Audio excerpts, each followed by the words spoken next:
Summary. In a quiet Midwest town, an annual fundraising event for blessings in a backpack becomes the stage for a dramatic unraveling of loyalty, betrayal, and dark desires. John, hoping to reconcile with his wife Hester after her affair, attends the event dressed in his best, only to find himself drawn into a steamy, secret relationship with a seductive co-worker, Emily. As John and Emily's passionate affair deepens, Hester discovers the betrayal and is plunged into a world of confusion and rage. Determined to understand her husband's deceit, she unearths a shocking connection. Emily is the sister of Mark, the man with whom Hester had her affair. What seemed like random acts of infidelity soon reveals itself as part of a complex revenge plot orchestrated by Emily and Mark. The plot thickens as hidden agendas and werewolf instincts come to the forefront. The once peaceful town becomes a battleground of primal urges and power struggles. The intensity escalates with explicit encounters and violent confrontations, culminating in a night of carnage where the true nature of each character is revealed. In the end, Hester, marked by betrayal and driven by a fierce survival instinct, is the only one left standing. The werewolf lore, intertwined with raw human passion and treachery, unfolds in a gripping tale where love and vengeance blur the lines between predator and prey. The Wolfsbane Chronicles is an intense erotic thriller that explores the depths of human and supernatural instincts. Chapter 1. When I set off for my afternoon run, the whole forest smelled like my mate. Pine needles and leaf mold and that tinge of something extra that said, "Powerful male werewolf," which is why I was smiling in a tongue-lolling, canine fashion. Right up until the moment when a huge wolf came barreling out from behind a bush and sent me spinning head over heels to land with a thud against the trunk of a tulip poplar. Werewolves are pretty rough and ready, so it wasn't the crack on my skull that had me shaking my head in a daze as I scrambled back to my feet. Nope, it was just plain surprise. From the moment when I'd first stepped into my father's metaphorical shoes, I expected to have to face down power-hungry uncles and cousins in order to maintain my place as alpha of our current pack. But as days stretched into months without a challenge in sight, I'd slowly relaxed my guard. As a result, I now realized that it had been weeks since I'd bothered to peer at the inner wolf of each shifter around me, attempting to seek out insurrections before they had time to spark into flame. And I certainly wasn't expecting to be attacked here deep in the heart of pack territory where there were unlikely to be werewolves from other clans trying to slip past our defenses. So what the heck was going on? Even as these bewildered thoughts tumbled through my mind, I was spinning on my heel, rough raised to make me appear larger as I curled my upper lip back into a lupin snarl. But then I paused, even more confused as I recognized my father's grizzled muzzle. Chief Wilder had been the bane of my existence growing up, and he was also the primary reason I'd fled Haven in the first place to eke out a lonely existence in the human world. Yet since then, my father had manipulated me back into our shared pack, and he'd recently seemed quite willing to let his sole surviving daughter take over leadership of Clan Wilder. So what was with this out-of-the-blue attack? Could Crazy Wilder's nickname have become a self-fulfilling prophecy? Perhaps my father wasn't simply stuck in wolf form. Maybe now he was truly cracked. In the past, I'd always backed down when faced with the sight of my father's fangs, but as pack leader, I currently had shifters to think about other than myself. So even though it seemed a bit unfair to fight a werewolf who was probably at least partially out of his mind, I took a slow step toward the chief and allowed a deep vibration to turn into a growl at the base of my chest. I hadn't realized my own power when I was a child, but now I understood that a simple stare from an alpha like me should be enough to squash any opposition from a weaker wolf. Why fight when intimidation would suffice? But, unlike the other werewolves whom I'd spent time with recently, my father didn't back down in the face of my challenge. In fact, Chief Wilder didn't even bother to respond to my posturing. Instead, the huge wolf sprang again, his massive form suddenly looking nearly twice the size of my own, and I knew that I'd be crushed beneath the chief's tremendous paws if I stayed put. So much for Plan A. Luckily, what I lacked in size and, apparently, in ability to intimidate, I more than made up for in agility. Darting aside at the last moment, I snapped at the folds of flesh beneath my father's neck as he soared past, hoping to latch onto this piece of prime real estate. A wolf's underbelly was the ultimate prize in a shifter fight, but the neck wasn't far behind, and I knew that if I could just arrange my teeth on either side of my opponent's jugular, I'd be able to end this struggle before it truly began. But unfortunately for me, The chief was a wily old wolf, and no simple feint could elude his guard. Instead he turned in midair, teeth snapping menacingly, as his shoulder struck mine with a crack, and we both went down together in a pile of fur and claws. Rolling across the leaves as part of an 8-legged jumble, I managed at last to latch onto the other wolf's shoulder with trap-strong lupin jaws, but I knew from experience that the chief could barely feel the bite through his tough hide, and he certainly showed no signs of being vanquished, so I scrabbled with my hind legs, pushing against my father's belly in an attempt to reach a more delicate zone. The neck or belly would be perfect, but even the skin beneath my father's forelegs would suffice in a pinch. And as I twisted, I felt the chief's body shaking beneath mine, making me think that the deposed alpha might finally be struggling to hold his ground against a younger wolf. However, as I continued to bite and claw to no real effect, I soon realized that I was wrong. My father was simply laughing.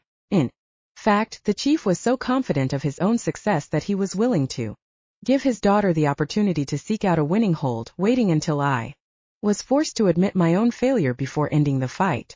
Then, just as I finally understood how severely I had been outclassed, the older wolf shook himself, pulling loose from my jaws with ease, and his own fangs sank deep into the tender valley of soft flesh beneath my chin. I yelped at the jolt of pain that rushed through my body, but that didn't prevent me from struggling against my father's grasp. Instead of freedom, though, I felt my hide tearing as a warm trickle of blood started to soak into my fur. Stilling at last, I knew that I was beaten. If I'd needed proof that my father had allowed Wolfie and me to pull the rug out from under him 6 weeks prior rather than being truly vanquished, this farce of a battle was it. How could I have thought that I, a 25-year-old female werewolf, was a match for the legendary Chief Wilder? Even half crazed and unable to ally with his inner wolf, my father could have beaten me with one arm tied behind his back. And as the chief shifted seamlessly into human form, tossing me to the side and exposing my unprotected underbelly with one swipe of a muscular arm, I realized that my assumption that the wolf had completely taken over my father's mind was equally unfounded. Chief Wilder was as powerful as he'd ever been, and I was entirely at his mercy. So, feeling like the cow teenager I'd been a decade before, I instantly returned to my childhood demeanor. Pulling myself up to stand on 4 trembling feet, I cowered beneath my father's menacing form, and with tail tucked between my legs, I whimpered my defeat. As I waited for my father to decide whether to tear out the rest of my throat, I couldn't help thinking back to how accomplished I'd felt when I first set out for my solitary run, separated from my mate and forced to manage a pack of grumpy, traditional relatives. The last couple of months had been a challenge, but I'd been surprised to find that I was able to extinguish both literal and metaphorical fires, darn those yahoos, and to keep my inherited pack on a relatively even keel. Okay, yes, when the lone teenage and 20-something werewolves from Wolfie's pack, the yahoos, ran Aunt Bev's panties up the flagpole, hindering the interpack merger that I was trying to ease the Wilder clan into, it took all of my self-control not to rip out any mischievous young throats, and it was true that the absence of my mate was made more difficult than it should have been, since the Wilder village lacked all modern conveniences, even so much as a simple landline. Rather than broaching the topic of entering the 21st century, though, I'd chosen to keep my focus firmly on community priorities, all the while channeling my inner truant and phoning Wolfie on the sly. To that end, I'd stashed a mobile phone inside a Tupperware container, deep in the woods, and when I couldn't bear spending another instant without hearing my mate's voice, I'd slipped out of my clothes, dropped down to 4 paws and run. Disgusting. The word that pulled me out of my reverie was gravelly, as the chief's human vocal cords protested weeks of disuse, but the old shifter's tone remained as cold as ever, proving that, despite my supposed successes, my ability to disappoint the pack's previous alpha was never ending. Tempting to ignore my father's disdain, I crouched lower to the ground and fought the urge to turn tail and run, instead calming my wolf enough to let my human mind rise to the forefront. Hopefully the two sides of our character working together would be strong enough to get us out of our current situation unscathed. Or, if strength of character wasn't enough to finagle an escape, perhaps we could still ease out of this mess with just a little bit of luck. You'd think that somewhere beneath those breasts and curls my own offspring would be a bit more like me, the chief continued, his words proving that my wished for luck wasn't going to materialize anytime soon. In fact, my father was so discontented with my lack of reaction to his words that he kicked out with one bare foot, and the hard bone in his heel was sufficient to drag a yelp out of my throat. If I possessed even half of a son, he gritted out, ignoring my cry, then I wouldn't be forced to turn a useless daughter into the leader that this pack so sorely craves. But that's neither here nor there, the chief continued, picking up a broad stick and using it to sift through the leaves at his feet. I only realized as the wood clanked against something hard that my father was searching for my cell phone, meaning that he must have watched as I hid the device a few days earlier, replaying the honeyed words that Wolfie and I had exchanged at that time. A small lupin whimper crept out of my muzzle, replacing the blood that would have rushed to my cheeks had I been in human form. Then I quickly cringed aside, knowing that my father detested any show of weakness from his offspring and hoping to escape another punishing blow. But the alpha's attention was still focused on the Tupperware container, currently protecting the one link I had to the outside world, so I was spared another kick to the ribs. I'm assuming that you still don't have the guts to fight for this clan the way I would have, my father continued instead, his tone companionable, but with steel underlying the simple words. Without waiting for a reply, the chief pried off my cash container's lid and I caught a tiny whiff of Wolfie's scent, the aroma enough to make me wish that my mate would appear and solve all of my problems with his typical blend of ingenuity combined with the subtlest threat of violence. But my mate wasn't here. I was feeling decidedly Unclever, and my father was watching me now with the hawk-like stare of a predator assessing his prey. Well? The chief asked again, and his nostrils flared as he barely managed to hold his impatience in check. This is your wake-up call, girl.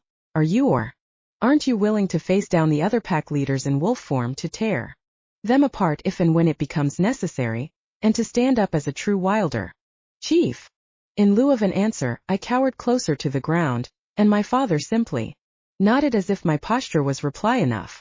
Turning away, the chief set my cell phone atop a rock and brought down the end of his stick in a punishing blow, sending bits of plastic and metal spinning off in every direction. One fragment gashed open a small cut across my father's shin, but the chief didn't flinch as blood welled up beneath the surface and then trickled down his leg.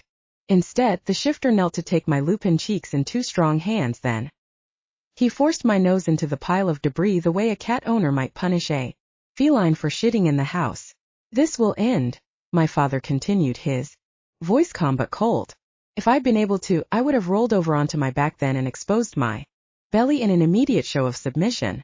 There was no other acceptable response to the alpha's command, and I was too frightened to even whimper, so I simply trembled and allowed the painful alpha energy to wash over me. My father was right. Whatever the chief wanted to come to an end would end immediately. I had hoped you might have grown a bit of spine by now, Chief Wilder continued, letting my fur loose at last and leaning back onto his haunches, as relaxed as if we were simply friends drinking beer around a campfire. In contrast to my father, though, I was far from relaxed, and as the chief's gaze drifted away from mine for a split second, I scuttled away to place a few inches between us, then struggled to slow my frantic breathing. But you seem to think that being an alpha means being an administrator, the chief continued, oblivious to my retreat. His last word was spat out as if the older shifter had meant to say sewage plant manager, or, knowing him, probably something considerably more lewd and colorful. I tried to cheer myself up by imagining other possible job descriptions that my father would find equally unpalatable, but I wasn't able to focus on anything except my own terror.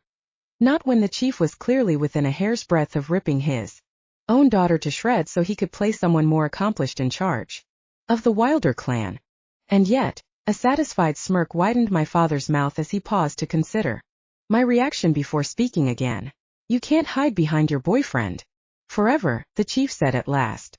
Alpac is coming up, and I won't have my clan taken over by an unrelated alpha just because my daughter is too liver to face down the inevitable contenders. So since you can't seem to find your ass with both hands tied behind your back, I've come up with a solution.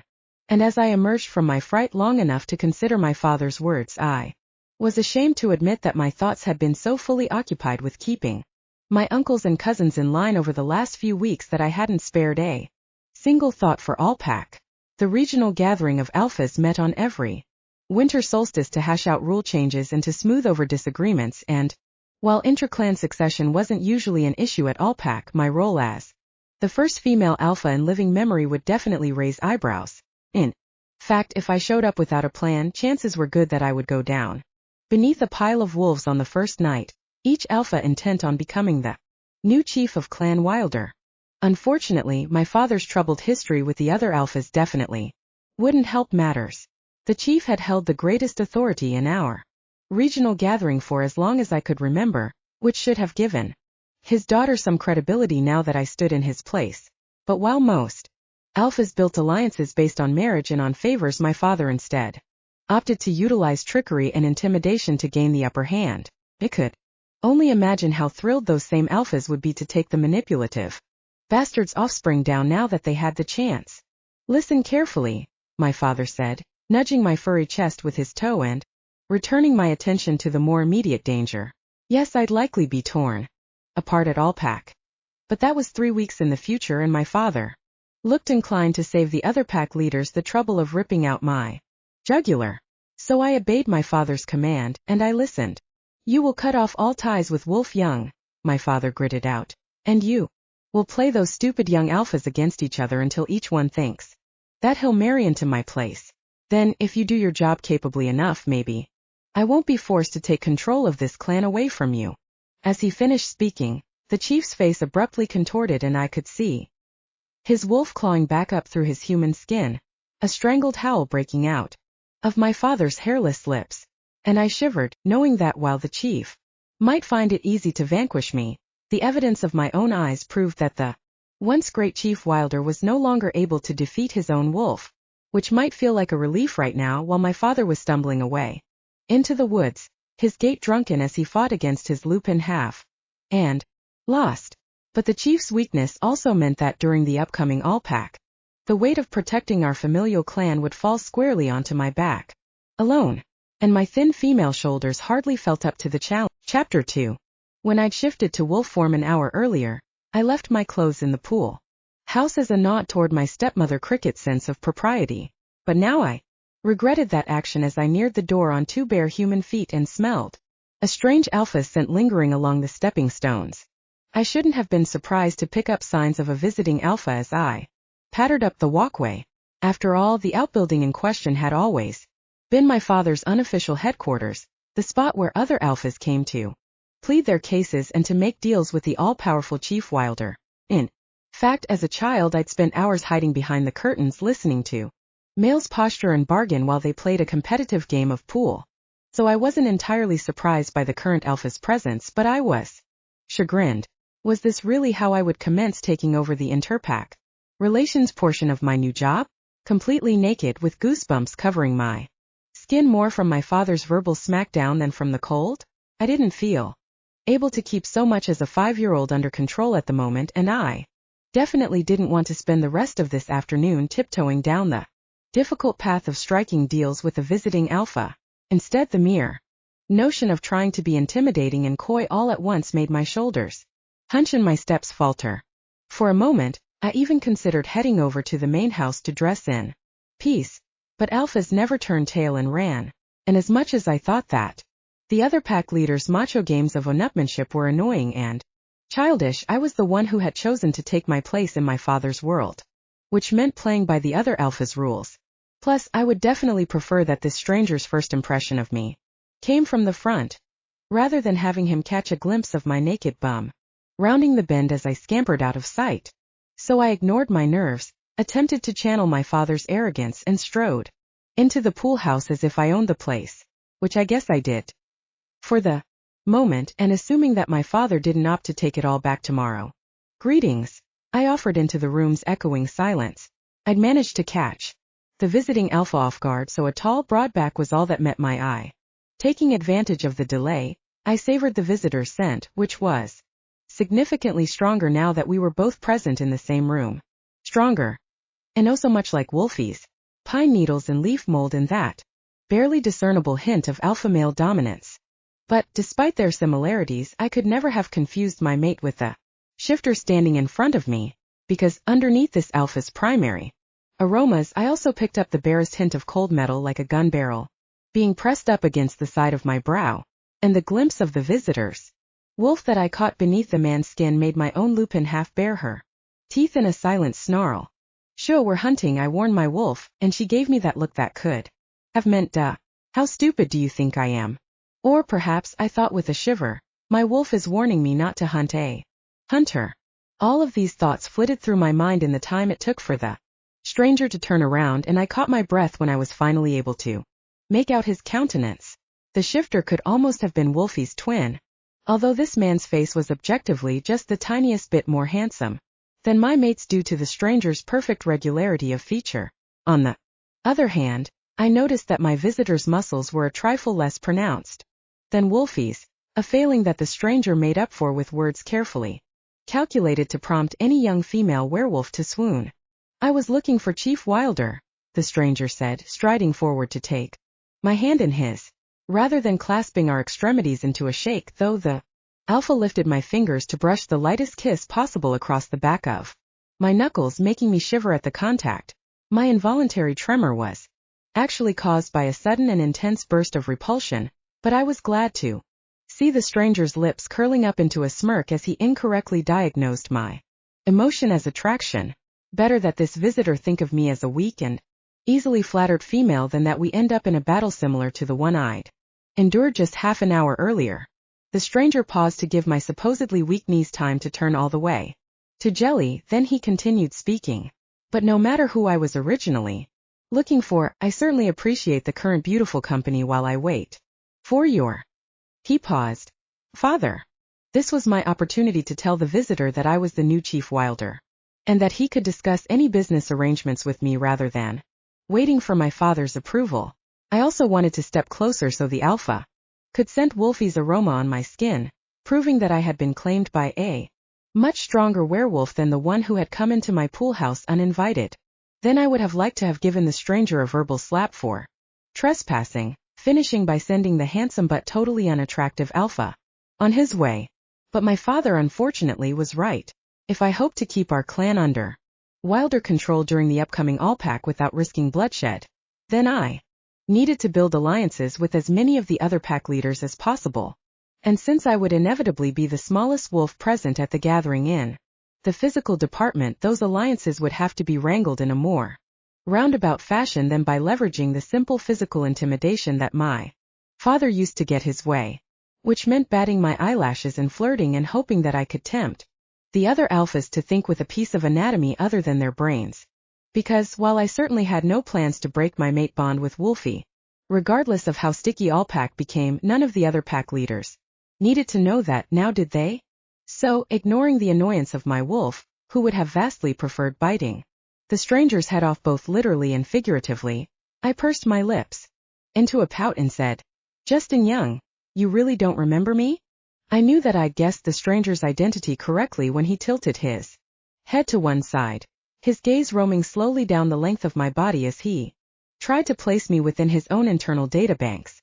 Unfortunately, as the alpha's eyes drifted south, my own attention was drawn back to the fact that I was still completely naked, and I forced my motions to appear coy instead of hurried as I slowly worked my legs into the panties waiting on a chair and then tossed a t-shirt over my head before donning a pair of jeans. I could have sighed in relief at finally placing a layer of fabric between myself and my visitor, but instead I just placed my hands on my hips saucily and waited for the stranger's reply. I would definitely remember you if we'd ever met before, Justin muttered at last, taking a step closer to peer down into my face. As he neared, my wolf overrode my best intentions to flirt, and she instead flashed up into my eyes dangerously, the barest hint of a growl emanating from our shared lips.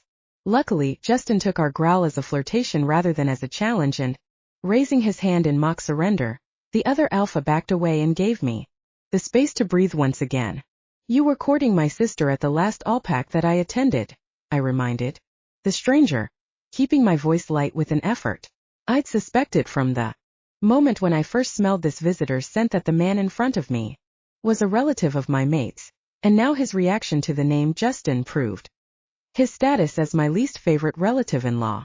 It was hard to prevent Wolfy second-hand memories from coloring my words now, since my mate had told me the tale of how the young bloodling he once was had been pushed out of his birth pack by his bullying older brother.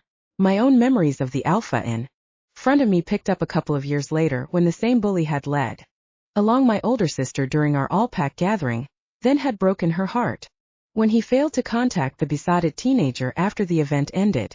For both of those wrongs I would have gladly retaliated by scratching out Justin's eyes. But instead I just smiled and pretended not to be disgusted by this shifter who looked so much like Wolfie on the outside, but whose actions painted a very different picture of his internal landscape. Luckily, I didn't have terribly long to consider my visitor's missteps since my sentence had succeeded in jogging his memory of past events. Your sister is Brooke the Beautiful, the one who got away, Justin responded at last, his eyes still tracing my curves as he slowly put two and two together. The alpha paused then, oblivious to my inner turmoil as he tried to remember the name of a young shifter who would have seemed inconsequential at the time, especially given the fact that Brooke herself had clearly been barely memorable. But my visitor's recall was keen, even if the nickname he came up with wasn't my favorite. Which would make you Terra the tomboy, he added at last, the alpha's smile so wide that it was obvious he expected to be roundly congratulated for remembering Brooke's kid sister's existence in the first place. Justin the jerk, I could have responded, tossing back the nickname that my sister and I had come up with once the handsome male now standing in front of me had dropped my sister flat. But instead I simply walked over to the refrigerator to pour myself a glass of iced tea, keeping my hands busy so they wouldn't clench into fists at my sides. Just a game, my wolf reminded me, and I relaxed slightly at her silent encouragement. But as much as I'd love to stay and chat with you all day, Miss Terra, Justin continued while I was communing with my inner wolf, I'm afraid I have pack business that really can't wait. Do you know when your father will be available to meet with me? As he spoke, the alpha reached out to take the glass of tea from my hand, expecting to be served with the arrogance of every other alpha male I'd ever met, my mate excluded. And even though I was trying to act like the submissive pack princess that I'd never been, I couldn't resist sliding the tumbler away from Justin's outstretched digits and tipping the cold beverage to my own lips instead. Because while I might be forced to hold my nose and flirt with this male werewolf, I definitely wasn't going to become his servant. My father, I'm afraid, will be unavailable for the foreseeable future, I replied, after Justin had bowed his head in acknowledgement of my minor victory. At All-Pack, I'll be taking care of Wilder business in his stead. So, I guess you actually came to speak with me. Unavailable. My visitor's tone was confused and I couldn't resist the unkind thought that Justin not only lacked his brother's other positive traits, but that he was also missing Wolfie's acumen. My mate would have read between the lines in an instant, but the concept of a female pack leader was so alien to Justin's mindset that it took him a solid minute to wrap his mind around my words. Even once my statement seemed to be sinking in, my visitor's brow remained furrowed, so I elaborated. My father has opted to step down as leader of Clan Wilder, I said, then took a deep breath and tossed out the lie that I hated to voice, but that I had come to accept as a necessary evil during my run home through the winter woods. At the upcoming All-Pack, my father and I will be selecting a mate for me, someone who can help lead our clan into the future. And in the meantime, I'm the acting pack leader. If you like, you may call me Chief Wilder. Then, in an attempt to steer us back onto firmer ground, I asked, were you hoping to speak to my father about All-Pack planning? About the location, Justin said absently, and for the first time since I'd come upon my uninvited guest in the pool house, I could see the other alphas wolf rise up behind his eyes. Justin's lupin half had been notably absent during our earlier conversation, which was a good sign that my pack princess charade had been at least moderately believable. But now the alpha's wolf was very visible as it attempted to sniff out any potential advantage that he might leverage from the chief's absence from the upcoming gathering. Justin is power-hungry, my own lupin half warned as we waited for our visitor to re-enter the conversation. Be careful. Aren't they all? I thought back grimly, then returned my attention to my mate's brother. The location will be here, of course, I told the other alpha, not waiting for his wolf to finish strategizing. After all, Wilders have hosted All-Pack for as long as I can remember. The truth was that even though the event was a serious hassle to manage, hosting AllPack had also solidified my father's role as the unnamed head of our regional gathering. No way could I allow those hosting rights to slip through my fingers during my first attempt at standing in my father's shoes. But so many alphas underfoot might be too much for a young lady to handle. Justin countered quickly, his attempt to woo me clearly forgotten as the shifter instead chose to fill the power vacuum that my father had left behind. Perhaps you'd prefer that we hold the event on young land instead? No, I would not prefer giving this bully the status that hosting AllPack would provide. But instead of stating my opinion, I simply looked up at the visiting alpha between my lashes, aiming for enticing and hoping that I at least appeared weak enough to be dismissed as a potential threat. I abruptly wished that I'd paid more attention when my stepmother had schooled me and Brooke on the proper behavior of a pack princess. I wouldn't have run off into the woods and let my malleable older sister be the only one to learn the intricacies of flirting with visiting males if I'd known that eyelash batting would be such an imperative skill for my future career. You know, my father wants me to mate with your brother, I said by way of reply once I could smell the arousal wafting off the werewolf in front of me. I had a feeling that it was time to pull out the big guns, and while sex appeal had worked in my favor initially, sibling rivalry might just be the true deciding factor in cementing my alliance with this unpleasant relative of my mate. My brother, Justin demanded immediately, and I fought down the urge to grin. He'd taken the bait. Wolfie, I confirmed. The chief thinks that another bloodling would make a perfect replacement as leader of the Wilder pack. But now that I've met you, I wonder if perhaps you and I might not make a better match. I wanted to go on to fully reel this alpha in, but it was tough to maintain my own feigned attraction. Instead, I resorted to maidenly modesty and lowered my eyes to the ground, hoping that Justin would decide it was worth his while to protect my hosting rights if he seemed likely to benefit from Wilder status in the future.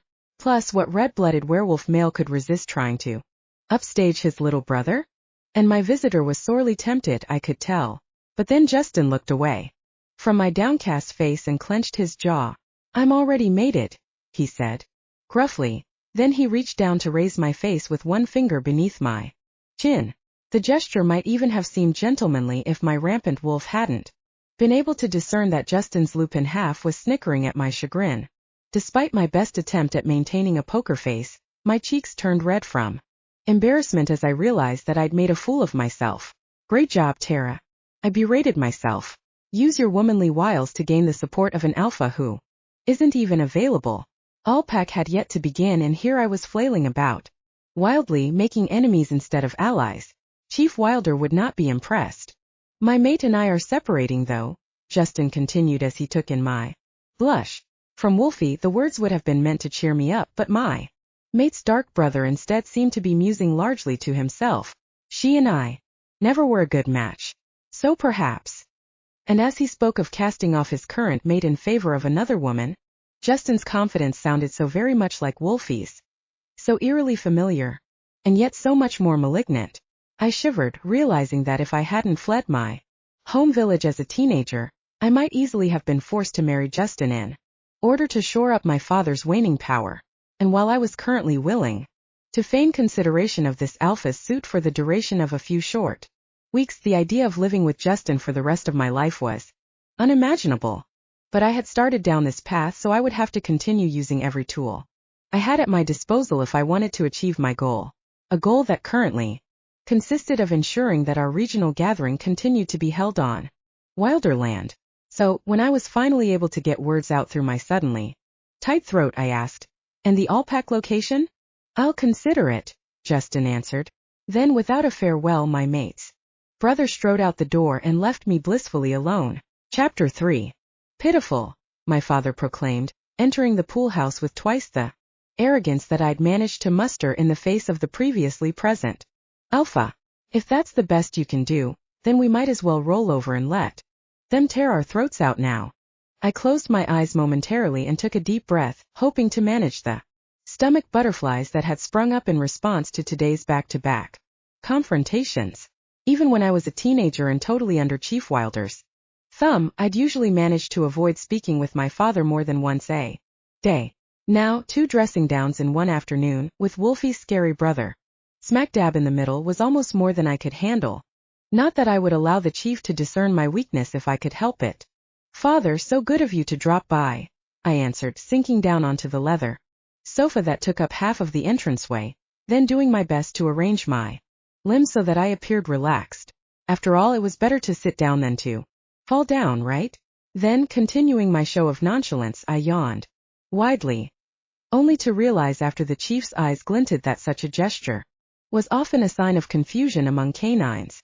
Yep, I continued to lack the ability to fake out my father. "Justin isn't the sharpest tack in the box," Chief Wilder continued, ignoring my greeting and getting right down to business. "And yet you couldn't even manage to bring him over to our side." My father's words were harsh as usual, and I couldn't prevent my reply from sounding defensive. "I thought I did pretty well," I answered, feeling like a teenager again. But at least I was able to speak to my father this time around, rather than cowering at his feet the way I had when he ambushed me in the woods. That was progress, right? Justin seemed interested in an alliance, I continued, only to be interrupted by my father's curt laughter. "He's interested in anything in a skirt, girl. But Justin won't support your plan to remain host of Allpack just because he thinks you'd be fun between the sheets. If I don't miss my guess, and I never do, the schemer is already working out the logistics of winning over 5 other pack leaders to his point of view. If you don't get a move on, the Youngs will have pulled hosting rights right out from under you." For a moment the terrifying spark went out of my father's eyes, and he dropped down onto the other end of the sofa, suddenly looking like a tired old man instead of like the unquenchable alpha he usually appeared. "I never thought I'd see the day that Wilders would be guests at Allpack," my father muttered, more to himself than to me. "But Justin said that he'd consider supporting us," I answered, my hand reaching out to pat my father's shoulder sympathetically before my rational brain caught up with my emotions and yanked the offending appendage away. Old or not, the chief wasn't one to be pitied, as his condescending snort proved. "I'll consider it," my father mimicked, his voice sing-song. Then dropping his tone back to its normal deep register, the chief continued, "Do you think I ever in my entire life allowed another alpha to walk through this door and leave without a solid agreement sealed with a handshake? Don't you know that? And I'll consider it is worse than useless in this business." Not giving me time to answer his questions, which had clearly been rhetorical. Anyway, my father leapt back to his feet, the wolf already beginning to claw its way up through his human skin. "But that's not why I came to speak with you," Chief Wilder bit out, fighting his wolf even as he spoke. "You'll sink or swim, nothing I can do about that." The alpha's expression reflected which option he thought most likely, and I couldn't prevent my gaze from skittering away from the preemptive disappointment on my father's cold face. "I came," Chief Wilder continued, shaking off the likelihood of my failure the same way a wolf would shed frigid water after a swim, "to warn you not to send one of those half-grown wolf pups to report back to your so-called mate, not if you want them to keep all of their limbs attached, that is, the tail you spun for Justin could explain why those useless mutts are present on Wilder land in the first place, but any back and forth between you and their bloodling leader will only jeopardize our operation." Pausing to make sure that his words had sunken in, my father stared into my eyes until I felt my head bow and a tiny whimper trickle out from between my human lips.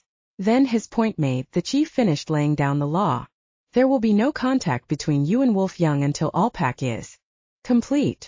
There was no need for me to confirm my willingness to obey my father's command, since we both knew that my inner wolf was cowering at his feet. Instead, the chief simply turned on his heel to leave, and I breathed a sigh of relief at his impending departure.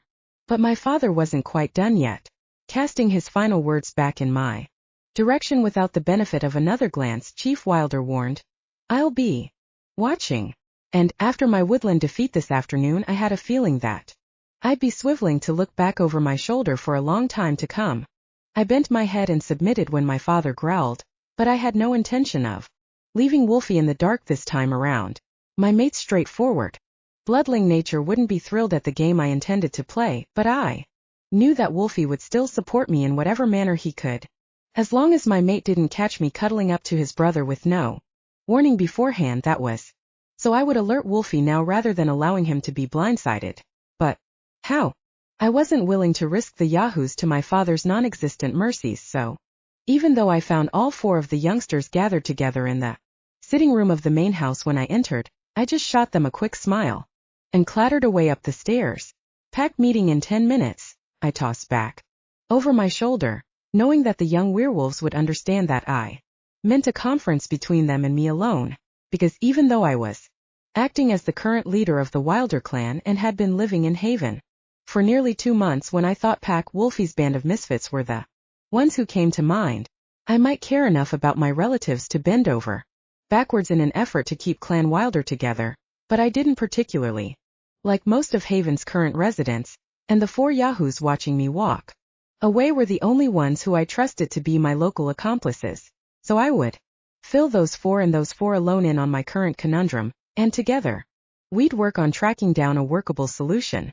But first I had to get word to Wolfie, and the sooner the better before my father managed to cut off all lines of communication between myself and the outside world. Luckily, today was Tuesday, my stepmother Cricket's usual time to spend a few hours shopping, and even though, or perhaps because she would never knowingly go against the chief's wishes, that timid woman was the perfect choice to act as an unwitting Trojan horse. Unfortunately, I couldn't ask Cricket to wait without cluing her in that something out of the ordinary was about to take place, so my stepmother's timeline gave me only a few minutes to write a very complicated note.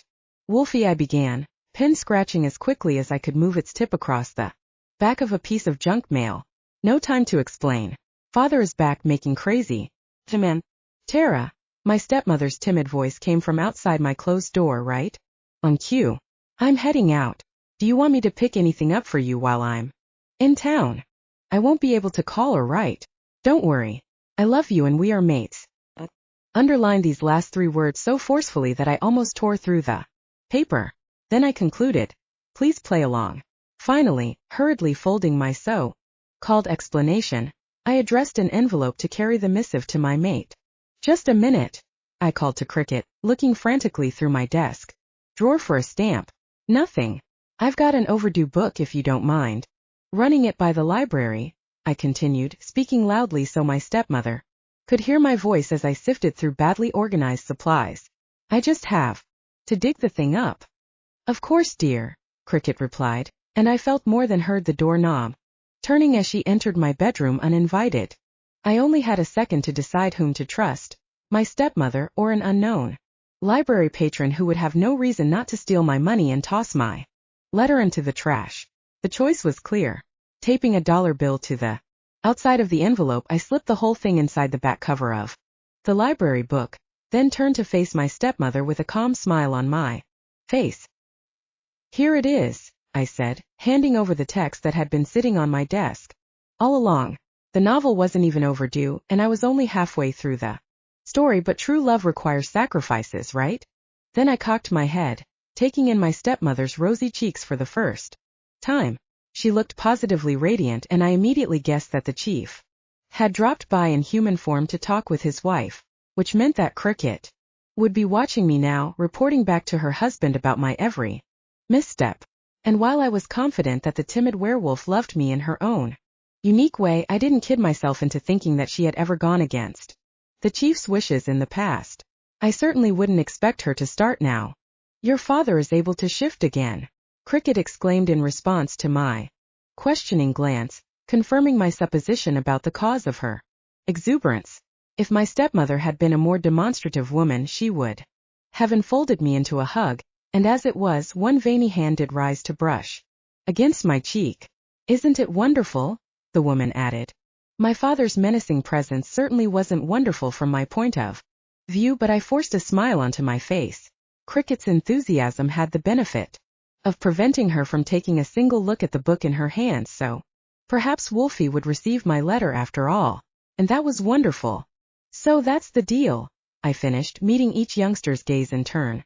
We were holed up in my bedroom, the only place where I was certain we wouldn't be disturbed now that Cricket was out of the picture. And I was doing my level best to resemble a pack leader while perching on the edge of my hastily made bed. Across the room, the 3 young males were sprawled across the other twin bed while the tomboyish Finn lounged at their feet on the floor. But none of the yahoos was as relaxed as they appeared. I'd like to say that the Yahoos were patiently waiting for their marching orders, but the truth was that the shifters were simply displaying the modicum of manners required to let their alpha finish making a fool of herself before they rejected every one of my explanations and proposals out of hand. No way, Blaze said as soon as my mouth closed. The youngest of the Yahoos. Blaze saw the world as strictly black and white. He'd had a hard time forgiving me for my previous betrayal of Wolfie, even though there had seemed like no better option than pretending to be uninterested in the bloodling alpha a few weeks ago when my father kidnapped my nephew out from under my nose. Wolfie had taken the betrayal in stride, but his youngest Yahoo had given me a bit of a cold shoulder ever since, and I'd known that Blaze would be equally horrified at the concept of me spending the next few weeks flirting with every eligible bachelor in our region, and while I would have been glad to be proven wrong, the Yahoo didn't disappoint. That's not fair to Wolfie, Blaze continued. Do you have a better idea? I countered, then added. And I did send him a note. A note, Blaze rebutted. I sure hope my future mate never sends me a note to say that she's going to be kissing on my brother.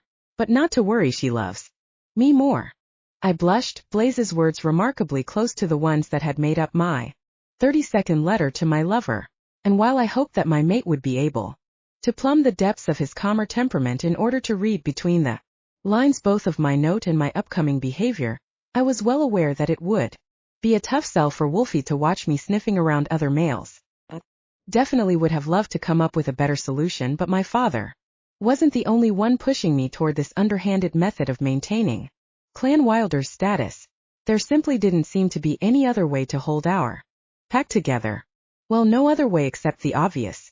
What's the point of all the cloak and dagger stuff anyway? Glenn spoke up before I could muster a reply to his friend. If there's a challenge, we'll win it. Right, guys? Blaze slapped his pack mate on the back in enthusiastic support, but Fawn, Wade, and I exchanged solemn glances over the duo's exuberant heads. Wade was almost too old to be a Yahoo, while Finn lacked the testosterone that made fighting against long odds sound like fun, and I could see that both understood the situation in a way the younger guys didn't. Because the sad truth was that, even if Wolfie's entire pack piled on to help the Wilders out, there was no way we'd win against 8 established packs. Instead, if our combined forces tried to fight that battle head-on, I would quickly be deposed as pack leader, and the recuperating Wilder village would turn into an overtaxed territory under the thumb of whomever came out on top. Since Haven had already seen better days as a result of Chief Wilder's increasingly unbalanced nature over the last few years, we really didn't have any resources to spare. And that wasn't even considering the worst-case scenario. I vividly recalled the Green Clan taken over by force when I was just a kid. The vanquished pack's mating-age females became spoils for the winners, while everyone else was sent out to make their own way in the world. Similar annexations were depressingly common in the werewolf world, and I didn't even want to imagine my female cousins becoming chattel while my male cousins were turned into packless drifters.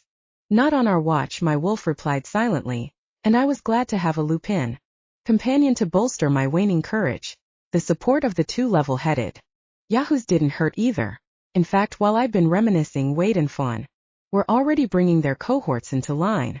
Oh yeah, great idea, guys, Finn said sarcastically. Although the young woman was half-human and only 20 years old, she still had all 3 of the other Yahoos wrapped around her little finger, so Glenn and Blaze were quick to quiet under her scolding gaze. Let's start a war against 8 clans at once, the girl continued. Smart move.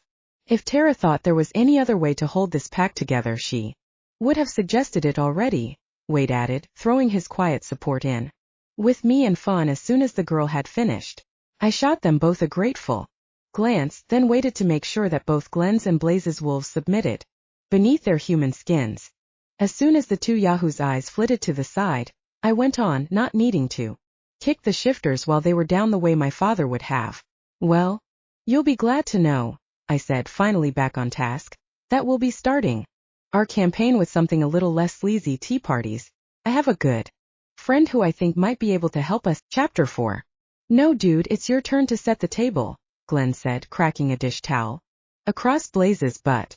The Yahoos and I like to treat Cricket to a night off from her usual round of cooking and cleaning on her going-to-town days, so when my stepmother walked back through the door after her excursion, all 5 of us were busy putting dinner on the table, and even though I was struggling to remember whether you bring the water to a boil before or after adding pasta to the pot, I instantly looked up when a blast of cold air announced my stepmother's presence. Cricket was usually ultra-frugal, so it seemed out of character for her to leave the door open for so long, until I realized that the chief was padding inside in wolf form right behind his mate. The good humor that usually marked our very infrequent joint dinner-making seemed to flee through the open doorway along with the room's warmth, but I refused to cringe as I met my father's hard stare. Even if he had beaten me down twice in the past 24 hours, this house was my territory now, and the room fell silent around us as the chief and I engaged in an alpha battle of wills. Seconds stretched into minutes, neither of us willing to drop our eyes, and I was glad to discover that I could handle my father's presence in wolf form. In fact, I preferred physical menace over cruel verbal manipulation any day of the week. Just as the standoff heated to the point that my hackles were rising and I could feel my father tensing his muscles in preparation for a leap toward my throat, we both dropped our gazes at the same instant. Apparently neither my father nor I was willing to shake up the status quo with a physical battle. Interesting. The tension diffused as quickly as it had begun, and I was finally able to ignore the grizzled wolf long enough to nod a welcome toward Cricket. I even opened my mouth to ask if she'd remembered to drop off my library book, but it was obvious that the query would have sounded out of the ordinary. The last thing I wanted to do was to raise my father's suspicion, so instead I just turned back to the stove, where Wade was steaming broccoli and where my own task of draining the macaroni awaited. "It's getting colder out there," Cricket said to the room at large, seemingly oblivious to the recent battle between stepdaughter and mate. Her voice was still vibrant with excitement at Chief Wilder's presence, but the rest of us breathed a sigh of relief when my father turned away and stalked over to lie down on an understuffed pillow beside the fireplace. I couldn't help noticing that my father's gait had become a bit stiff over the last few weeks, probably the result of sleeping out on the cold, hard ground of the woods while he let his wolf run wild. But it was hard to pity the old shifter when the temperature of the room seemed to drop by another 10 degrees every time the chief glanced my way. "Do you remember my friend Camilla?" I asked Cricket, trying to push my father's presence out of my mind so I could focus on planning the first foray in my clan protection campaign. Camilla was 5 years younger than me, third cousin whom I taught to climb trees and ford creeks when we were both children. I hoped that the spunky girl might have grown into an adult willing to help bring women's lib to werewolf society, but I hadn't seen or heard from her in years. Cricket, though, was more tuned into pack gossip and was bound to know where the young woman had ended up. "Of course I remember Camilla," my stepmother replied, hanging up her coat and crossing the room in time to deftly push Wade out of the way and refill the pot of water beneath the broccoli before it completely boiled dry. "She's married now, with 2 little ones of her own. Why do you ask?" "I just thought I might drop by to visit her, so I'll have a friendly face to look forward to at all pack," I answered ingenuously. As I spoke, I could sense my father's nose lifting from his paws, the wolf's hard eyes focusing on my back. So be suspicious, I thought silently. It's perfectly acceptable behavior for a pack princess to go visiting right before all pack. "What a perfect idea," Cricket answered, taking my words at face value and not realizing that I'd never randomly dropped by a childhood friend's house in my adult life. The woman returned the broccoli to Wade's dubious care and then opened the cabinet to pull down the glasses that Blaze had forgotten in his rush to get table setting out of the way so he could return to his card game. "Camilla married outside her pack, though," my stepmother continued as she finished the youngest Yahoo's job, and I shot Blaze a quick glare to make sure that he realized I hadn't missed noticing his laziness. The youngster avoided my gaze but still leapt up to take the napkins he'd also forgotten out of Cricket's hands. "So she's not a Reed any longer?" I asked Cricket. That was a shame. The Reeds weren't one of the most powerful packs in our region, but since their clan had been founded by my father's cousin-in-law, the Reeds tended to back up the Wilders as a matter of course, with no manipulation or intimidation required. I'd hoped that my visit to Camilla would allow me to feel out whether that support would extend to an unconventionally gendered Wilder alpha, but it Still wouldn't hurt to visit my third cousin no matter which pack she'd ended up in. No, it's Camilla Walker now, my stepmother replied. Our dinner was basically ready, but the woman was incapable of sitting still while anyone else worked. So she busied her hands by pulling a hefty serving of raw hamburger meat out of the fridge to warm for her mate. As Cricket nuked the food, I spared a glance from my father, and saw that his gaze was following my stepmother's hands just like a hungry canine's might, his animal mind clearly at the fore. I should probably finish up this information gathering session before the chief becomes interested in me once again, I mused, surprised to be drifting beneath the overbearing alpha's radar in the first place. Well, that's even better, I told my stepmother, since the Walkers live so close by. In fact, if you don't have anything you need me to do tomorrow, I think I'll go see Camilla in the morning. Of course, dear, Cricket answered. Then, just as I started to relax and to believe that I'd really gotten my plan approved right under my father's nose, the chief growled. The sound was so quiet that you wouldn't have thought the Yahoos could have heard it over their card game. But once again our homie Tableau froze in mid-action as Cricket questioned Chief Wilder with her eyes, and when the older woman turned to me, the command that was lacking in her voice was solidly enforced by my father's cold stare. Be sure to take one of your uncles or cousins along with you, though, if you don't mind, Cricket added kindly. It wouldn't do for a pack princess to be wandering about alone. Busted. So there'd be no open discussion of my dilemma on the morrow nor any surreptitious phone calls to my mate. But even with a chaperone dogging my heels, I could still attempt to win the Walkers over to my point of view. Bowing my head toward my father, I accepted his manipulation. But we both knew that I wasn't willing to entirely submit. This confrontation at least had been a draw. Camilla greeted me warmly when I showed up unannounced at Walker headquarters the next day, but the sleek pack princess wasn't at all the person I'd expected my bedraggled younger cousin to grow into. Terra, the well-dressed young woman exclaimed, pulling me into a deep hug, and ignoring the werewolves lingering behind my back. In the end, I'd chosen 3 companions to join me on this first information gathering session, figuring that if I had to be babysat, my cousin David would be the best choice. Out of a bad lot, I'd then diluted my cousin's sobering effect by adding fun and Blaze to our party. Actually, I would have preferred to have Wade along for backup, but I shuddered to think of what the 2 youngest Yahoos would get up to if left in charge of the Wilder clan in my absence. So Blaze it was. I'd also considered my companions' ability to hold their own in polite conversation when making my selection, but it seemed that I'd overthought the arrangement in that department. Camilla's gaze flitted over the trio quickly, seeming to dismiss the males as bodyguards and Fawn as a handmaiden without needing to take a closer look.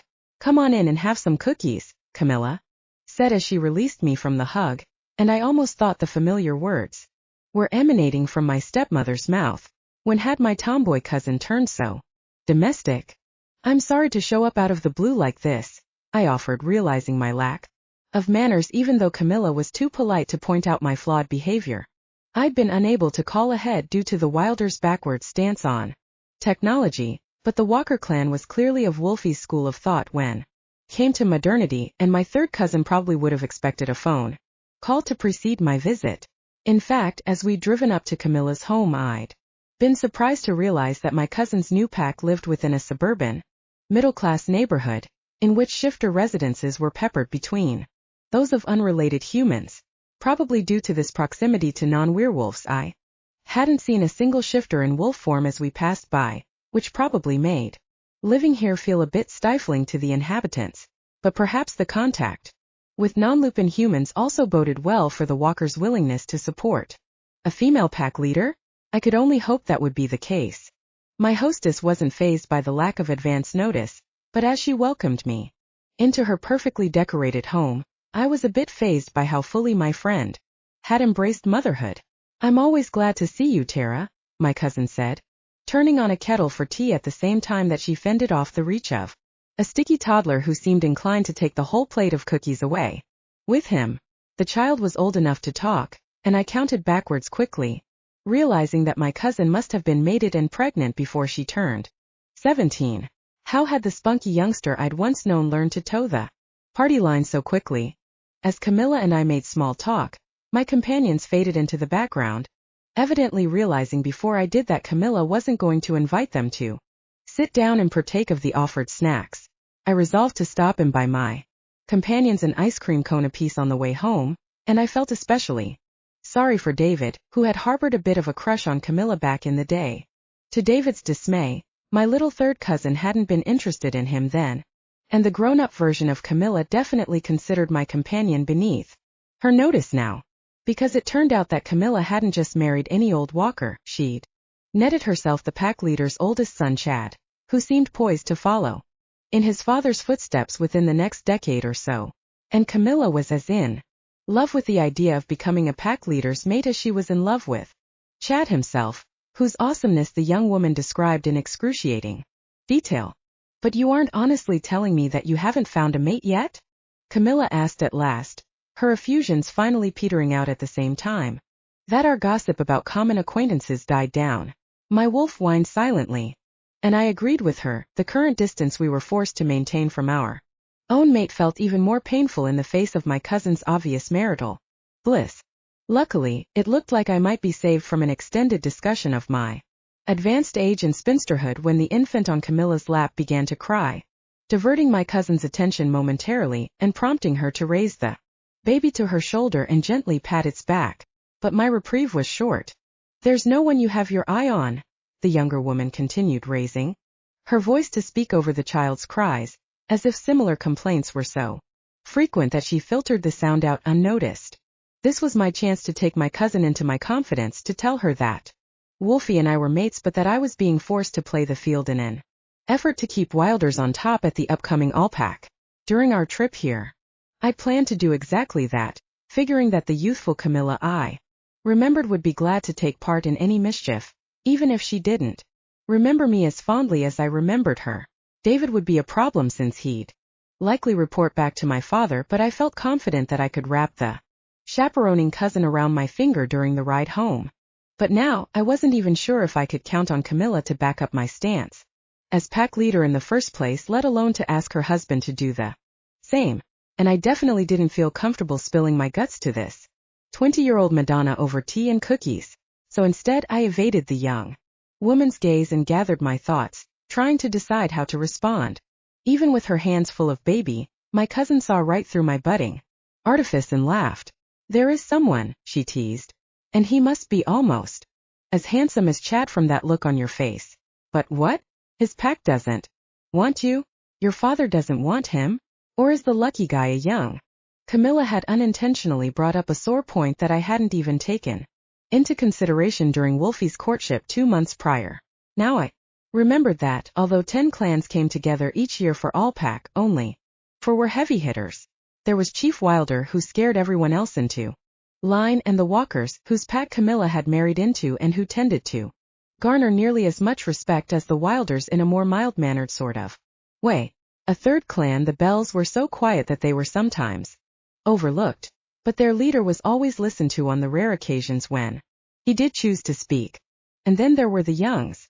Wolfie's birth clan was the only real rival for our chief status as all-pack host, and I couldn't believe that I'd forgotten how the Wilders and Youngs always set up their temporary territories at opposite ends of the campground during our annual gatherings. It had been so long since I tried to wrap my mind around interpack dynamics that I hadn't recalled how my family often intermarried with other packs, but never with the Youngs. If there was a Hatfield and McCoy situation among the local werewolf tribes, then the Wilders and Youngs were it. And now I realized that, although my life had seemed complicated at the time, my initial meeting with Wolfie had gone remarkably smoothly, all things considered. We had both been so blissfully unconcerned with our clan's head butting, and we'd had so few pretensions of power outside our respective packs, that our mating appeared easier than it probably should have been. Now, playing the role of a pack princess, I realized that the idea of me being attracted to a young was really quite scandalous. He is, Camilla crowed, watching these thoughts flit across my face and drawing her own conclusions. Oh, I can hardly believe it. You've fallen for a young. And even though it felt underhanded, knowing that Camilla was drawing the entirely wrong conclusion from the facts presented, I nodded. Yes, I could honestly say that I was sorely attracted to a young. Chapter 5. But that's really not why I came to speak with you, I said at last, drawing Us back toward the topic at hand after Camilla had wandered off onto another tangent, this time about Justin's extreme attractiveness. Apparently Wolfie's brother rated a 9 out of 10 on my cousin's scale of hotness, lacking that final point only because the young woman was so completely enthralled with her own mate. A mate who came bounding in the door before I could drag Camilla back onto a more appropriate conversational track. I was surprised to find that, despite Camilla's protestations about his beauty, Chad was barely older than the yahoos and still had that gawky, ungainly aspect that young adult shifters tended to sport when they were still growing into their wolf bodies. Meanwhile, a glimpse of Chad's lupin half, who was busy wagging his tail and leaping up in excitement, made me immediately warm toward the young shifter. All told, Chad seemed to be one of those rare alphas whose wolf felt no need to prove his dominance to the world, and I realized that my third cousin's mate reminded me a bit of my own. And who is this beautiful shifter? Chad asked after the joint gaze of adoration that he initially exchanged with his wife finally came to an end. The young alpha's eyes were sparkling with good humor that turned the sentence into a compliment rather than an attempt at conquest, and I could tell that the words warmed me and Camilla alike. She must be related to you, Cammy. Darling, the shifter continued, to house such a beautiful wolf. Turning away from me once again, the young shifter bent down to kiss my cousin on the lips rather than letting her reply, which gave me the time I needed to cover up my surprise. Although all alphas could catch glimpses of others' wolves, Wolfie and I were the only ones I'd met who regularly did so while our human forms were in control. In contrast, most dominant wolves tried to dominate their wolves with their lupin halves so firmly suppressed. Those shifters weren't able to take advantage of the wolf's advanced senses, so they were seldom able to peer beneath the surface and understand what another shifter was up to while both were in human form. I thought that Wolfie and I were unique in having developed an equal partnership with our lupin halves, my own skills having been learned by painstaking emulation of my mates. But apparently I'd been wrong, because speaking with his exuberant wolf was the only way for Chad to have known what my own lupin half looked like, and I had the feeling that his compliment hadn't been idle praise. My estimation of Camilla's young mate rose in an instant, but so did the hairs on the back of my neck. If Chad could discern my wolf, then I couldn't really afford to lie and have my deceptions revealed by my lupin half. After all, while my wolf was handy to have around, she was incapable of standing behind my untruths, and her lack of deceit would make the rest of this conversation tricky at best. Perhaps it would be smarter not to broach the subject of my role as pack leader after all. Doesn't matter, my wolf said shortly. He's a besotted puppy. Look.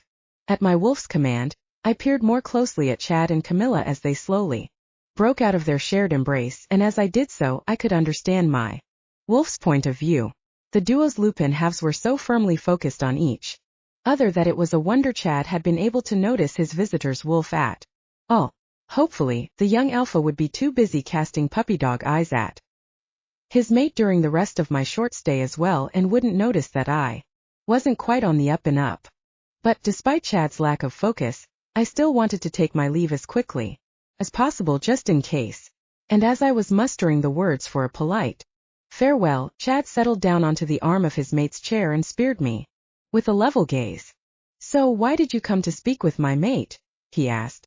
And although the young alpha's words were still cordial, I could tell that he hadn't missed a trick. My cloak of invisibility appeared to have abruptly turned opaque. I'm Terra, Chief Wilder's daughter, I said by way of introduction. And Camilla's third cousin, I added when Chad simply sat silently and watched me with that intense predatory gaze. His lupin half was all business now, barely expending the energy required to wag its tail when Camilla dropped a wifely hand onto his knee, which is when I became positive that my plan to slip away without any explanation had become a pipe dream. Like Wolfie, Chad was far too perceptive to be blindsided by my evasions, and the young alpha also wasn't willing to simply let the matter go. And you're my distant cousin, however many times removed as well, I'm sure, Chad replied, dismissing our relationship out of hand and continuing to peer into my face. The alpha wasn't precisely threatening me, but I could still feel my wolf growl beneath his intense gaze, which seemed to cut right through my skin and that of my wolf in order to read the contents of our shared soul. I was nearly as agitated as my lupin half was at the other alpha's regard. But I did my best to soothe my inner wolf, not wanting to spark a confrontation with someone whom I had hoped might become an ally. Not that I held much hope on that front anymore, since Chad definitely didn't seem very amenable to Wilder advances at the moment. Behind me, I heard a scuffle as my forgotten retinue started forward, only to be halted by the shifters who had trailed Chad into the room, the young alpha. And I looked up at the same moment, catching Blaze about to punch one of the Walker shifters, and I halted the hothead with a quick glare. Immediately, Wilder and Walker youngsters all dropped back into feigned nonchalance, trained well enough to be chastened by glances from their respective alphas. And as I turned my back on our now peaceful retinue, I almost thought Chad graced me with the barest hint of a smile. Or perhaps I just caught the tail end of the approving glance that he was sending toward his own underlings. Because once our gazes met again, they locked and didn't let go. Terra and I were friends growing up, Camilla interjected, her head cocking to the side as she tried to figure out why her husband and visitor had suddenly gone so very still and strained.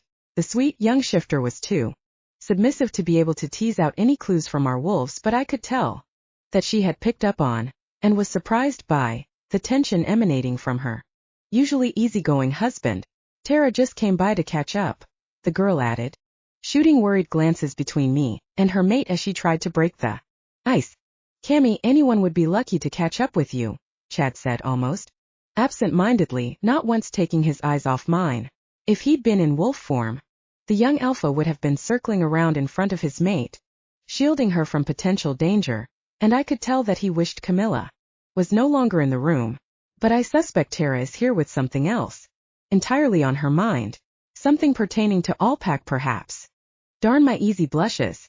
I could feel my cheeks heating up as the young alpha guessed correctly, and I immediately regretted being the cause of the downcast expression that drifted across Camilla's usually sunny face in reply. I was as Machiavellian as my father, manipulating other werewolves to make them do my bidding, and I felt like scum for using my little cousin in such a callous manner. But since my face had admitted as much, I figured that I might as well come clean. You're right, I told Chad while keeping my eyes on his mate. I came here to ask for Camilla's help. You see, my father has finally decided to live up to his nickname of Crazy Wilder, so I've taken over his pack. But I know a female pack leader will have a tough road to hoe at Allpack, so I was hoping I could count on Walker support to ensure that I remain host of the gathering. Pack leader? Really? Camilla asked, and I couldn't tell whether my younger cousin was astounded at my cheek or whether she still maintained enough of her previous willful ways to be excited about my unconventional profession. But before I could reply, Chad got there first. But Wilders aren't hosting Allpack this year, he said, pulling a letter out of his pocket at the same time that he pulled the rug out from under my feet. Young Czar. I shouldn't have been able to tease one faint odor out of the scents flooding the air, but I swore that I could smell the hint of gunmetal on that piece of paper from across the room. In response, deep within my mind, my wolf growled, and I could tell that Chad had picked up on my lupin half's agitation since he raised one eyebrow while waiting for my response. Wordlessly, I held out my hand for the offending missive, not wanting to read the words but unable to prevent myself from doing so, because trying to finish this conversation without seeing what Justin had written was akin to driving past a car wreck without at least glancing out the window to discover whether anyone had been hurt. Pretty much impossible. Chad handed over the letter soundlessly and then watched with keen eyes as I unfolded the single sheet of paper. From the mingled odors, leaf mold, pine needles, peppermint, and that tiny hint of gunmetal, I guessed that Justin had dictated the letter but signed it himself. Unsurprising behavior, since I recalled how frequently I'd taken dictation for my own father when the time came to send out notifications to the other 9 clans each year. Our annual invitations were one of those complicated facets of Allpack that would have made no sense to human bystanders. Werewolves like to keep their options open, so the choice of who would become that year's host was never decided by something as simple as a vote. Instead, the alpha, who considered himself the most dominant leader, simply sent out invitations to all and sundry, and on the rare occasion when someone else felt compelled to challenge the first right to host, another round of invites would go out from a different clan in reply. Then backroom deals would be struck all across the region until everyone had RSVP'd to a single clan, denoting where the event would actually be held. Not that this complicated series of happenings had occurred during my lifetime, not with Chief Wilder firmly in the picture, but my father's current absence from the debate had clearly created a void that Justin had sneakily stepped into. The question was, could I squeeze the imposter back out? Or would I already be walking on eggshells just by showing up at Allpack as leader of the Wilder clan in the first place, with a confrontation before the event pushing my action over the edge from probably ill-advised to just plain ludicrous? But I thought you and Justin were going to mate? Camilla asked as the silence between us lengthened. I was ashamed to admit that I'd forgotten all about the young woman's presence, my mental battle with Justin, and the more current standoff with my cousin's mate, keeping every neuron I possessed firing at top speed. But Camilla wasn't stupid, and she could see that the pieces I'd presented didn't add up. Either Justin and I were a couple, or Justin was a backstabber. Likely he wasn't both. No, I admitted. It didn't bode well for my future as a conniver, but I saw no alternative to telling my cousin the truth. It's his brother I'm in love with. Wolfie is my mate. Just speaking the words out loud was a relief. Smile coming to my lips unbidden as I pictured my mate's face. But then I regained my focus and peered across the coffee table to see how my admission had been received. Better choice, Chad said quietly, and his shoulders seemed to relax just a trifle in reply. I wondered what the young alpha had thought he'd known when he walked into this room a few moments earlier, and I also wondered what rumors had already made the rounds of the packs for Justin to be confident enough to send out his invitation so early in the month. Was it possible that Chad's earlier aggression was fueled by an assumption that I was allying clan Wilder to the more powerful young pack, an assumption that must have had its start on Justin's own lips? And the Machiavellian Wilder part of me continued, can I use the gossip that Justin started to my own advantage? If you're mated to Justin's brother, then why would you need to worry about our support for Allpack? Camilla asked as Chad and I engaged in another silent conversation that got neither of us anywhere.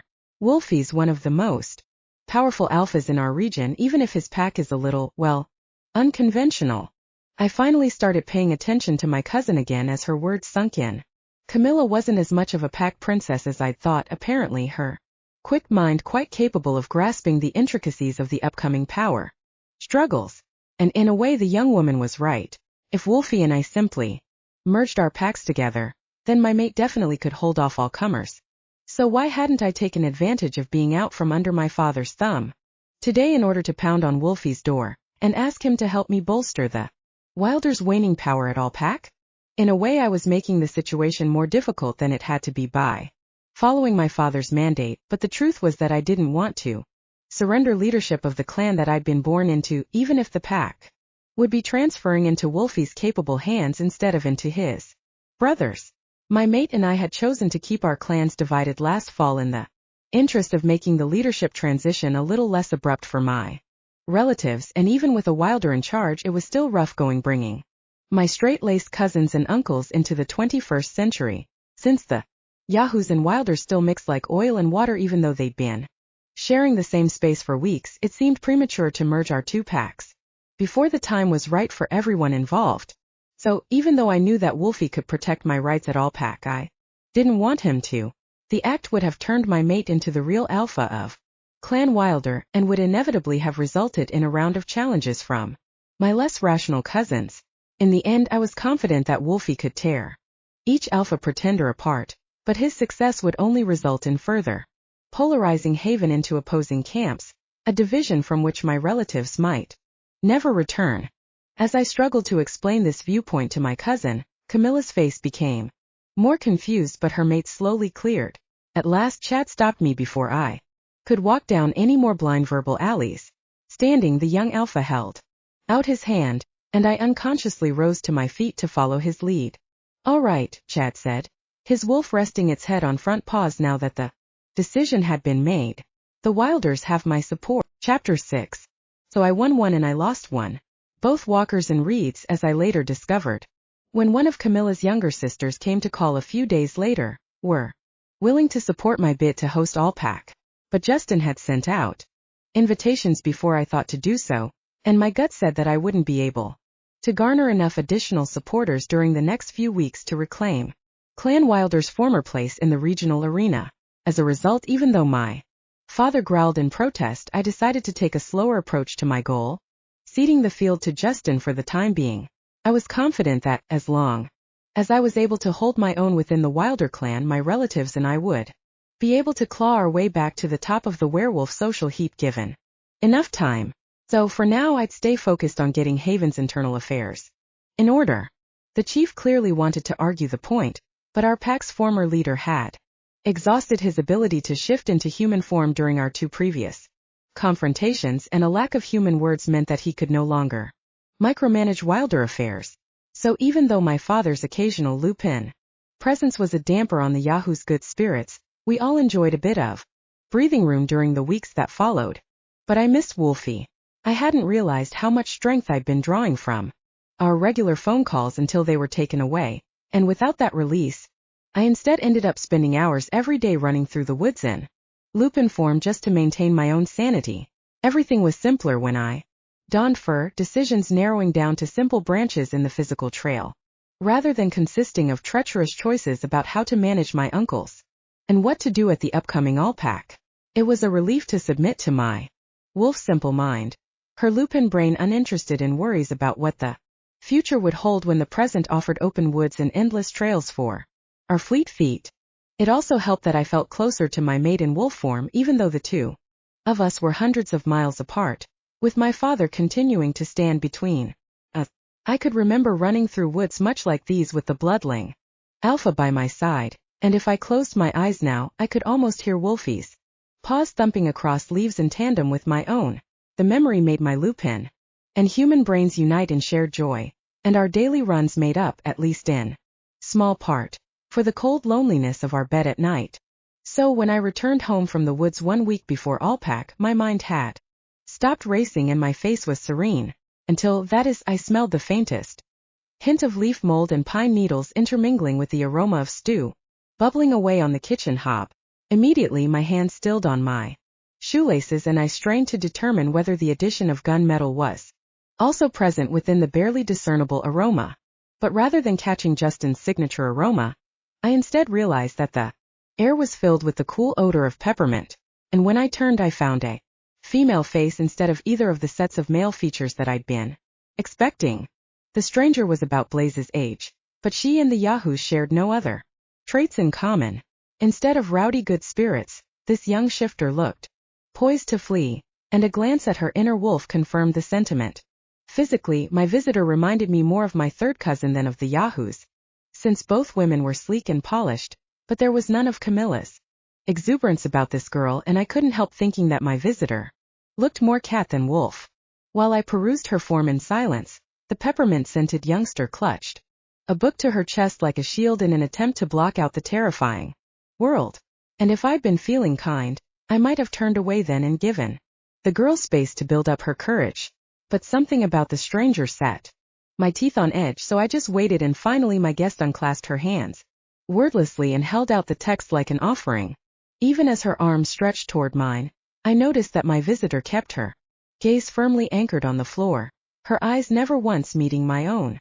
And after spending days guiding alpha-leaning wolves who didn't want to follow my lead, a submissive wolf like this should have soothed my soul. So why did my hackles raise at her mere presence? Taking my attention away from the girl at last, I found that the book was a gift inscribed by my mate, which softened my expression at last. So Wolfie had received my note. Or if not, he still trusted me to stay by his side, regardless of the rumors that must have been swirling through the nearby packs. By this time, werewolves were inveterate gossips, so I wouldn't have been surprised if Justin and I had been married and expecting a child according to the rumor mill by this time. It said a lot about my mate's strength of will that he'd sent me a gift rather than showing up in anger on my doorstep, an eventuality that I'd half hoped for, even though Wolfie's presence would have tossed both my and my father's plans out the window. The thought made me smile, and I ignored the girl in order to open my mouth and fully savor my mate's aroma as I read his words. The whole pack misses you, but I miss you more. Wolfie had penned with a firm hand, then he'd signed his name with a muddy paw print. P.S. The inscription continued. I'm sending you trouble, but you can handle it. As I read the brief note, my usually patient wolf had risen up to guide our shared body taking the lead even though we were currently standing on 2 feet. Perhaps because of that lupin dominance I found myself far less interested in the so-called trouble, and far more interested in the sense still swirling around the room. Wolfie's vague missive hadn't presented the whole picture at all, and my wolf and I inhaled deeply once again in order to fully capture the odor rising off the pages in front of us. In the process we discovered that aroma of pine needles and leaf mold on the title page was emanating just as strongly from the girl who was waiting in front of our eyes. My wolf growled at the realization, and I let the canine have her head, watching our visitor skitter back until her legs bumped up against a straight back chair. Neither my wolf nor I liked what we smelled, and the girl understood without words that she was less than welcome here in my family home. Why the unkindness toward a young shifter who clearly wasn't out to cause any trouble? My wolf's anger had arisen because, as Wolfie's note had opined, the girl herself was trouble. She was trouble because werewolves' signature aromas tended to run in families, and I couldn't quite make myself believe that my visitor was Wolfie's sister, especially since my mate had never mentioned the existence of such a sibling.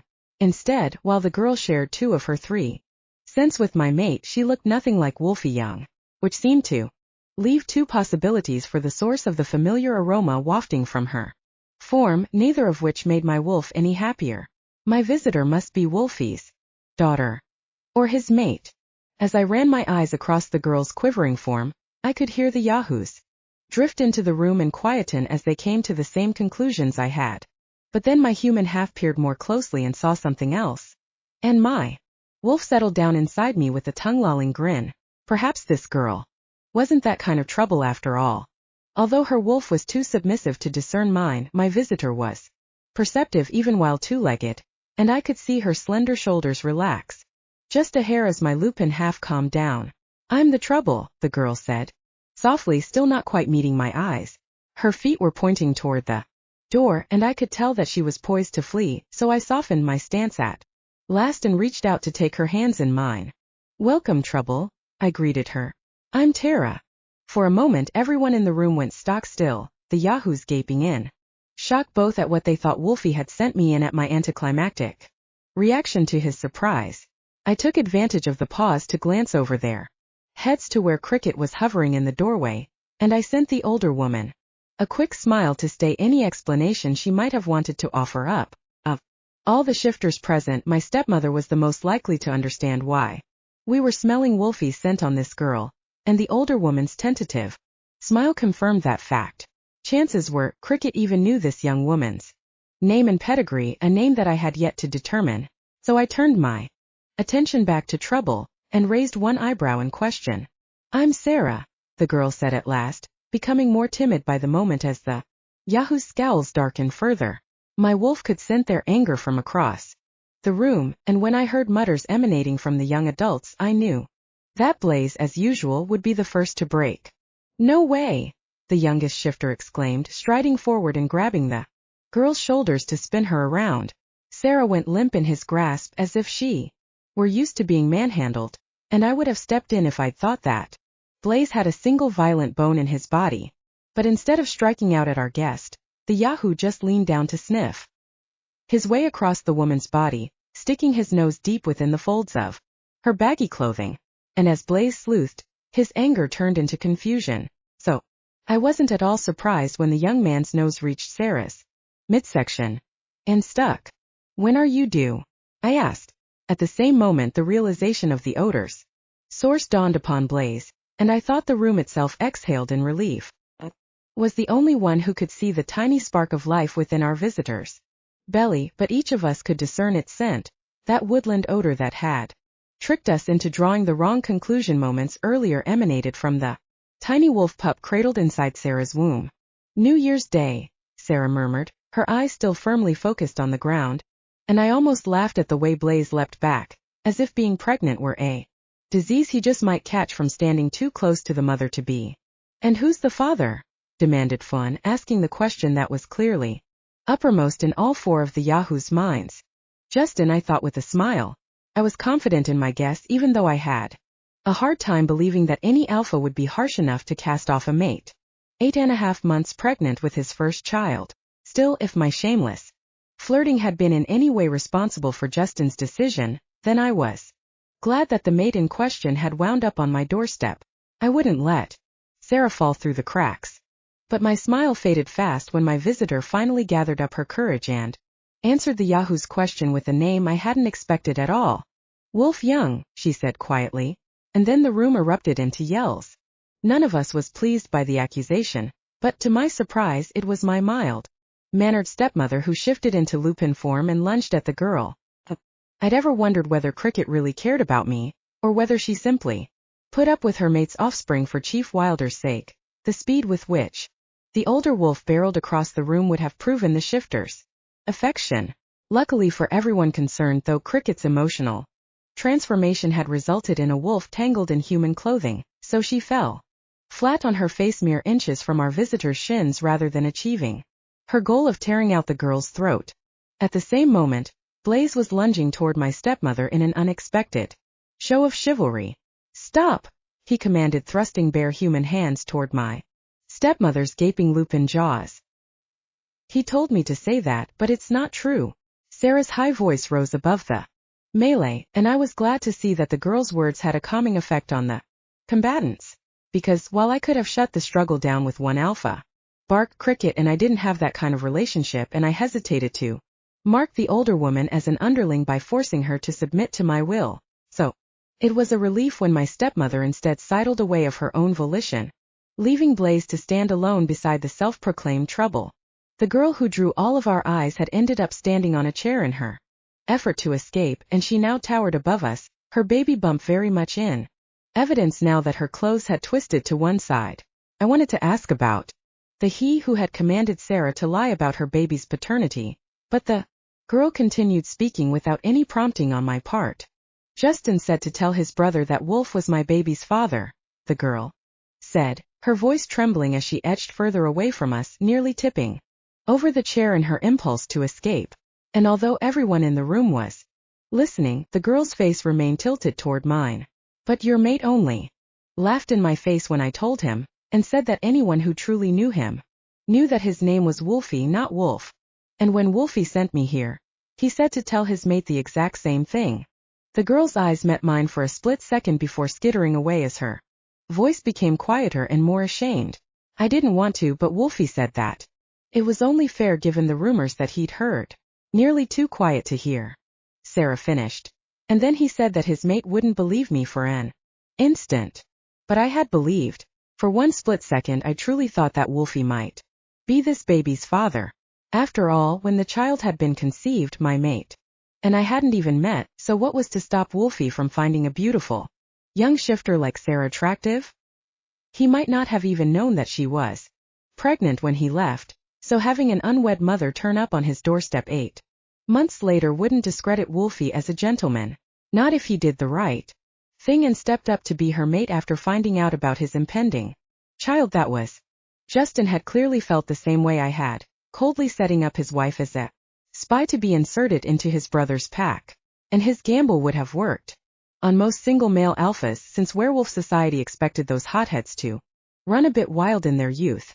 The average unmated alpha shifter wouldn't really expect to remember every girl he'd slept with over the last 9 months, and for this type of alpha, Sarah's scent alone would have been sufficient proof that he was the father of her unborn child.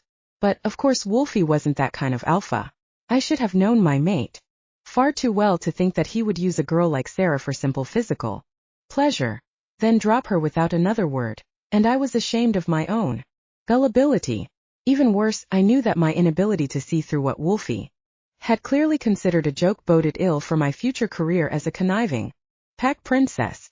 Which was all beside the point at the moment, though, because the more relevant matter was the very pregnant young shifter who had taken one look at Cricket's angry countenance and finally managed to topple her chair over backwards.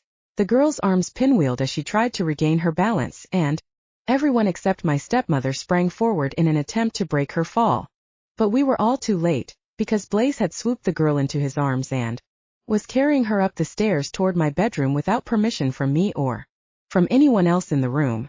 Terra has an empty bed beside hers, the Yahoo said quietly to the girl he was cradling against his chest.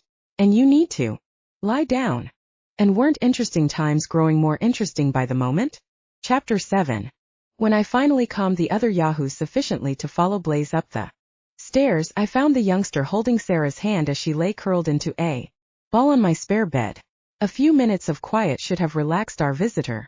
But, if anything, she looked worse now than when she'd been facing off against a pack of angry werewolves. In fact, it soon became apparent that my plan to welcome Sarah and then get back to work on all pack preparations would be soundly dashed. What were you thinking sending a pregnant woman off on her own? I chided my absent mate, especially when she clearly needs to see a doctor. Despite being an alpha male, Wolfie wasn't usually oblivious to social intricacies, so it was surprising that he hadn't taken advantage of his access to the only werewolf-approved medical doctor in the region when this pack princess showed up on his doorstep. My brother-in-law Dale lived right over the mountain from my mate, and the doctor was clearly Sarah's best option for prenatal care. So, why hadn't Wolfie chosen to keep his brother's mate close by? As I wavered in the doorway, unsure of what to do with a very pregnant, and possibly ill shifter, our guest whimpered and her face abruptly lost all color. Beside her, the strangely devoted Blaze seemed torn between taking the girl into his arms or taking to his heels, and I didn't blame him one bit. Childbirth among werewolves was terrifying, with 1 in 10 women giving birth to wolf cubs, bloodlings rather than humans, resulting in very high mortality rates for mother and child alike. And since pregnant shifters couldn't risk being treated in hospitals, other complications abounded, making a werewolf's chances of survival even more slender when the time came to give birth. Most female shifters my age wouldn't have been quite so horror-stricken at the idea of being in charge at an imminent birth, but I wasn't a conventional shifter. When I'd escaped the Wilder pack to live among humans, I'd been too young to have assisted at any births, so the only delivery I'd been privy to had been my own mother's ill-fated attempt to bear a son. I hadn't been in the room to see the furry bloodling come out from between my mother's bloody thighs, but her screams of agony had filled the entire house, and the sound haunted me to this very day.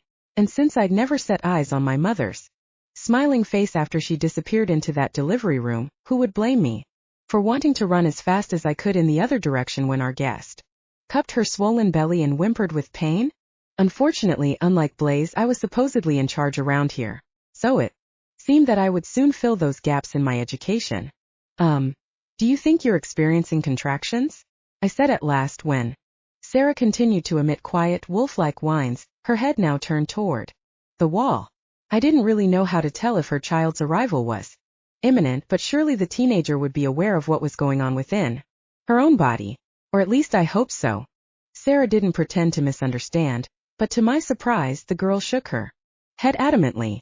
Tears were coursing down her face and she was clearly in pain. But our guest appeared convinced that she was not giving birth.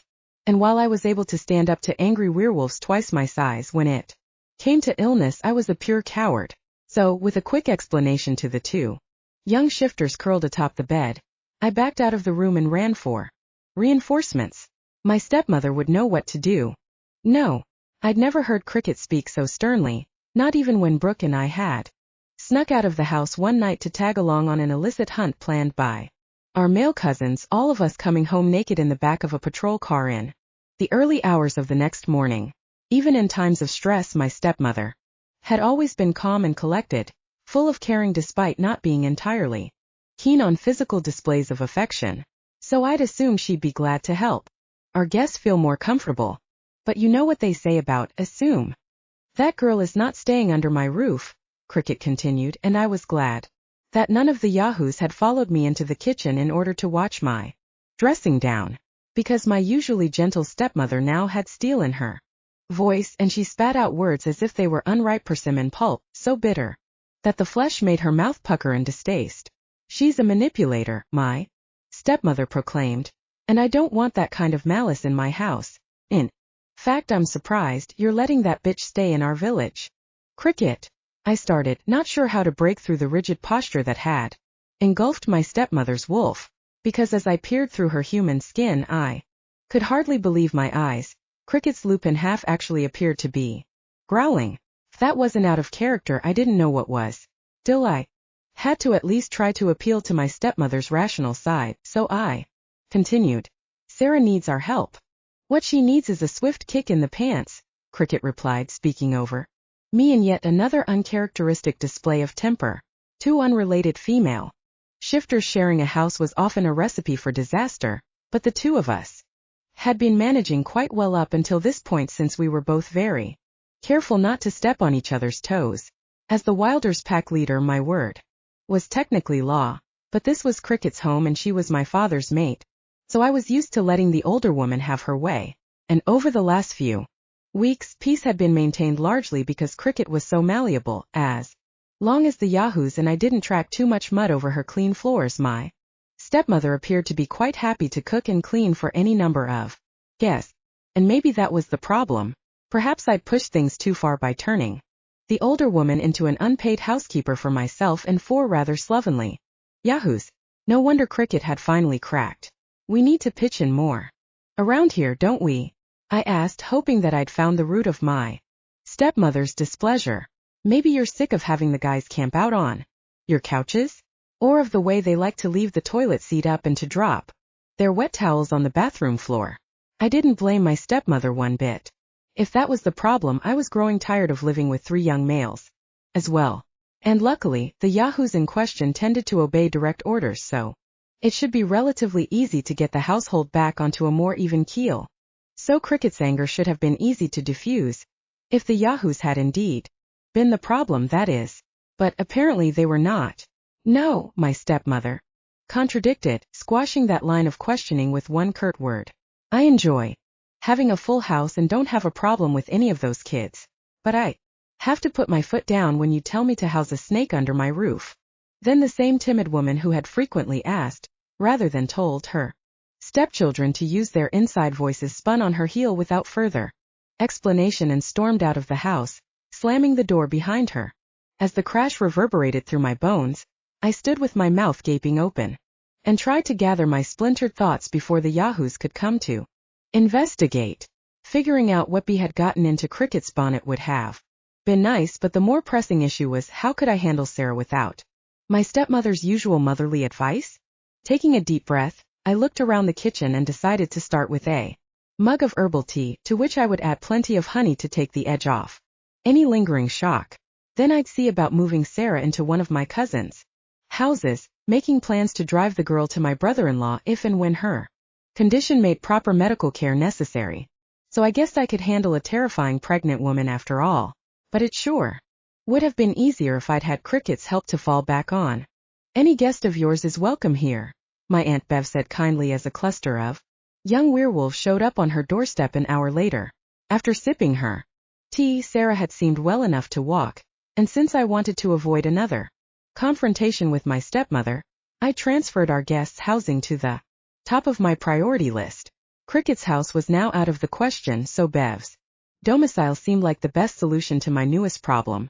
My mother's sister, Aunt Bev, had lived alone with her son David for over a decade since her husband died, and I had a feeling that the plump shifter wouldn't mind one bit if Sarah spent the next week in her spare room.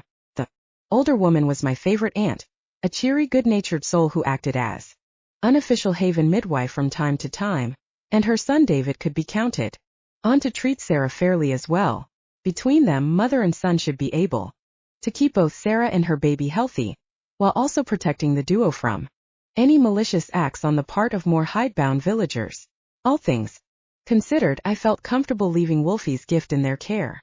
But despite feeling that the two relatives would make good hosts, I'd brought all of the yahoos along for moral support as I helped Sarah up onto Aunt Bev's porch. After all, my past experience suggested that there might be something about our guests that set middle-aged shifters off into uncharacteristic bouts of rage, and I wasn't quite willing to risk facing Aunt Bev turned wicked witch of the West all by myself. Luckily, Cricket's reaction to Sarah seemed to have been a one-off deal. Come on in, Bev continued, holding the door open and not even batting an eyelash, when half of the yahoos promptly forgot to wipe their feet before they filed through the entranceway.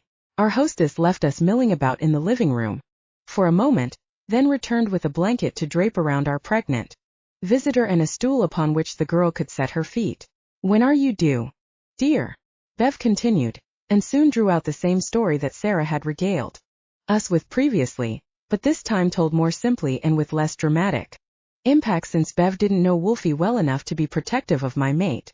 And once Sarah's tale was told, I was relieved to find that my aunt was quite willing to share the knowledge that she'd accumulated during her own pregnancies and while assisting at the deliveries of other members of the pack.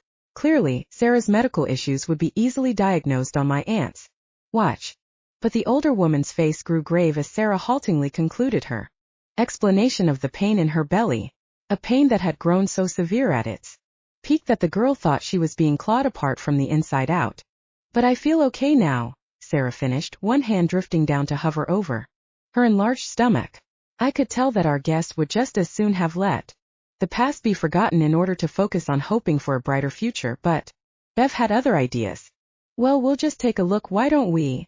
My aunt said to the girl before turning to raise her eyebrows meaningfully at the yahoos. For young shifters peered back at Bev with the supreme obliviousness of youth. And I thought for a moment that I'd have to speak up and clue the youngsters in. But before I could open my mouth, Wade colored and did my job for me. I think she wants us to go, guys, he suggested, so she can look Sarah over. At Bev's confirmation, for youthful heads now turned my way, and I jutted my chin toward the door in confirmation. I figured that, even though werewolves didn't worry too much about group nudity, Sarah probably would feel more comfortable without a bunch of guys she barely knew staring at her naked belly. Heck, I'd feel more comfortable if I wasn't forced to see Sarah's pregnancy up close and personal, but we couldn't all get what we wanted now. Could we? 3 of the yahoos clearly shared my trepidation, if the speed with which they headed out of my aunt's house was any indication.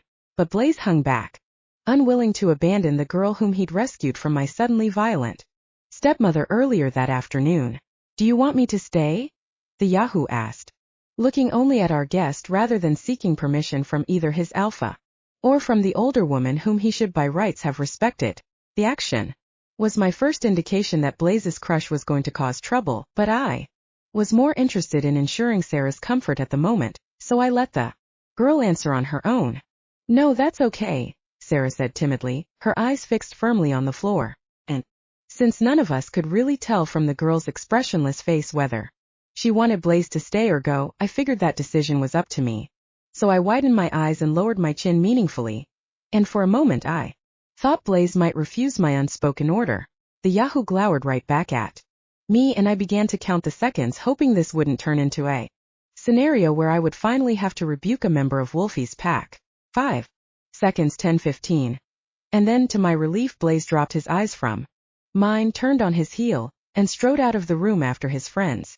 So at least the yahoo wasn't untrainable, even if I could tell that Sarah's presence was going to make my role as the youth's alpha a bit more difficult for the foreseeable future. Well, now that we have that settled, why don't you just lie down here for a minute? Bev said kindly, arranging a pillow beneath Sarah's head as the girl stretched out on the couch. The older woman pushed up our visitor's shirt to reveal the girl's baby bump and began gently prodding her patient's abdomen. Does it hurt anywhere right now? The older woman asked as she worked, and Sarah shook her head in negation. And you said there hasn't been any bleeding. I did my best to pay attention, but I ended up tuning out the 2 women as Bev's examination continued. There were just so many problems whirling through my mind at the moment: Sarah's health, the upcoming all-pack drama, and the ever-present power struggles within my own clan topping my list of worries. Plus, I really didn't want to think about pregnancy any more than I had to. Not when my limited experience with shifter childbirth had been so gut-wrenching. But sticking my head in the sand suddenly ceased to be an option. When Bev's words sunk into my reverie. I'm afraid your child is a bloodling, the older woman said a second time, and by the expression on Sarah's face, I suspected that the girl had already guessed as much. I, on the other hand, was so blindsided by what should have been an obvious diagnosis that I almost didn't hear Bev's explanation. All of that excitement must have made the baby shift into wolf form. My aunt continued, trying to keep her voice relaxed. But it was impossible to stay calm when all 3 of us knew what a wolf pup inside Sarah's womb meant. Women who bore bloodlings didn't survive. And most of the time neither did the pup. Chapter 8. My first impulse was to ignore my father's mandate and to drive Sarah to my brother-in-law's house immediately. But, as Bev explained after she'd tucked our guest into bed with a book and yet another cup of hot tea, it was best to Keep the mother to be calm in an effort to also keep the wolfling sedated. Within her womb, both mother and child would have a better, if still slim, chance of life if the baby was allowed to grow all the way to term, so my aunt encouraged me to wait before moving our guest once again. Are you sure?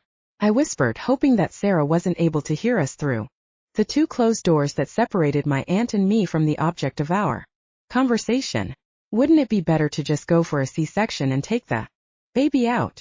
I don't know anything about C-sections, Bev replied, pursing her lips contemplatively. Although, wouldn't you have to keep the baby in some kind of incubator if you take it out too early? My aunt made a good point that I had forgotten due to spending so much of my early adulthood around non-shifters. Werewolves' inability to take advantage of hospitals definitely worked against us if we were hoping to keep a preemie baby alive. But if a C-section was the only way to save Sarah, wasn't the mother more important than the child? I don't really know if you're right or wrong, my aunt continued as I tried to work through the repercussions of various potential actions.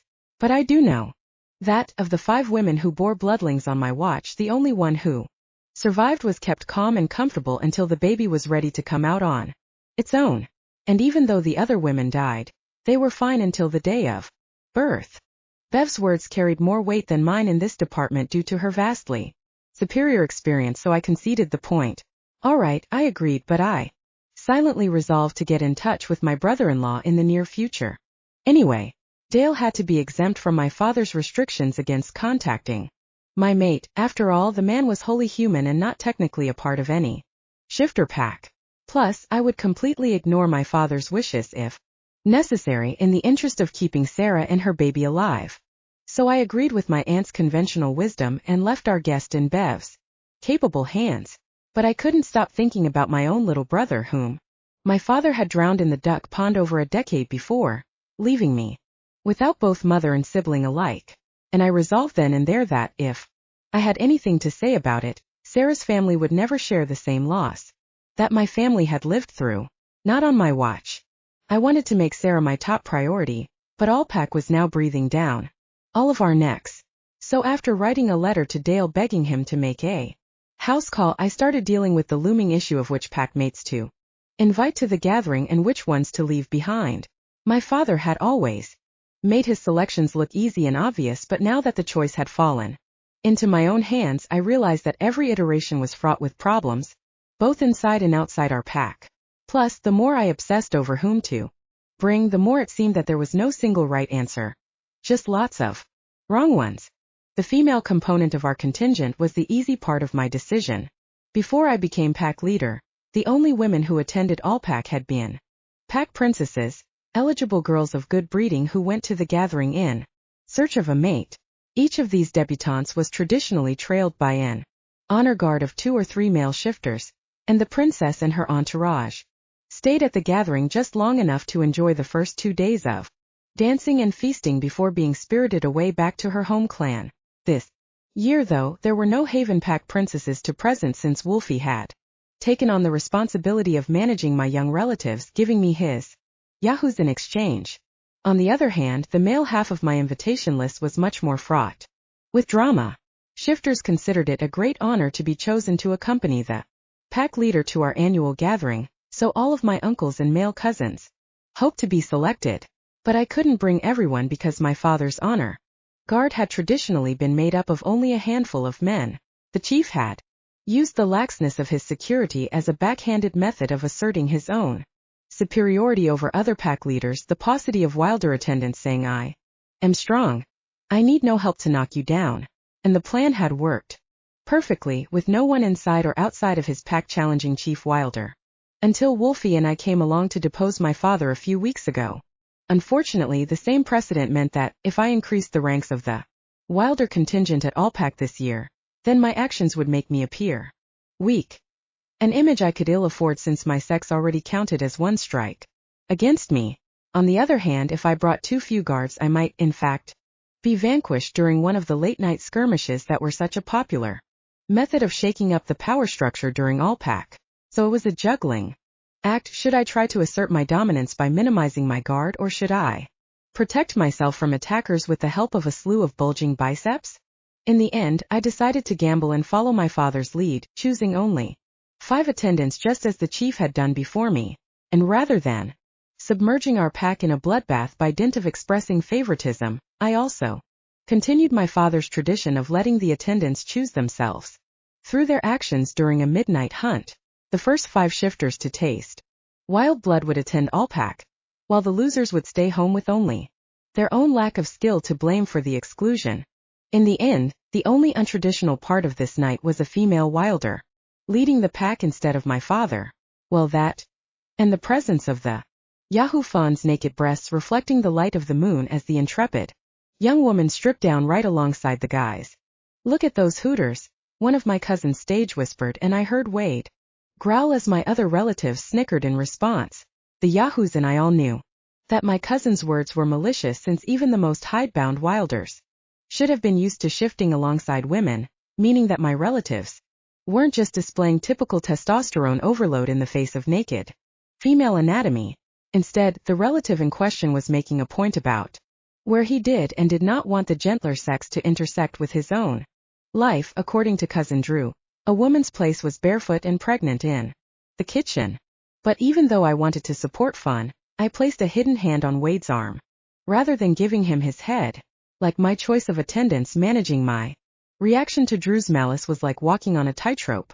I definitely wanted my cousins to get used to having women work and play alongside them in every setting, but at the same time I didn't want to speak up in Fawn's defense, because I knew that the tough young woman didn't need either me or Wade to fight her battles. By being silent, I let Fawn prove that fact to the relatives in question as well as to herself. So I chose the simpler path instead, showing my cousins how much faster I could shift, and thus how vastly my alpha powers exceeded their own. "Those distracted by their dicks will definitely lose out," I said simply, allowing my arms to fall toward the ground as my body changed seamlessly into lupin form. Since following Wolfie's lead and teaming up fully with my wolf, the transformation that had previously been both painful and slow now came nearly as naturally as breathing. And as I settled onto my haunches and looked up at the 2-leggers behind me, I was pleased to notice that 3 of the similarly schooled Yahoos were among the first to follow my lead in donning fur. Only Blaze was absent, having chosen to watch over Justin's pregnant wife, rather than taking part in our midnight hunt. In contrast, Fawn, Wade, and Glenn had all sought my permission to attend, and I saw no reason to leave the young adults behind. Well, no reason except the need to find worthy prey, and fast, because my father had never allowed another shifter to beat him to the kill during a midnight hunt, and I could do no differently, not if I wanted to continue walking in the chief's shoes.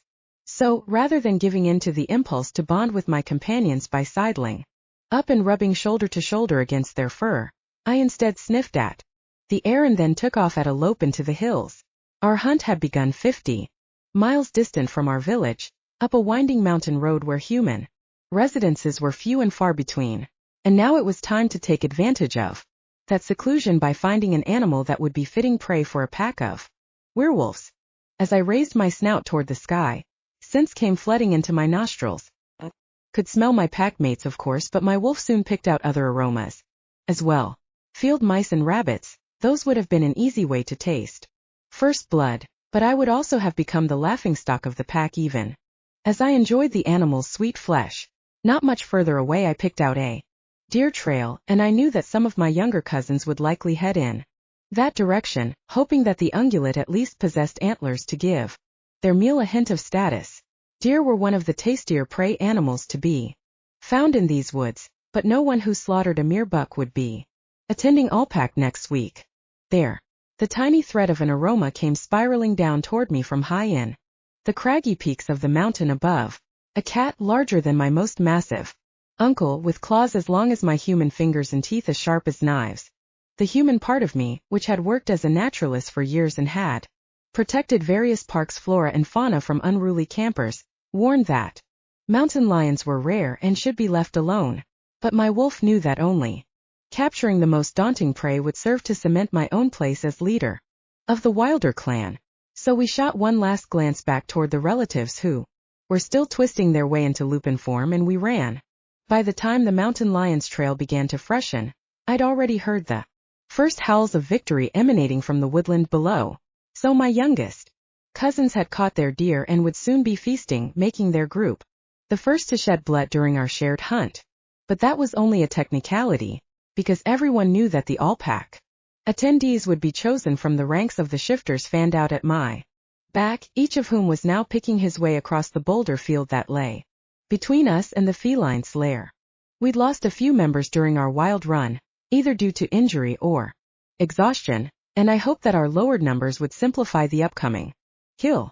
Glenn had fallen back out of sight after twisting one foot in a crack in the rocks, but Wade and Fun were still keeping pace along with 3 of my 5 uncles. Among my cousins, only 2 had been able to manage our mad dash up the mountainside, Bev's son David, and my malicious cousin Drew. After starting the night off on a bad foot, Drew seemed to have taken it upon himself to haze Fun whenever possible, bumping the female Yahoo accidentally, on purpose whenever we crossed open ledges, and once almost causing the smaller Wolf to tumble out into open air. During that incident, Glenn had injured himself while coming to his female companion's aid, and it had taken all of my self-control to bite down on a growl and to stop my wolf from spinning Drew head over heels until he submitted, then sending the troublemaker home with his tail between his legs. But Fun had told me this morning that she wanted to stand on her own 4 feet, and to win this battle herself. So even though my cousin's actions were patently unfair, I allowed the hazing to persist and simply increased my pace until Drew became too tired to cause any more problems. I did spare a bit of brainpower to hope that my cousin would slip and twist his own ankle so I wouldn't be forced to bring the bully along to all-pack, but I'd yet to achieve that yearn-for goal. We'd passed through 50 feet of rocky ground and were once again running flat out when my wolf swamped my human brain entirely. A head silhouetted against the moon, the cat came into view at last, perched 20 feet up on a horizontal limb of a tremendous oak. The feline was pitch black rather than showcasing the usual tawny coloration of most mountain lions, and her eyes were already trained on my pack of wolves, which made no sense. If our prey had known that we were coming for quite some time, why had she failed to run? The rest of us paused to assess the situation, but my malicious cousin ran up the base of the tree like a hunting dog, balancing on 2 hind feet as he bayed at the moon and made my uncles roll their eyes in disgust. Sure, our pack had gone hunting in lupin form, but the more intelligent shifter could still remember that he was a 2-legger as well as a wolf even when wearing fur. But we soon turned our attention away from my cousin and onto a more pressing question.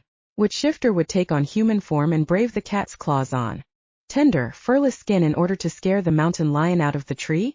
Fawn was 2-legged before I had fully considered the question, and Wade soon donned human form beside her. With the seamlessness of a well-oiled machine, the latter clasped his hands into a foothold and boosted the young woman up until she could swing herself onto the first broad limb.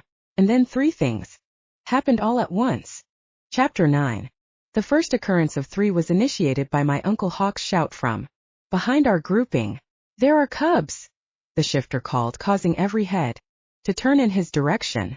It seemed that my oldest uncle had wandered off and regained human form while the rest of us were perusing the cat in the tree. And in the process, Hawk had stumbled across the reason for our mountain lion's uncharacteristic behavior. She was a mother protecting her kits. No wonder our prey hadn't run away at the approach of a pack of wolves.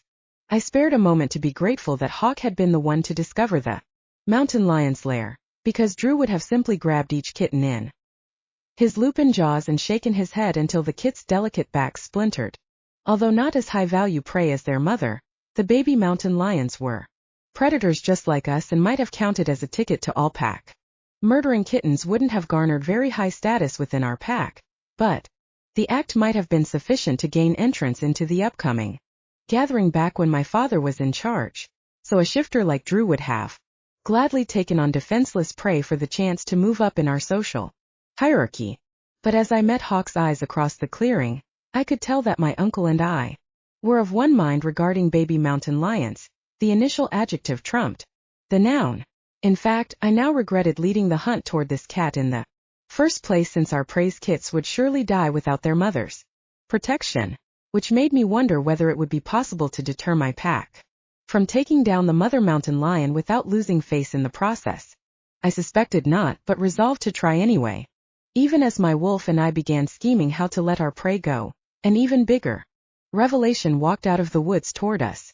Surprising occurrence number 2 was a tall man who looked as if he'd hiked all the way up the mountainside, alone in the dark and in human form at that. But despite the fact that his clothes confirmed that our party crasher hadn't spent any time as wolf lately, the shifter didn't seem at all out of breath, and instead acted as if he were simply enjoying a stroll down a paved city sidewalk. As one, my pack and I each greeted the stranger's appearance by sniffing the air, and in the process I caught an odor that I'd only smelled once before in my life. The ozone scent of rain on hot summer pavement, the calling card of a bell. Bells were the most mysterious of the 4 powerful clans who attended all pack, and I guessed from our visitor's age and stance that this man must be their pack leader, the elusive Thomas Bell. Thomas Bell, never just Thomas, was the oldest alpha in the region, and he was arguably the most powerful alpha as well now that my father was gone. In fact, some thought that if Chief Wilder and Thomas Bell had been forced into a standoff years ago, then perhaps this quiet old shifter would have won the day. But neither alpha seemed inclined to test that supposition, and so my father had remained the host of all pack for my entire childhood. During those decades Thomas Bell had spoken, rarely, only opening his mouth when he really needed to be heard.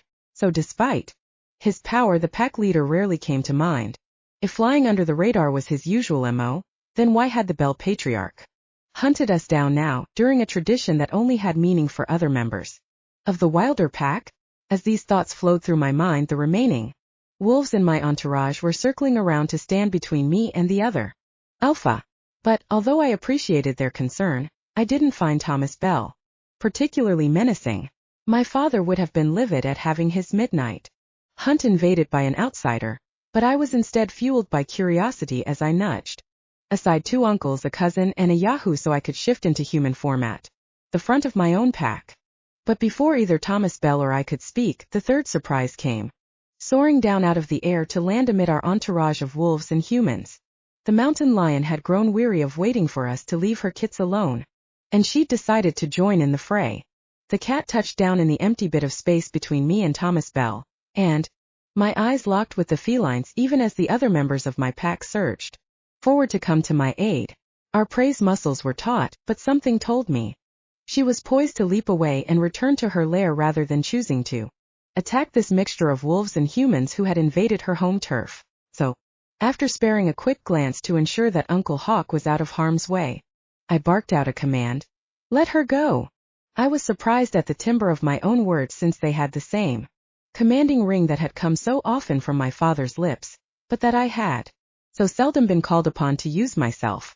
And just as when my father had bellowed, my command was instantly obeyed.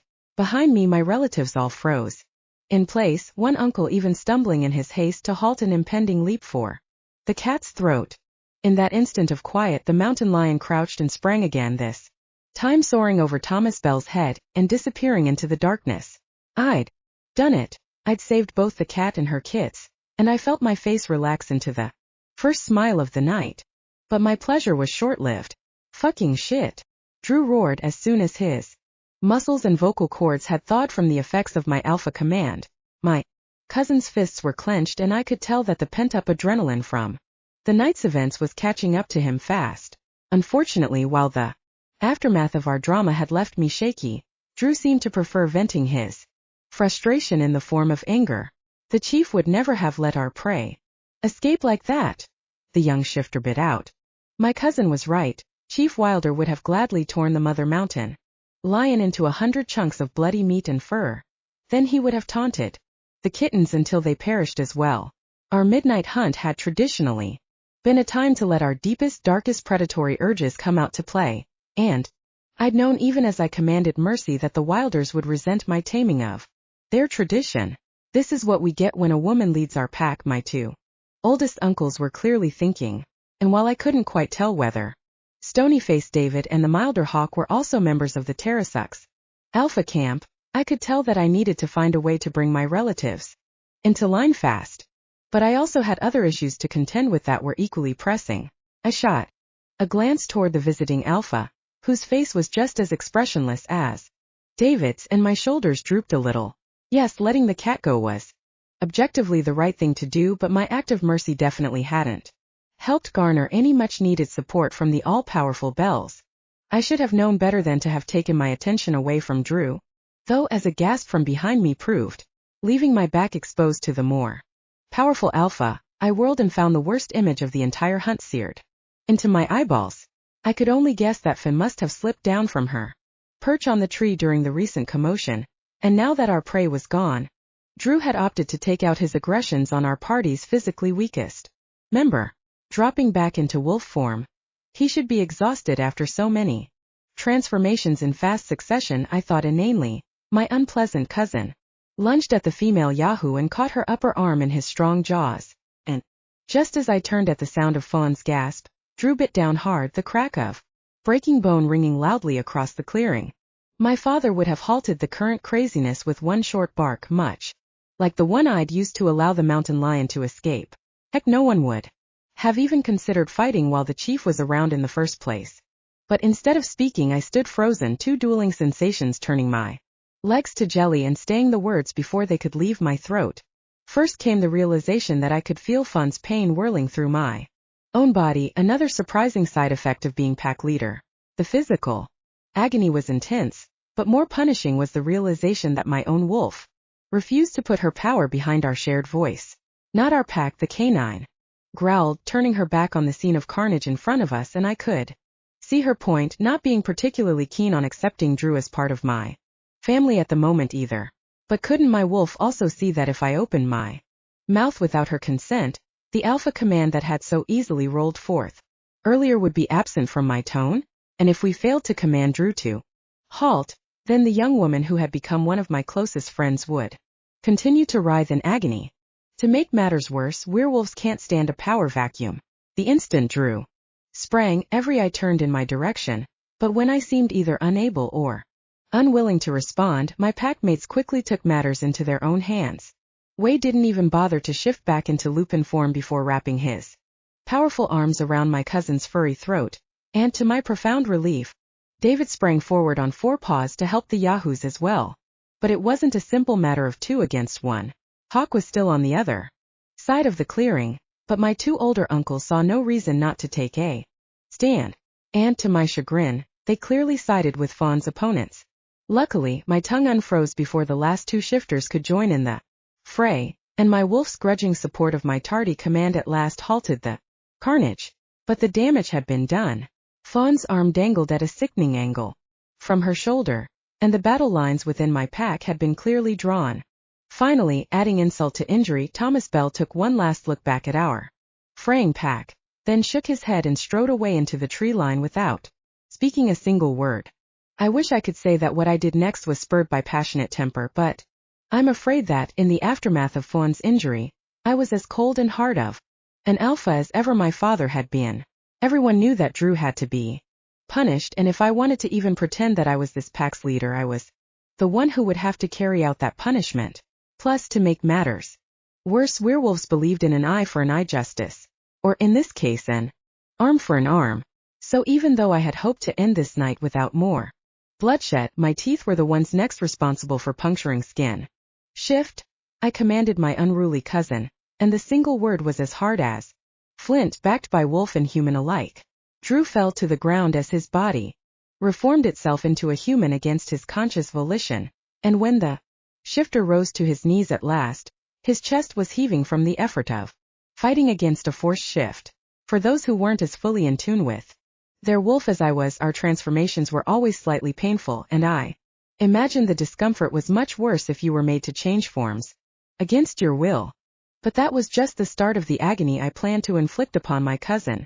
Keeping my eyes firmly latched onto Drew's, I allowed my own body to melt into lupin form, and without pausing I walked slowly forward, deliberately closed my jaws around Drew's upper arm, and then clenched my teeth together until I could feel blood oozing from the sore. Finally, as my cousin's arm twitched within my mouth, I bit down yet harder until Drew was screaming in pain and I could feel his bones splintering between my teeth. Releasing my prey as deliberately as I'd begun, I spat my cousin's salty blood out onto the forest floor, and then regained human form. The pain I'd created reverberated just as strongly through my bones as Fawn's had, proving that "This hurts me more than it hurts you," was literally true for pack leaders. And my human half was sickened by what I'd been forced to do, forcing me to close my eyes for a moment in order to squelch the nausea that churned through my gut. When I was finally able to shake the groggy pain out of my body, I was glad to see that Fawn had already shifted back to lupin form, the action resetting her bone, although not healing the break. Wade and David were working to create a crude splint from 2 branches and some frayed vine fibers, and my Uncle Hawk was preparing a similar dressing for Drew, which left my 2 troublesome uncles to deal with. My father, I knew, would have repeated the arm-breaking exercise in order to discipline both of these shifters in the same way I'd chastened Drew, but even my inner wolf cringed at the extremity of such a punishment. After all, my uncles hadn't actually caused any physical harm, and it could have been argued that they jumped into the fight only to protect Drew from being torn apart by 2 overzealous defenders. On the other hand, I knew deep down in my gut that my uncle's actions had been meant as the first sally in a campaign to undermine my authority, added to which I suspected that, in the long run, 2 additional broken bones now might be kinder than letting my relative's insolence fester into a true division of leadership within the Wilder clan, because assuming everyone didn't simply ally with my detractors and take me down in a pile of teeth and claws, a power struggle at the top of our pack would result in endless scuffles between neighbors lower down the social pyramid, the divisiveness growing until our clan had splintered into a dozen warring factions. I'd watched other packs descend into this kind of infighting before, our wolf nature making many shifters unable to hold themselves back from displays of dominance even if the ends didn't justify the means. And although some of my father's decisions had seemed overly harsh in the past, I knew that the chief's firm hand had protected my relatives from civil war. So I knew I should do the right thing and stop this bloodbath before it began. But I couldn't bring myself to do the deed. Instead, I simply set my uncles an arduous and time-consuming task and hoped that I would be able to find a way to further undermine their coup before it evolved any further. "Wade, Fawn, David, and Hawk will come home with me and will attend all pack," I said clearly, my words carrying to every ear and stilling the aid workers' ministrations. Then, pushing the alpha dominance that I'd been forced to use multiple times already this night back into my voice, I finished, "The rest of you can walk back to Haven and stay there." Chapter 10. I woke far too early due to the sound of timid tapping on my bedroom door. The members of my pack who had been allowed to ride home via motorized transport had returned to Haven in the wee hours of the morning, and for once none of us was interested in the dawn feast that usually followed our midnight hunt. Instead, we'd each gone straight to our respective beds, which I'd hoped would at least mean enjoying a good night's sleep before I had to put out any more metaphorical fires. However, my father clearly had other plans for this final day before our entourage headed to the regional gathering. "Terra," Cricket's timid voice filtered through the wooden door, and I rose quickly to prevent my stepmother from waking. Fun. The young woman was usually unwilling to be set apart from her male companions by dint of preferential treatment, but she'd readily accepted the offer of my spare bed last night, proving that the Yahoo's pain and exhaustion was more extreme than she let on. It couldn't have been easy to limp home on 3 legs last night, but Fun had somehow managed to keep up with our descent down the mountain, never so much as uttering a single whimper of complaint. Still, the female Yahoo's lips had been white by the time we'd reached our cars, and I hoped she'd be able to rest and heal for a few more hours at least before embarking on 2 weeks of roughing it in a wintry campsite. So I grabbed my clothes as soon as I heard Cricket's voice, then I tiptoed outside, pulling the door closed behind me. As I emerged, I could immediately smell my father's scent wafting up the stairs from the lower level of the house. Oh goody, another visit from Crazy Wilder, I thought grimly. But there was no easy way to avoid my visitor, so I pattered barefoot down the stairs to face the music. Unfortunately, the ensuing confrontation had a larger-than-expected audience. Cricket's sitting room was already filled to the brim with my father in his rare human form, plus a heaping handful of menacing Wilder males by the time I came into view. Meanwhile, my allies, the Yahoos, were notably absent. Since the latter had spent the night camped out on the same sofas that my uncles and cousins were currently sprawled across, it was clear that this ambush had taken some effort to set up. Someone must have sent the Yahoos off on a wild goose chase and then assembled the ranks of my detractors at the crack of Dawn, a sally that had my father's name written all over it. As I took in the scene in front of me, I saw that the chief was smiling and that his wolf danced with the glee of having pulled the wool over my eyes. In response, the least helpful emotion of all, anger, rose up within my breast. I'd rolled over and let my father manipulate me several times over the last few weeks, but something about this most recent entrapment felt like the straw that broke the camel's back.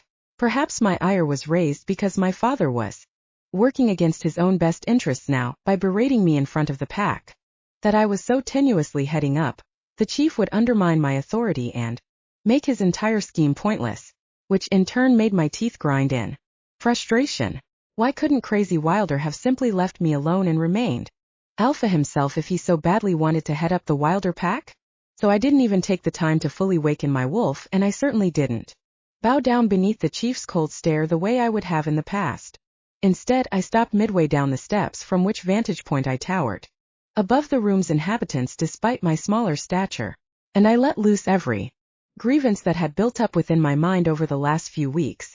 So you're here to tell me what to do again? I spat out, not caring if I sounded like a shrew. There was no longer any point in trying to beat my father at his games of alpha dominance, not since my other relative's presence meant that I'd lost this fight before it truly began. Let me guess, I continued, taking the stairs two at a time as my rage drew me toward the object of my exasperation. You think attending all pack with a wounded woman and only 3 male shifters in my entourage is pure stupidity. You're going to tell me that I might as well just offer up my belly now and tell the other alphas to go ahead and tear out my entrails.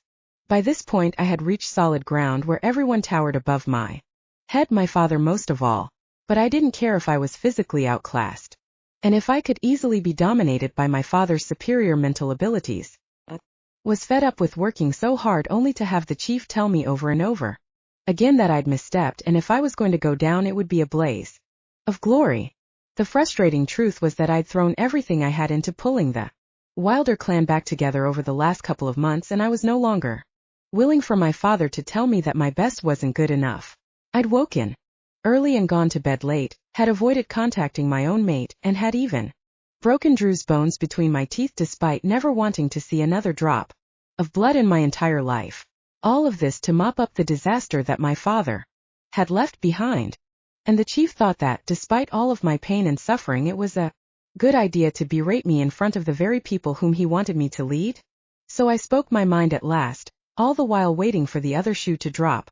Well, I've had it with you thinking you can lead this pack through me, I told my father, jabbing him in the chest with one hard finger.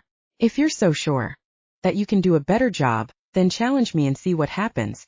And if you're too afraid to step up to a fight, then get out of this house and leave me alone.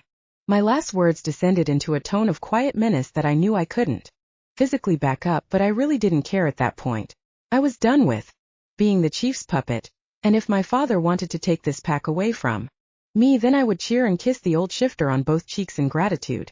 Then I'd skip off into the sunset with my mate and with the hodgepodge of werewolves who were already starting to feel more like family than my own did. Finishing my rant, I waited, sure that my father would call my bluff, and for a solid minute we stood there nose to nose, or rather nose to collarbone. Then my father simply shrugged and turned to leave. On your head be it, he said simply, and to my surprise, the ranks of angry uncles and cousins filed out behind him without a word of complaint. Meanwhile, I was left staring with my mouth wide open in disbelief, as, even though it felt far too easy, it seemed that I had won. I wasn't entirely sure that my father had actually capitulated rather than simply having wandered off to scheme at his leisure, but as the day progressed, and everyone I met hopped to obey my commands, I slowly began to relax. Perhaps I really had stood up to my father and come out of the altercation triumphant. Perhaps I really could find a way to hold the Wilder clan together without losing myself in the process. Perhaps Allpack wouldn't be so bad after all. Of course, I should have known that my decisions wouldn't all go unchallenged. But at first, the day seemed to be getting brighter rather than cloudier. When the male Yahoo showed back up after lunch, cheeks red from what must have been an enjoyable run, I could smell the scent of blood on their human skins. These happy-go-lucky werewolves had made up for the anticlimactic nature of yesterday's hunt by finding a simpler prey animal to tear into shreds. A deer? If I didn't miss my guess. And while I envied the young shifter's simple good humor, their smiling faces also brought some much-needed cheer to my own mood. I hope you brought back something for Cricket to cook into our dinner, I told the yahoos sternly, but I couldn't maintain my acerbity and instead ended up smiling at the puppy-like grins on all three guys' faces. The simplicity of Wolfie's pack mates made my own wilder relatives look even worse in comparison, and I wish that I could have simply thrown in the towel and let someone else take over my familial clan. But the relatives like Hawk who would have ruled fairly weren't the ones who would willingly fight for power, and I shivered to think what Haven would turn into if Drew or one of his cronies took control. So I would keep fighting the uphill battle to take my father's place, but at least I could spend a little piece of today with Wolfie's youngsters in order to soak up their joie de vivre. What are your plans for the rest of the morning? I asked, once Wade had assured me that they'd saved not only the haunches, but also the tenderloin to be cooked up in my stepmother's kitchen. The guys exchanged glances, and then the youngest spoke. We were thinking of going to see Sarah. She seemed kinda lonely the other day. Instantly, my big-picture ruminations gave way to the necessities of the present, and I narrowed my eyes at Blaze, assessing his honesty. Sure. Werewolves were pack animals, and we didn't do well in solitary confinement. But I suspected that my Aunt Bev was keeping Sarah quite happy and healthy all on her own. In the meantime, if the girl wanted to talk to someone closer to her own age, David would be just down the hall. So I suspected that the purpose of the Yahoo's visit had less to do with humanitarian aid and more to do with Blaze's crush on Justin's cast-off mate. In which case the question became, should I try to stifle the pairing before it truly began? Politically, having one of our Yahoos hook up with Sarah would cause problems, since Justin was just the sort of alpha who wouldn't want anyone else laying hands on his ex-mate, even if the shifter no longer considered the girl to be worth his while to house and feed. But I was already dealing with plenty of political problems, so one small additional issue barely raised my eyebrows. Instead, my biggest consideration was trying to figure out what would make my own pack happiest. Blaze was young and hot-headed, but he was also loyal and lovable, and I figured that Sarah could do much worse than having a shifter like him as her mate. In addition, I suspected that another werewolf in her corner might make Sarah more likely to fight for her life in the battle that loomed on the horizon, and the girl would definitely need all of the odds tilted in her favor if she was going to survive. So I shrugged off my reservations and didn't make waves, but I did opt to join the Yahoos in checking on our guest. And that was my biggest mistake of the day, because Sarah would never have built up the courage to come to me on her own, so if I just begged off from that visit, then half of the drama during the ensuing week would never have occurred. But that's 2020 hindsight, which never did anyone any good, and at the time I thought it would be a nice gesture for the reigning alpha to make sure that our guest was settling into her new home. So I tagged along and started the chain of events that would eventually lead to even more pain and suffering. I'm glad you came by, my aunt greeted us as our foursome filed into her living room once again. Fawn was still ensconced in Cricket's upstairs room, her lupin nature making it easy to enter a state of hibernation in preparation for the effort that was to come. But Wade and Glenn had opted to join us rather than letting me and Blaze visit Sarah alone, and this time they'd even remembered to wipe their feet on Bev's welcome mat. How's your patient feeling? I responded for the group, noticing that my aunt hadn't lowered her voice the way I would have outside Fawn's sickroom door. Hoped that the midwife's normal tone meant that Sarah was feeling better, and my wish was soon borne out when the girl in question came pattering down the hallway with sleekly brushed hair and even a dash of makeup on her cheeks and lips. In fact, our guest was in such perky good health that I almost thought Bev had planted another young werewolf to take the place of the wilting flower, whom I'd met just a few days before. But when I peered closer with my lupin, I could see that there was still a spark of life within Sarah's womb, and that the spark definitely boasted a tail. So our guest wasn't healed, but at least she was feeling much better. I'm doing great, Sarah answered, confirming my assessment. The girl's voice was still quiet, but her stance no longer suggested that she expected us to turn into wolves and rend her limb from limb at one wrong word, which was definitely a sign of improvement. Thanks for coming, she continued, speaking to me and ignoring the way Blaze's eyes followed her every mood hungrily. Actually, I was hoping to speak with you before all pack, she added quietly, yet firmly, so I'm glad you dropped by. If there's anything you need. I started, but Sarah didn't give me time to finish. The girl had obviously put a great deal of thought into her request, and needed to get the words out before I could shoot her down, so I didn't even growl at being spoken over, something that I suspect the chief had never allowed to happen in his entire career as alpha. I want to go with you to the gathering, the girl said, then took a deep breath and hastened to explain.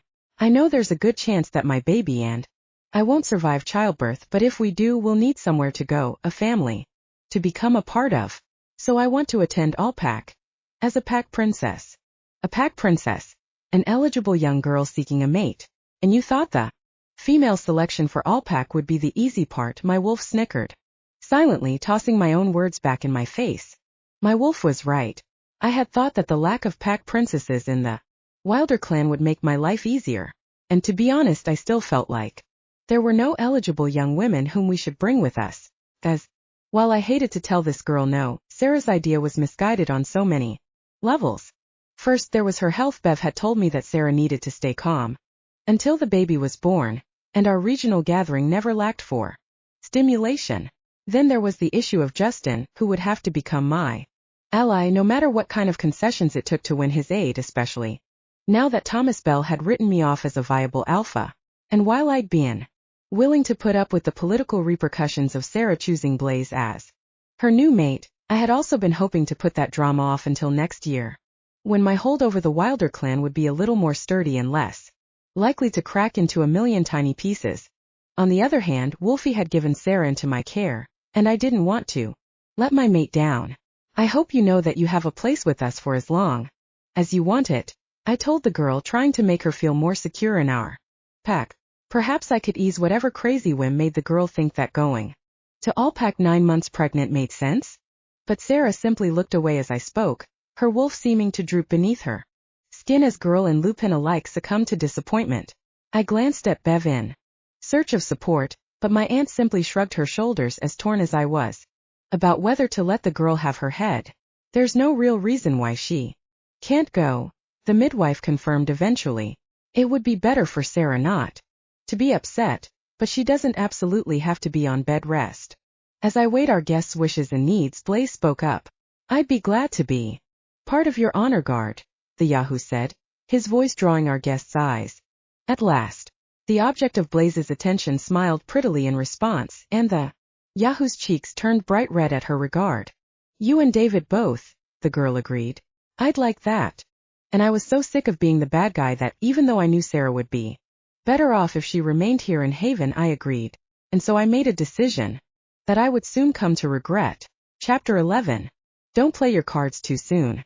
The telegram arrived mere minutes before our entourage set off for all pack, and I couldn't resist immediately lifting the sheet of paper to my nose in search of my mate's signature aroma, because the message had to be from Wolfie, even though there was no odor of shifter about it, and even though the human delivery guy professed to have no knowledge of who the anonymous sender might have been.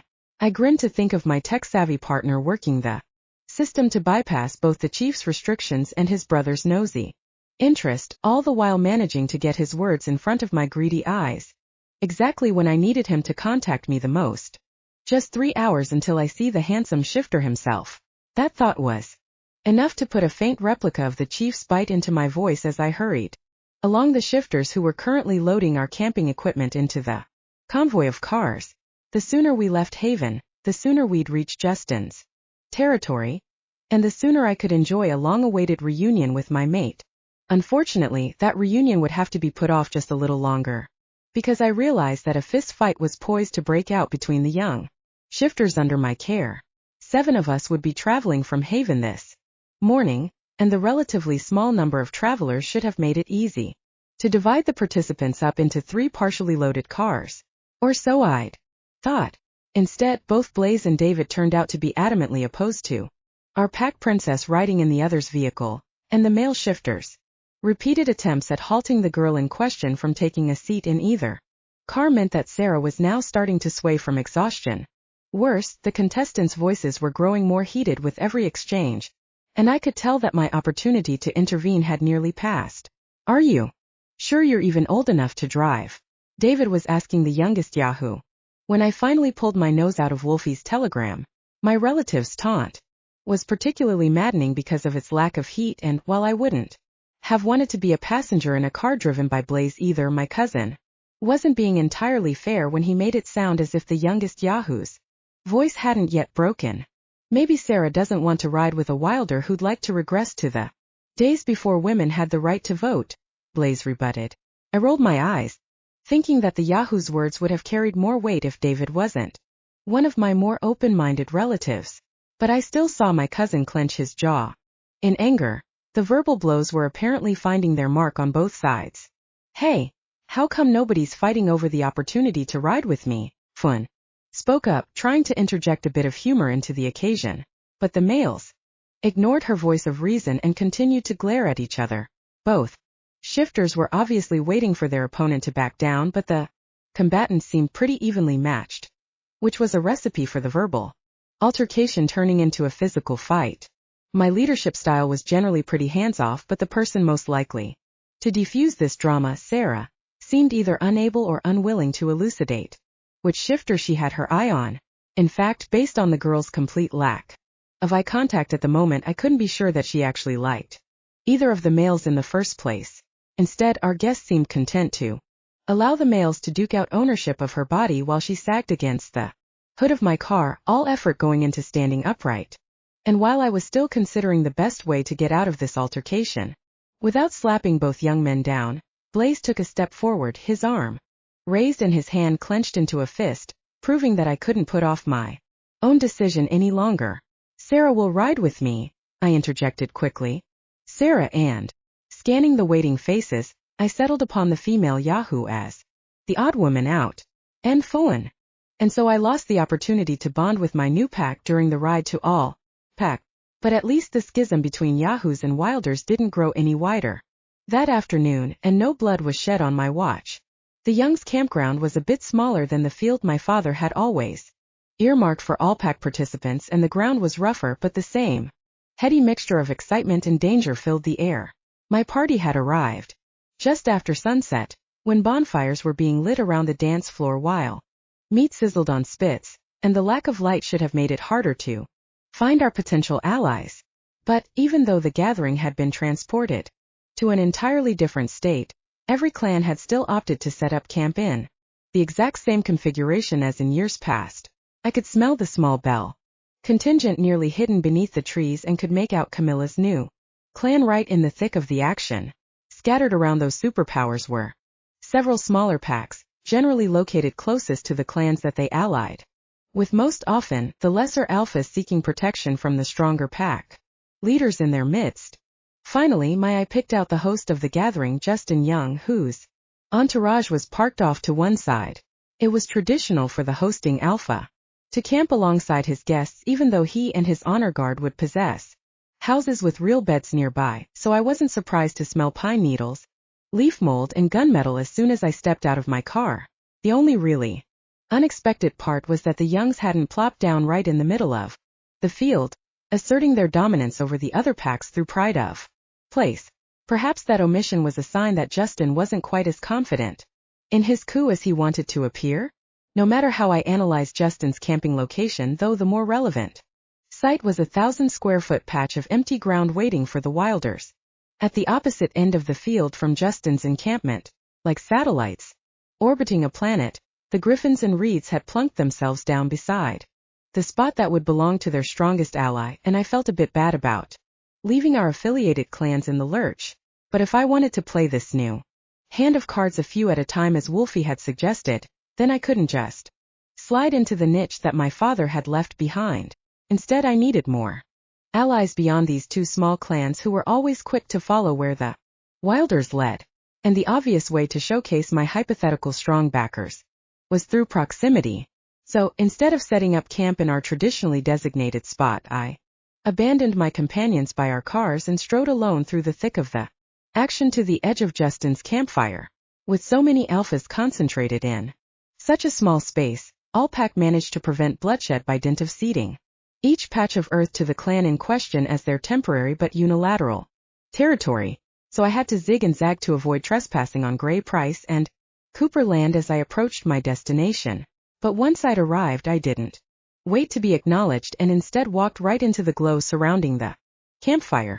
"Justin Young," I called, wishing that my voice was deeper as half a dozen heads turned in my direction, and as the odor of raised hackles filled the air, the signature aromas of Justin's honor guard all smelled faintly like Wolfies, but the similarity wasn't enough to prevent my stomach from clenching up in anticipation of the battle of wills to come. I was gambling on the hope that Justin still thought I was simply a weak pack princess and that the alpha had simply seized hosting rights because he'd noticed a power vacuum instead of because he'd seen through my charade a few weeks previously. In this best-case scenario, Wolfie's brother would welcome me as a potential mate whose relatives could further shore up his own power, my partnership bringing with it the weight of the entire Wilder clan when the time came to face down Justin's opponents. On the other hand, if the young leader had gone behind my back to seize control of all pack after realizing that I was trifling with his affections, well, in that case I was an opposing alpha who had just walked uninvited onto another pack leader's territory, and he and his henchmen would have no compunction about tearing me apart. So I stood alone in the firelight and waited for Justin to respond to my greeting, wishing all the while that I'd paid more attention to Sarah's fashion advice during our recent car ride. At the time I'd been stressing about losing sight of Wade's and Hawk's cars during each of my pregnant passengers' frequent bathroom breaks, so the girls' chatterings about clothes and makeup had drifted over me like a passing cloud. But as Justin's eyes trailed down my form, searing a path of physical awareness in its wake, I realized that a true pack princess would have gussied herself up before running to the side of her potential mate. Wolfie had told me that my lupin half was beautiful, and I loved the way my true mate's eyes lit up when they passed over my curves in both human and wolf form, and yet I'd never felt particularly attractive in anyone else's view, and I knew that my ragged jeans and wrinkled t-shirt weren't what Justin was used to seeing from a pack princess. My traitorous cheeks blushed in embarrassment at the thought, and perhaps that was the signal that Justin had been waiting for, a hint that I was girlishly taken with the alpha in front of me, even if that's not actually why my cheeks had turned red. But I couldn't argue with the results. A smile that reminded me of my father's malicious grins now stretched across a face that reminded me of my mates, and Justin rose and walked toward me with arms extended in greeting. Taking my hand and raising it to his lips, the alpha purred out his next words. "The beautiful Terra Wilder," he greeted me. "Shall I help you set up camp?" "It's not the how I need help with so much as the where," I replied, steeling myself not to jerk my hand away from Justin's firm grip. And then suddenly, the alpha in front of me faded from my awareness as I felt Wolfie's eyes lock onto my back. Instantly, my previously grumpy wolf woke up and began to dance beneath my skin. "Enough games," she demanded. "It's time to greet our mate." But I couldn't simply turn around and approach Wolfie. Instead, I had to smile at his brother and attempt to make nice as I pouted over the Wilders' designated campsite. "I thought I'd get to camp here beside you," I continued, trying to figure out what Sarah would have done to wrap Wolfie's scary brother around her finger. In fact, now that I thought about it, how had the girl managed to produce not one but two shifters willing to fawn over her within a week of her arrival? How had she attracted their regard even as her belly grew to roughly the size of a small boat? If Sarah's success was any indication, then attractiveness couldn't be based on looks alone, giving me hope that I'd yet be able to tempt Justin into letting me park my tents next to his. I just assumed. Justin began, then paused. "Tradition," he continued, shaking his head as if to clear it. And perhaps the little bit of advice I'd gleaned from Sarah was working after all. If this terrifying alpha was tongue-tied in my presence, I peered up from beneath my lashes, even though my wolf put her paws over her face in disgust at the action, and I hoped that my efforts had indeed been a success. "Chet, Luke, tell the Grays and Coopers to scoot over and make room for Miss Terra here," Justin said, finally regaining his ability to speak in time to bark orders at his underlings. "The Wilders will be camping beside us." When I'd suitably thanked my supposed beau and turned away from the light of the fire, I was finally able to fall into Wolfie's eyes. Our lupin halves spoke without the need for words. Possessiveness, love, and joy all shimmering through the darkness between us in the split second it took for our gazes to meet. And then my feet were taking me toward my lover's arms before my rational brain could slow us down or turn our body in another direction. Wolf ears. Wade was suddenly by my side, clearly having dogged my footsteps through the ranks of foreign shifters, and the oldest Yahoo took my arm now, before I could ruin the entire charade that I'd taken so much effort to set up. As much as I hated to admit it, the shifter's warning was apropos. With werewolves surrounding us on every side, Wolfie and I really couldn't risk sharing a single word, since even whispers could be easily heard from nearby campsites. In fact, the extended glance that we'd already shared was probably being torn apart and analyzed by the other werewolves at this very moment. That thought was like a bucket of cold water splashed over my head, and I was finally able to breathe, if not yet to look away from my mate. At least my attention was able to shift beyond his eyes, though giving me the opportunity to notice that the unconventional alpha hadn't set up a territory for his contingent at all. Instead, he appeared to have chosen to attend all pack entirely alone. Trust Wolfie to be so confident in his own superiority that he wasn't afraid of being set upon by however many shifters the other alphas might point in his direction. My mate probably figured that he'd be able to whip 100 wolves into shape just as easily as 20, and so far no one seemed to doubt his abilities. Wouldn't it be nice if I could also eschew all pack power plays and do the same? But of course I couldn't. Not with half of the local clans already turned against me due to my father's past actions, and with the other half quite willing to vanquish a seemingly weak female alpha for the sake of taking over her pack. Instead, I allowed Wade to turn me back around so I could make apologies to the less powerful clans that Justin had displaced in order to do my bidding. And before long I was so caught up in determining who should share Sarah's tent, that would be me, that both young brothers faded from the forefront of my mind. But I couldn't force the aftereffects of either of their gazes to fade from deep within my belly, because my mate's eyes had been so full of Wolf that I was almost afraid of the passion I saw therein, and Justin's gaze had been so coldly assessing that I couldn't quite convince myself that the latter had truly fallen prey to my non-existent wiles. Chapter 12. Somehow, in the midst of dismantling Cooper and Gray tents and setting up Wilder tents in their place, no one noticed what Wolfie was doing until it was too late. But I'm getting ahead of myself. At the time I was still coming down off the adrenaline high of facing off against Wolfie's brother in plain view of several other alphas, and the drama that subsequently cropped up within my own ranks kept me too busy after that to spare more than a passing glance for my mate. So after Wolfie faded away into the crowd that afternoon, my Lupin half fell back asleep and my attention focused on keeping my immediate pack in line. Setting up camp should have been easy, but as with everything else at all pack, there were subtleties within subtleties to consider. Our new encampment butted up against Justin's, but I chose to locate my tent at the far side of our allotted space since I wasn't able to stomach the idea of sleeping a stone's throw away from Wolfie's older brother. And as I was erecting my canvas dwelling, I also had to keep half an eye on my companions, who seemed bound and determined to showcase my total lack of pack leader abilities in front of the neighbors. First came the drama over sleeping arrangements. Even though I would have preferred to enjoy a bit of solitude within my own tent, I'd instead chosen to share with Sarah in an attempt to keep bickering at bay. But David and Blaze proved that my effort at proactivity had been worthless when they struck up an argument over whose tent would be erected closest to the alphas. The attraction clearly not being myself, since I was growing grumpier with my honor guard by the moment. After that issue was settled, by parking each Wilder tent at a far corner of our territory rather than clustering them all together as I'd originally intended, it was time to delineate the boundaries of our new land, which turned into another quite literal pissing contest. You know, most of us are bright enough to change into wolf form before marking territorial boundaries. Fun chastised, looking up from her job of lighting the campfire in time to catch Blaze chugging a liter of water in hopes of upping his urine production. Sarah's two potential beaux seemed to have decided that whoever could mark the longest stretch of border around our all-pack territory was the most dominant male, which I guess made a strange sort of sense if you were a 18-year-old guy who measured your inherent worth by the output of your penis. Bigger bladder when two-legged, Blaze replied shortly before rushing off to continue pouring out his seemingly never-ending stream of urine across the grass.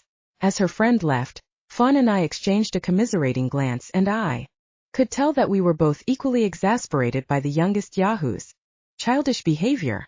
But, on the plus side, the contest between Blaze and David did keep the two contestants out of my hair for a few minutes while also eliminating my own need to assist in marking the boundaries of our property. So it was only after I'd finally settled the Yahoos and my two relatives down for the night and headed back toward my tent to check on my pregnant charge that I noticed Wolfie's truck parked a mere hand's breadth away from where I would lay my head that night. Seemed that, while I wasn't looking, Wolfie had chosen his own territory, and apparently I was it. But the bloodling alpha hadn't stopped there. Despite the lack of electric lights in the campground, enough fires were scattered across the field to allow me to make out the form of my mate, who was currently trotting footed around a vast half-moon shape larger than my and Justin's territories put together. And, just as the Yahoos had done earlier on my behalf, Wolfie was currently marking the boundaries of his temporary property with urine. Couldn't help thinking that, if the quantity of effluent really was proportional to the quality of the alpha, then my mate was definitely the most dominant werewolf around. Only when a shout arose from Justin's encampment did I realize that Wolfie wasn't just breaking with tradition by marking off such a large territory entirely on his own. The bloodling alpha had also sidestepped the unspoken all-pack rule of leaving unmarked out territory aisles to allow easy traffic between each alpha's peed-upon land. Every other clan present had carefully allotted 5 feet of empty space between their markers and those of their neighbors, but Wolfie had instead butted his land right up against parts of my and Justin's territorial boundaries, completely encircling Wilder territory within a young moat. I couldn't afford to show any preference for my mate. After all, I was still trying to string along Justin and perhaps gain the attention of a few other alphas while I was at it, and my plans would be soundly derailed by a show of affection from my true mate. But, despite my better sense, I couldn't help smiling widely as I realized that Wolfie's strangely shaped territory would protect me from invaders on 3 of my territory's 4 sides. The realization that Wolfie's prodigious pee was being utilized in my defense warmed me in the same way that the telegram had, and I felt my wolf stir happily within my skin. But even as I smiled into the darkness, I also saw that I had underestimated my mate's protective instincts. The bloodling alpha wasn't content with simply enfolding the Wilder pack within his territory on 3 sides. Instead, Wolfie was bound and determined to completely cut his mate off from the big bad world. "What do you think you're doing?"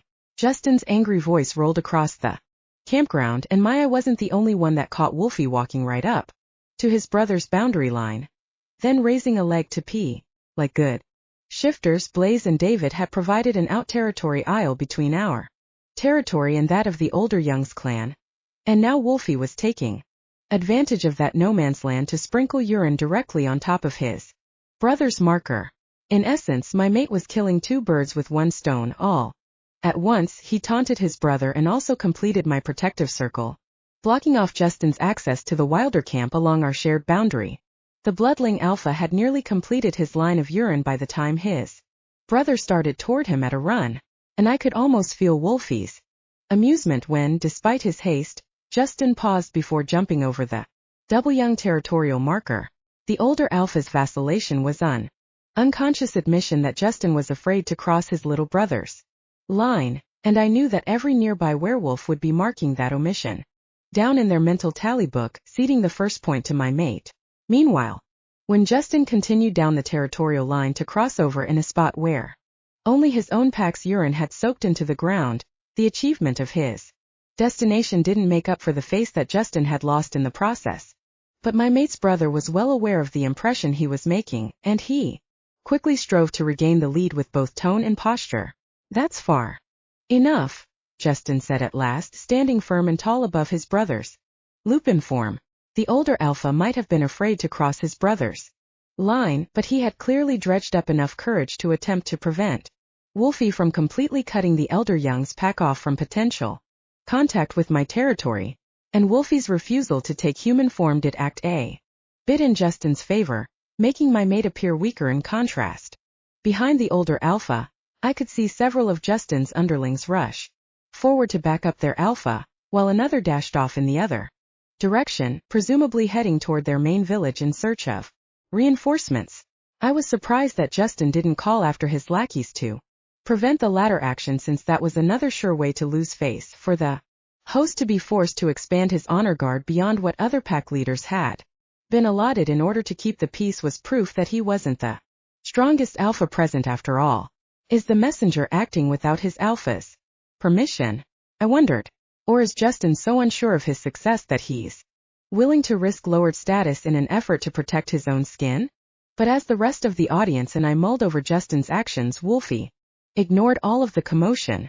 Instead, my mate continued to slowly walk forward, lifting his leg at intervals to squirt urine directly on top of his brother's territorial line.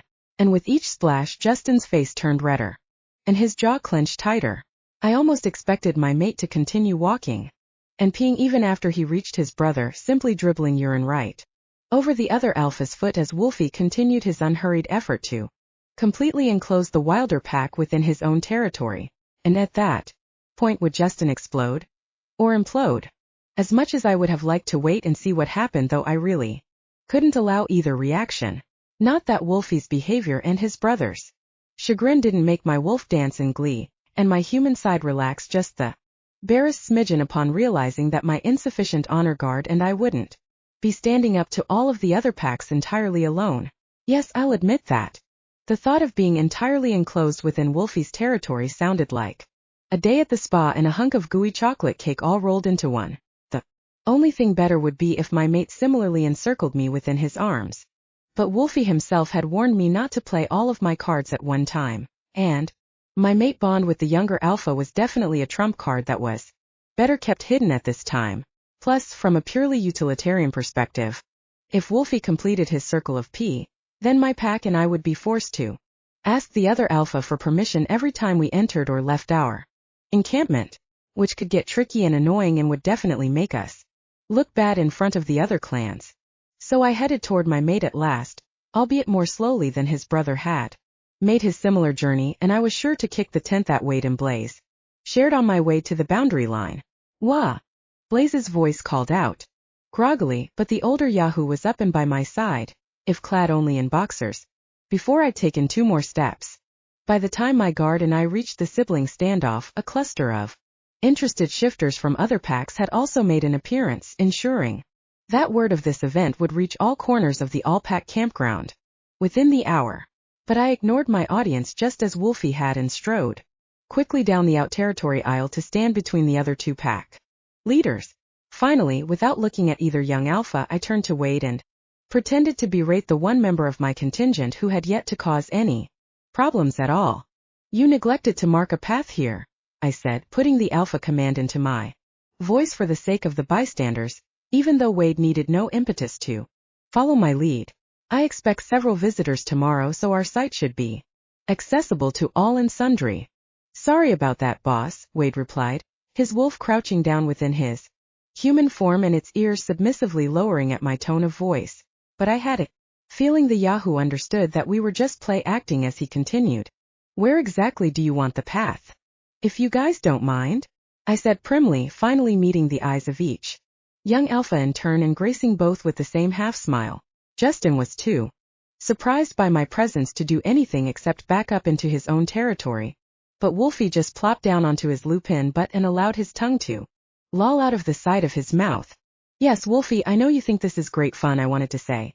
But I couldn't, of course, not with my mate's brother and the other shifters all avidly looking on. Instead, I just scrubbed away a bit of Wolfie's hard work, scraping up the urine-soaked grass with my shod heel in order to open up 5 feet of space in the contested area for the sake of wilder egress. I'd half expected Wolfie to protest, but I was soon proven wrong. Instead, my mate just grinned wider, glad to let me take him down a notch in front of the other alphas, and I realized as I worked that Wolfie had probably been able to guess my most likely reaction all along. My mate might even have planned for me to piggyback on his own success in this manner, figuring that if I was able to face down one of the strongest alphas at all pack, then I would gain face in front of the other clans. As a result, Wolfie's self-appointed job of preventing me from being torn to shreds became significantly easier. But that was probably giving the bloodling too much strategizing credit. Wolfie had never been one to back down from a fight, and his lupin grin now suggested that he was enjoying playing games with other alphas in general and with his brother in particular. And as much as the idea that Wolfie was taking this altercation so lightly exasperated me, I couldn't resist letting my eyes rest for a split second on my mates. Immediately my wolf started dancing beneath my skin, and she nearly yipped in glee at Wolfie's proximity. Start here, I told Wade, attempting to remain focused on the larger issue of Wilder's safety as I pointed out a line of bare earth leading from the boundary of our territory into the center of our campsite, and then bring the trail all the way up to our fire circle. Now my mate finally growled, unhappy with any action that would allow outsiders' entrance into the core of Wilder territory, and by my side Wade's inner wolf cowered yet further, caught in the crossfire between the alpha he'd been obeying for the last few weeks and the stronger alpha who was his original and true leader. But our audience didn't need to know what was really going on. Instead, I wanted them to see crazy Wilder's daughter facing down the erratic but powerful Wolfie Young even after he'd complained at her choice of actions. So I stepped up to the snarling wolf, crouched down until the two of us could see eye to eye, and glared into my mate's furry face. Do you have a problem with what I do on my own property, Wolf Young? I demanded, doing my best to keep a straight face. And to my delight, Wolfie played along, without shifting back into human form. To exchange words with either me or his brother, the bloodling wolf got to his feet and padded away. And at last, with a shrug, Wade hastened to do my bidding. Chapter 14. Wolfie must have caught the same view of his brother's glare that I had. Or, at least I hoped that was why my mate redoubled his efforts to ignore me. No matter the reason, I didn't manage to catch Wolfie's eye for the rest of the afternoon, which is the only way I can explain succumbing to Sarah's efforts to dress me in the guise of a pack princess for the upcoming ball. Or maybe my lapse was caused by temporary insanity. The second explanation definitely does sound more likely. That's really what you plan to wear to the princess ball? My tent mate asked. That evening, the girl's usually quiet voice suddenly loud with shock. Unfortunately for me, the dusk beginning to filter into our tent hadn't been enough to hide my jeans and t-shirt, and even I had to admit that the combo wasn't appropriate garb for what amounted to a debutante coming out ball. But there hadn't been any spare gowns laying around back in Haven, and my usual fashion coach, Cricket, had been too engrossed with worrying about her husband to suggest sewing an outfit in preparation for all pack. Still, the sparkly fabric that Sarah pulled out of her rather tremendous duffel bag made me back away in horror. That's nice of you, I began. But, oh please, Sarah replied, tossing aside the glittery white outfit and digging deeper. That one's for me. You'd swim in it with no bun in the oven. But this one. To my surprise, the little black dress that had been shoved into the bottom of Sarah's bag was actually acceptable, because even though the outfit would be more revealing than I was used to, at least the color would allow me to fade into the night if I was so inclined, my usual MO at these gatherings in the past having consisted of sneaking away as soon as was humanly possible to explore the nearby woods on my own. And while I wasn't thrilled at the idea of exposing so much cleavage, a clothing choice that somehow felt more titillating than being entirely naked, I did agree with my tent mate that I'd blend better in her dress than in my jeans. But why would Sarah have packed an outfit that she couldn't fit into in the first place? It's my security blanket, the pack princess replied to my unspoken question, watching me finger the scanty fabric with a bittersweet expression on her young face. Mom gave it to me on my 16th birthday. This was more personal information than Sarah had ever offered before, and I stayed silent in hopes she would elaborate. Finally, when the girl's sparse explanation seemed to be at an end, I looked up into her eyes, and for the first time since meeting Trouble, I thought I might be able to discern the real personality lying beneath her skin. My uninvited guest wasn't just a pack princess, wrapping guys around her little finger in order to get her way. Sarah was a pregnant teenager, soon to be a single mother, and she was scared. I wouldn't want to risk spilling something on a dress you care so much about, I started, but Sarah just rolled her eyes at me and shook her head sternly while continuing to hold out the dress. So I accepted the ball of fabric out of her hands and tried another conversational tack. Did you ever Consider going back home to your parents after you left Justin? I asked. I couldn't, the girl replied shortly, then looked away. The simplicity of her response made me want to fold the girl into my arms, but like my stepmother, Sarah seemed to have a don't touch me force field about her. Yet, another reason to pity my charge. A werewolf uncomfortable with touch would be pulled in two opposite directions at all times. And even though there was no excuse for outsourcing that discomfort to others, I finally forgave the girl for setting my cousin and Blaze at each other's throats. If sex appeal was the only power that this troubled teenager thought she possessed, no wonder she made use of her womanly wiles at every opportunity. But the girl didn't seem interested in letting me any further into her confidence, so I decided not to dig deeper into her psyche just yet. Instead, I thanked my tent mate in the only way I knew how, by shimmying out of my clothes and slipping into Sarah's lone dress. And when that effort was rewarded with a hint of a smile, I even let the mother-to-be play with my hair, which she French braided instead of doctoring with the torture devices and sprays that came out of the huge duffel bag for use on her own mane. And for that small mercy I was eternally grateful. 20 minutes passed while Sarah prodded and hummed, treating me like a doll to be dressed and made up. But despite her apparent enjoyment of turning me into a passable imitation of a pack princess, my guest didn't speak again until she was nearly finished. Finally, while tying a ribbon around the base of my braid, the girl leaned closer and whispered in my ear, "You look beautiful tonight." I hadn't been able to share confidences with a real girlfriend since I was a teenager, and as I turned to look up into this pack princess's eyes, I allowed myself to hope that Sarah just might fill that void. The smile we exchanged was tentative but heartfelt, and I imagined for a moment that we were enjoying a bright future in which Wolfie and I were reunited while Sarah and her bloodling pup ran wild with the yahoos. All of my current yearning and subterfuge would be rewarded, and Sarah and I would find something more interesting to talk about than skin-deep beauty and hairstyles. So my lips turned upwards at the girl's kindness, but then the happy expression faded from my face as Sarah finished with a timeless piece of advice. So play hard to get. It was a sign of how far I descended into all-pack paranoia that my first thought was for eavesdropping shifters. But I quickly realized that anyone who might have heard the girl's whisper would just assume that Sarah was referring to my supposed pursuit of her ex-mate.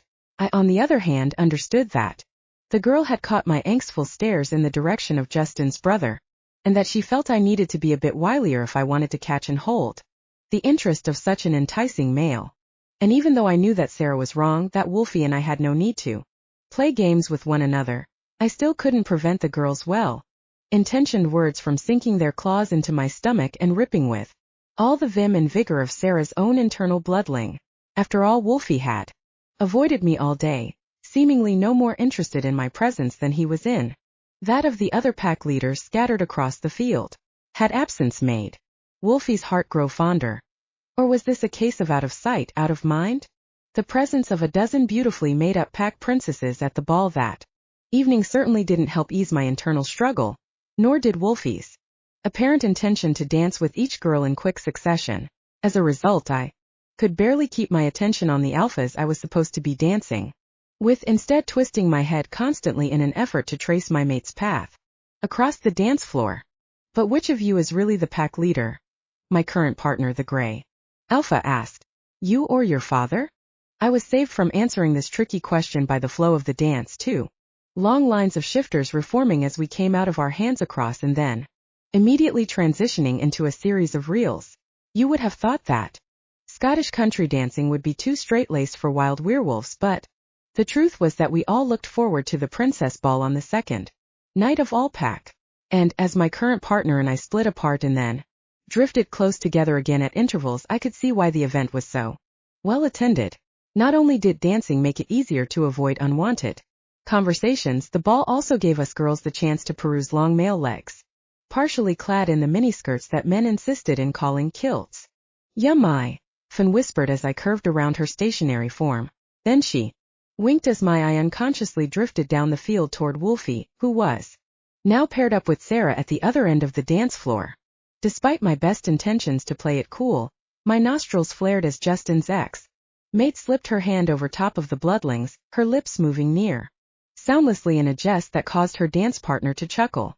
That girl Needs to keep her hands off our mate, I thought the words more appropriate to my irrational wolf side but coming instead from my human mind.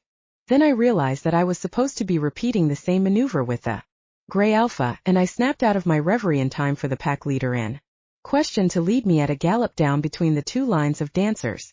But as we pivoted to return to our spot, I caught the tinkle of Sarah's laugh behind my back and my jaw clenched again. I was unwilling to imagine the heady rush of joy that the young woman must feel at being swung about in my lover's arms. But I was also incapable of ignoring her pleasure. This is a game, remember, my wolf chided, and not for the first time either. But my human side couldn't think of anything entertaining about letting such an enticing pack princess hang upon my lover's arm. Not if I was forced to make nice with this ally of Wolfie's brother in exchange. I would have given just about anything to slip out of my current partner's hold so I could down the set and pull Wolfie out of the pack princess's arm. I would have given anything, except what I'd actually lose if I let my jealous streak take control of my rational mind. Unfortunately, my place at the head of my father's pack wasn't worth surrendering for the sake of a bout of irrational envy, no matter how hard it might be to keep my mind off Wolfie's hands sliding over the skin of another woman. You didn't answer my question, the Grey Alpha continued, jolting me back to my current predicament once again. His words whispered oh so softly into my ear, but I was aware that they were almost certainly filtering into the lupin senses of the nearby shifters as well. I shot my partner a smile for the sake of our audience, knowing what was coming since I'd already been propositioned twice in the last hour by werewolves from similarly minor clans. But it would have been nice to at least catch this alpha's name before he asked me to be his mate. You're right, my lupin half agreed. I'm sick of games too. Let's go join Wolfie.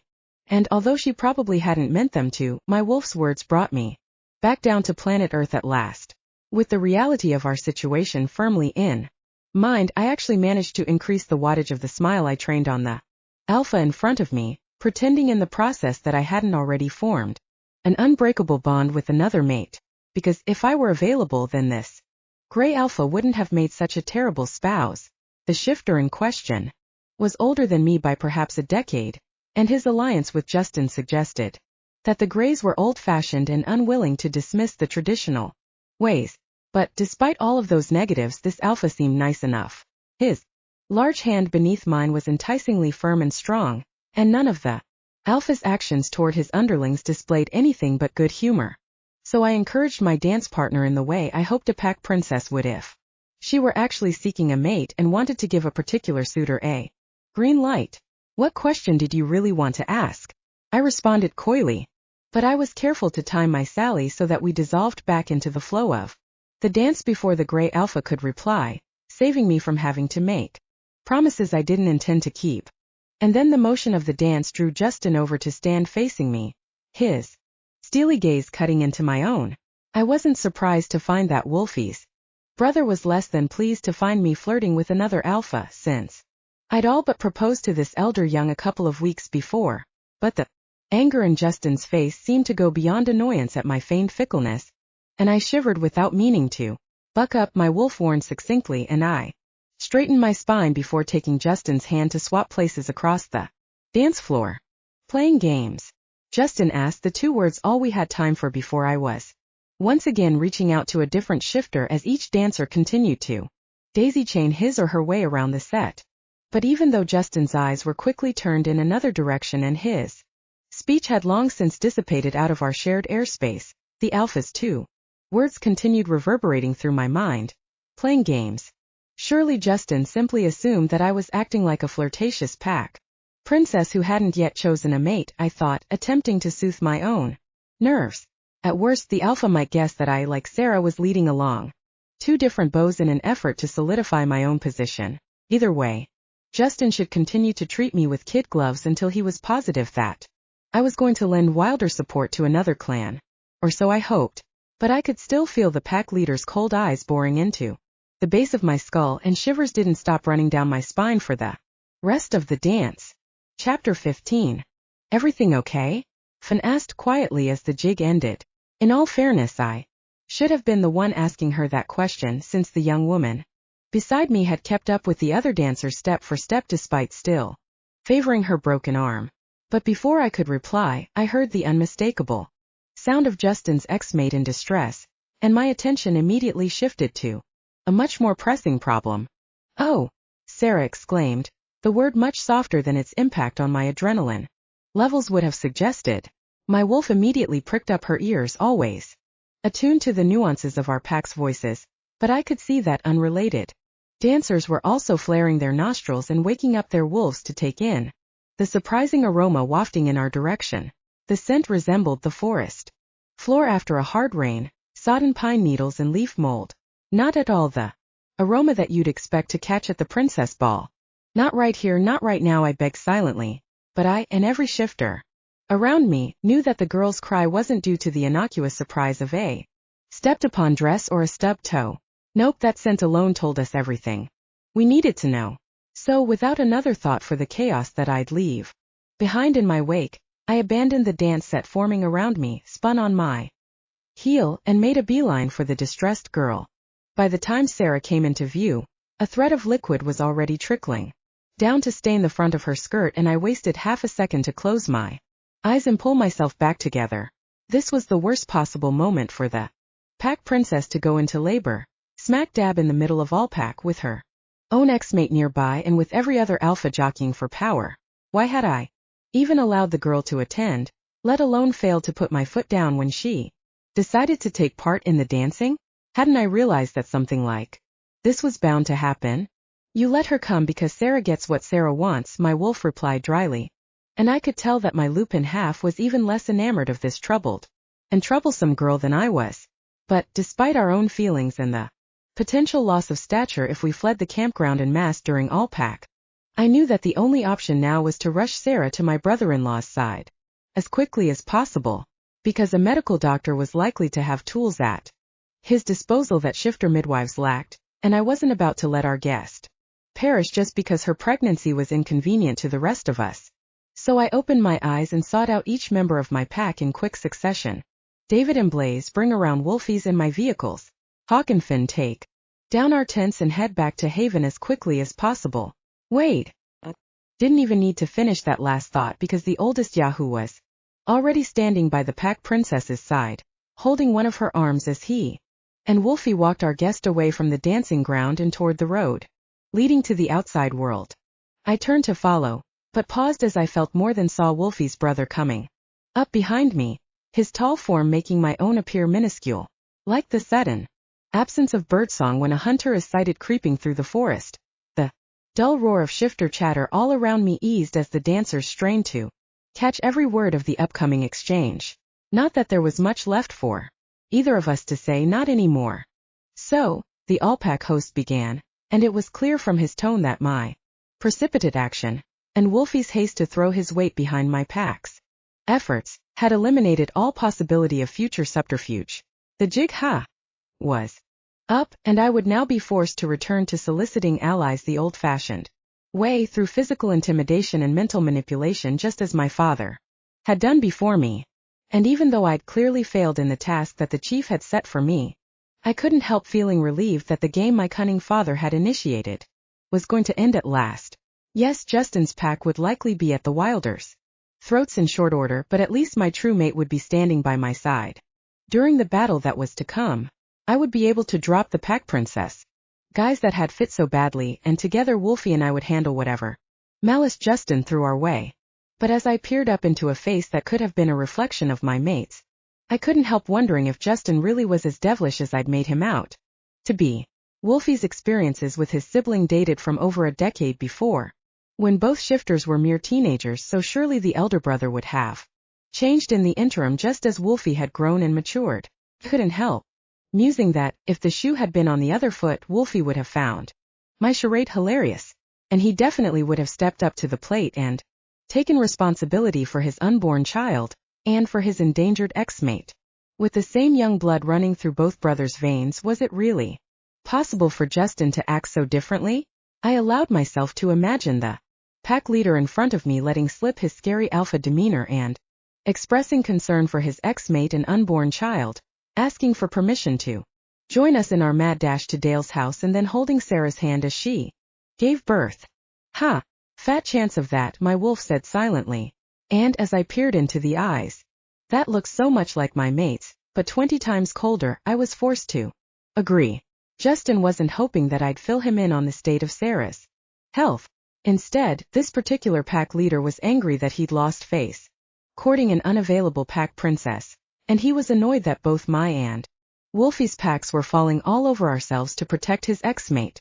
Finally, as the all-pack host clenched his jaw and fists, it became blindingly clear that the best I could hope for was to be allowed to leave young property alive. Everything else was a pipe dream. So, dropping all pretense, I didn't offer Justin another word. Instead, I just turned on my heel and ran as fast as I could after my true mate. About damn time, my wolf replied, and I had to agree. Play acting had done none of us any good, so it was time to stand up for what we believed in. And if we had to, it was also time to fight for everything we held dear. This time around, there was no argument over who got to ride with whom, not with Wolfie back at the helm. Instead, Wade was tearing out of the Young's driveway with his pack leader in the passenger seat and with myself and Sarah, a jumble of legs in the back before Blaze and David had time to consider protesting. I even thought I caught a glimpse of the two former antagonists leaping into the same vehicle in their haste to follow.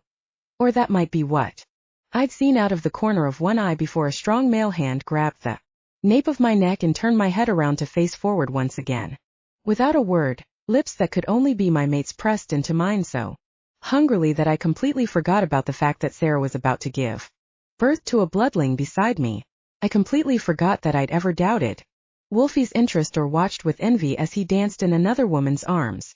All I knew was that I was finally right where I belonged, tasting my mate's wolf as his strong hands pulled me forward until the headrest jabbed into my cheek and my neck caught against the seat in front of me. And then with a sudden bounce of the car, our lip lock fell apart. Sorry about that, Wade said, shooting his pack leader one of those guy expressions that meant you lucky dog or something similar that I was glad not to be privy to. But despite the subtext, it was a relief to catch an actual smile on the oldest Yahoo's face. Wade had taken his responsibilities toward me very seriously over the last few weeks, and the young shifter had seemed to grow grimmer and grimmer with each passing day ever since he'd left his true alpha's side. Now that Wolfie was back in charge, I could almost feel the tension easing out of the younger shifter's form, and my own muscles began to relax in sympathy. But our relief turned out to be short-lived because the very pregnant teenager beside me immediately started gasping in pain and terror. All eyes turned to our distressed pack princess, and only Wolfie's hand on his underling's arm kept Wade from swerving off the road. What our driver couldn't discern, but what Wolfie's and my more dominant wolves could easily see, was that the tiny bloodling within Sarah's womb was moving frantically now, the pup's small butt, sharp teeth and claws scrabbled at the girl's insides. Wincing in sympathy, I took Sarah's hand in mine, silently bemoaning my total lack of midwife skills, even as I realized that my gesture was worse than useless. Luckily, Wolfie had even that problem under control. Shift, he commanded, the word brooking no opposition, and Wade and I both had to concentrate fully in order to resist the seductive lure that spilled over into our own air space. This time, the car did swerve for a second before Wade was once again able to take control of the wheel, but I barely noticed our almost accident. Instead, my eyes were trained on the passenger beside me, a spot that used to be filled by Sarah's girlish form but that was now taken up by a slender white wolf whose belly seemed much less distended than it had been in human form. You could have at least given the poor thing time to take off her clothes, I chastened as I attempted to pry a dress and underwear off an improperly shaped Lupin. I didn't put any heat into my words though, because Sarah did seem more comfortable four-legged, and Wolfie just grinned at my half-hearted rebuke, his own canine partner fully present behind the bloodling's eyes. I'd forgotten how the constant proximity of my mate's wolf made the trials and tribulations of daily life seem that much simpler, his linear Lupin mind smoothing out the nervous wiggles of my own human brain waves. I'd forgotten. But now that the calming influence was back, I basked in it. Until, that is, my mate pressed a scary-looking hypodermic needle into my palm. This needs to go into Sarah's muscle, Wolfie ordered, ignoring the fact that his instructions were nearly as alarming as the idea of helping a pregnant wolf give birth in the back seat of a speeding car. Jab it all the way into her thigh as if you wanted to come out the other side, he continued levelly. What's in the needle? I asked, nearly dropping the hypodermic, and Sarah's nose turned in my direction at last. Her child must have been lulled by the mother's change of form enough to pause its biting and clawing, because the pack princess's eyes were softer now and less filled with pain. In fact, if I could read wolf expressions, and I usually could, I thought Sarah might be telling me to stop asking questions and to start following orders. She at least seemed to trust my mate implicitly. So, without waiting for Wolfie's reply, I gathered up my courage and did as he ordered. I'd never used a hypodermic before, and I was surprised by how the needle caught on Sarah's tough hide, not wanting to go all the way in, but I just gritted my teeth and pushed harder, until the pointed tip sank in deep. Sarah whimpered slightly, but it was my hand that shook from our sudden shared pain, a sure sign that I'd admitted this girl into my pack despite all reservations to the contrary. Now pull back on the plunger just a little to make sure you haven't hit a vein, Wolfie said calmly, and I struggled to obey without removing the needle from Sarah's thigh. She lay silent and uncomplaining now, even though I could feel the way the sliver of metal ached within her muscle, and I had to admit that Sarah was made of sterner stuff than her pack princess exterior had initially suggested. Good, Wolfie continued, praising us both equally. Now inject every bit of it right there. As I followed my mate's instructions and then eased the needle out of the wolf's thigh, the pack leader's attention turned from me to Sarah at last. The bloodling alpha placed one gentle hand on our guest's lupin nose, a gesture that might have been meant to further soothe the beast, or to prevent her from jerking around and biting my hand. I didn't inquire further, content in the knowledge that my mate understood that I and Sarah appreciated either alternative. That's a tranquilizer, Wolfie explained to all and sundry as I slipped the plastic cap back onto the needle. Dr. Baker prescribed it to keep you and your baby calm until we get to the clinic, he added, directing his words to the patient now. Not that there's any reason to worry. I'm sure you couldn't tell, but I'm a bloodling, he added over the sound of Wade's sudden burst of laughter. And I came out okay. Your baby will too. I hoped that Sarah didn't notice Wolfie's omission, that my mate had made no mention of his own mother. And for good reason, since the woman had died as soon as her youngest son entered the world. But between the pangs of pregnancy and the effects of the drug, Sarah probably wasn't thinking too clearly at the moment, and she made no response to Wolfie's reassurance. Instead, the pregnant wolf simply let her chin drop down onto my knee, her eyes sliding shut as the mother-to-be drifted into one last pocket of rest. Before her real ordeal began. I'll just give Dale a call to let him know we're coming, Wolfie finished quietly, meeting my gaze briefly before pulling out a cell phone and punching in my brother-in-law's number. I'd almost forgotten that such time savers existed, and the warm car suddenly seemed to cocoon me in an entirely different world than the one I'd inhabited for the last few weeks. Technological aids, my mate's reassuring voice filling the air, even Sarah's quiet breathing by my side, all acted to calm my racing pulse and to fill me with peace. I just hoped that Wolfie and I had been able to impart some small measure of that same peace to the teenage werewolf lying beside me, whose feet looked too large for her legs and whose ears twitched as she dreamed. Without her vivacious personality to color my vision, I couldn't help thinking that Sarah was far too young to be facing such life and death challenges, too young to give birth and too young to be a mother. As a way of making myself feel better more than anything else, I slid a hand across the youngster's fur. Then I tugged down on the skirt of my dress so the cloth touched Sarah's nose. Perhaps the wolf would be able to feel her parents' love soaking out of the fabric and into her own skin. Or if not her parents, hopefully she could feel my own. Chapter 16. It's a good thing the clinic is closed for the evening, Dale greeted us as two tall shifters in kilts carried Sarah's lupin form into the doctor's office. I could see my brother-in-law's point. We definitely weren't the type of patients who usually came to call at this rural clinic, so Sarah had chosen a fortuitous time to go into labor. However, even though the support staff had all left for the day, a quick look around the entranceway proved that the doctor wasn't entirely alone. "Hi, Aunt Terra," his son Keith offered, waving a cheerful greeting in my direction before returning his attention to the more interesting shifter who was helping Wolfie carry Sarah into the room. Wade greeted the 14-year-old with a quick high five, tossing the pack princess's comatose body up into the air to free one hand for the salute, and I would have protested if I hadn't known that my mate could easily have caught the sleeping werewolf had. The Yahoo fumbled re-entry, but to Keith's delight Wade did recapture the pack princess's descending hindquarters easily, and the Yahoo finished by gracing the kid with a wink before following Wolfie down the hall and into the room that Dale had prepared. With Sarah safely on a solid surface, I returned my attention to my nephew, whose presence wasn't really appropriate for the life-or-death battle soon to come. At 14, Keith was balancing on the cusp of manhood, and I could understand why his father thought this experience might be a formative one. And yet, do you really think Keith's ready to assist at a birth? I asked my brother-in-law. As if to prove my point, the kid's usually animated face closed down, and he hastily pulled out a mobile gaming device to bury his nose into. Even though my nephew had been thrilled at the thought of watching a bunch of female werewolves stripped down in order to shift forms a few months earlier, he was definitely much less interested in seeing Sarah's girl parts in this setting at least. So why was the kid here? An explanation was soon forthcoming, but the words didn't emerge from my brother-in-law's lips. Keith is pack, Wolfie offered tersely as he walked back down the hall toward us. I could see my mate's muscles tensing as a rarely used alpha tone entered his voice, and I could also feel his wolf rising even closer to the surface than usual as the bloodling alpha's protective instincts were aroused. Still, my mate's hands had been gentle as he laid Sarah down on the examining table, and he sent a reassuring smile in my nephew's direction as well when the kid raised his eyes to seek out those of the alpha.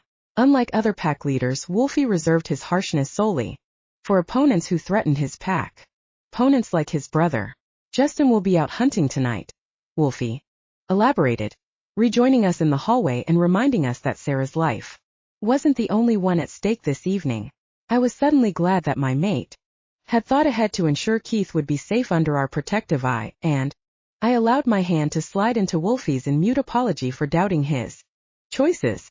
We can't let any pack member wander off alone this evening, my mate continued, squeezing my hand gently in his massive paw. So I sent the rest of our clan to join yours at Haven, but it seemed like a better idea to keep Keith here with his father. Wolfie was right, but his words still made me shiver as I remembered the way my own father had kidnapped his grandson just a few months earlier. Although no one had ever taken me to task for my part in the train wreck that led up to that abduction, I was well aware that my choices had been the cause of Keith being stuck in a strange shifter village for days on end, bullied both physically and mentally in the process. I'd been the one who insinuated myself into Dale's and Keith's lives, trying to foist off my responsibilities as Wilder pack leader onto my teenage nephew, and I'd also been the one who had given Keith permission to head back to his empty house with only the Yahoos for protection on that fateful afternoon. Of course, Chief Wilder bore the ultimate responsibility for ordering his underlings to snatch the kid out of his human home, but I knew deep down inside that the real burden of blame was mine. As a result, I still woke up in terror some nights, thinking that Keith had once again been swiped from beneath my nose and was being tossed around by my father's crazy schemes. But looking at the kid now, I saw that my nephew had bounced back just fine from his trauma, and the body language in the room suggested that he and my brother-in-law were getting along better as a family unit now than they had before I'd come into either of their lives. So maybe my fumbling gestures hadn't been entirely wrong-headed after all. Perhaps it was time to simply learn from my mistakes and move on. As I slowly forgave myself for past failures, Wolfie caught my eye and nodded his agreement, his expression much softer than it had been a moment earlier. The bloodling alpha often seemed to know what I was thinking before I spoke, and I hoped that his nod was an absolution of my culpability, because if this accomplished pack leader felt that it was time for me to let my past mistakes go, then who was I, whose experience as alpha wasn't yet a season old, to say that he was wrong? But before my mate could confirm or deny my guess, Blaze and David came pushing through the door in tandem, their young male energy suddenly making the room appear much smaller and more crowded than it had a moment before. "We're here," the Yahoo announced, both himself and his companion, just in case any of us had missed the doors banging loudly against the walls during the haste of their entry. Then Blaze's eyes lit upon the pack princess lying prone on the table in wolf form, and he paled, taking a step forward. "Is she?" the Yahoo blurted out. "Just tranquilized," Wolfie explained, a hint of a smile turning up the corners of his lips. Although my mate couldn't be privy to the full extent of the two young shifters' competition for the affections of our troublesome pack princess, the bloodling alpha must have seen enough during our stay at all pack to have clued in to the Yahoo's crush, and as usual my mate was amused, rather than annoyed by something that I had considered to be a major headache. I couldn't quite make myself share Wolfie's amusement, but I was glad to see that David and Blaze had arrived in one piece, and without coming to blows in the process. On the other hand, I could also tell that their jostling wasn't entirely good-natured as the two stepped closer to Sarah's supine form, so I followed in their footsteps, ready to intervene if necessary. But before Wolfie or I could squash the youth's rivalry, another chilling dose of authority blew through the room, this time from an unexpected source. We need to decide who's going to be in the delivery room with the mother. My human brother-in-law said loudly, his shoulders seeming to gain width as he stepped forward and took command of our unruly crew. I'd rather have just two assistants stay here with me, so who would like to be included? Terra will join you, Wolfie said immediately, meeting my gaze, and I nodded my approval. Yes, I was scared to death of being shut up in a room with a dying werewolf and her bloodling child, but I'd rather be the one clutching Sarah's hand to ease her into the next world if the worst-case scenario came about. And maybe it wouldn't come to that. Maybe the tentative bond that Sarah and I had built between us would even lend the teenager some much-needed strength as she struggled to give birth to a bloodling child. For a similar reason, I expected the girls' bows to fight over the right to join me in the delivery room, but on this issue the two young males seemed to be united. How about Blaze and I trade off standing guard outside and keeping an eye on the kid? David asked, his question aimed at me rather than at the stronger alpha, and I realized with a jolt that I was still the leader of at least one shifter in this room. I'd willingly ceded the Yahoos back to their former alpha as soon as Wolfie had taken control of our flight from Allpack. But that didn't make me any less the leader of the Wilder clan. Nevertheless, I glanced at Wolfie for his approval of David's suggestion. After all, we were all within the bloodling alpha's territory now, and I was used to accepting my mate's wisdom.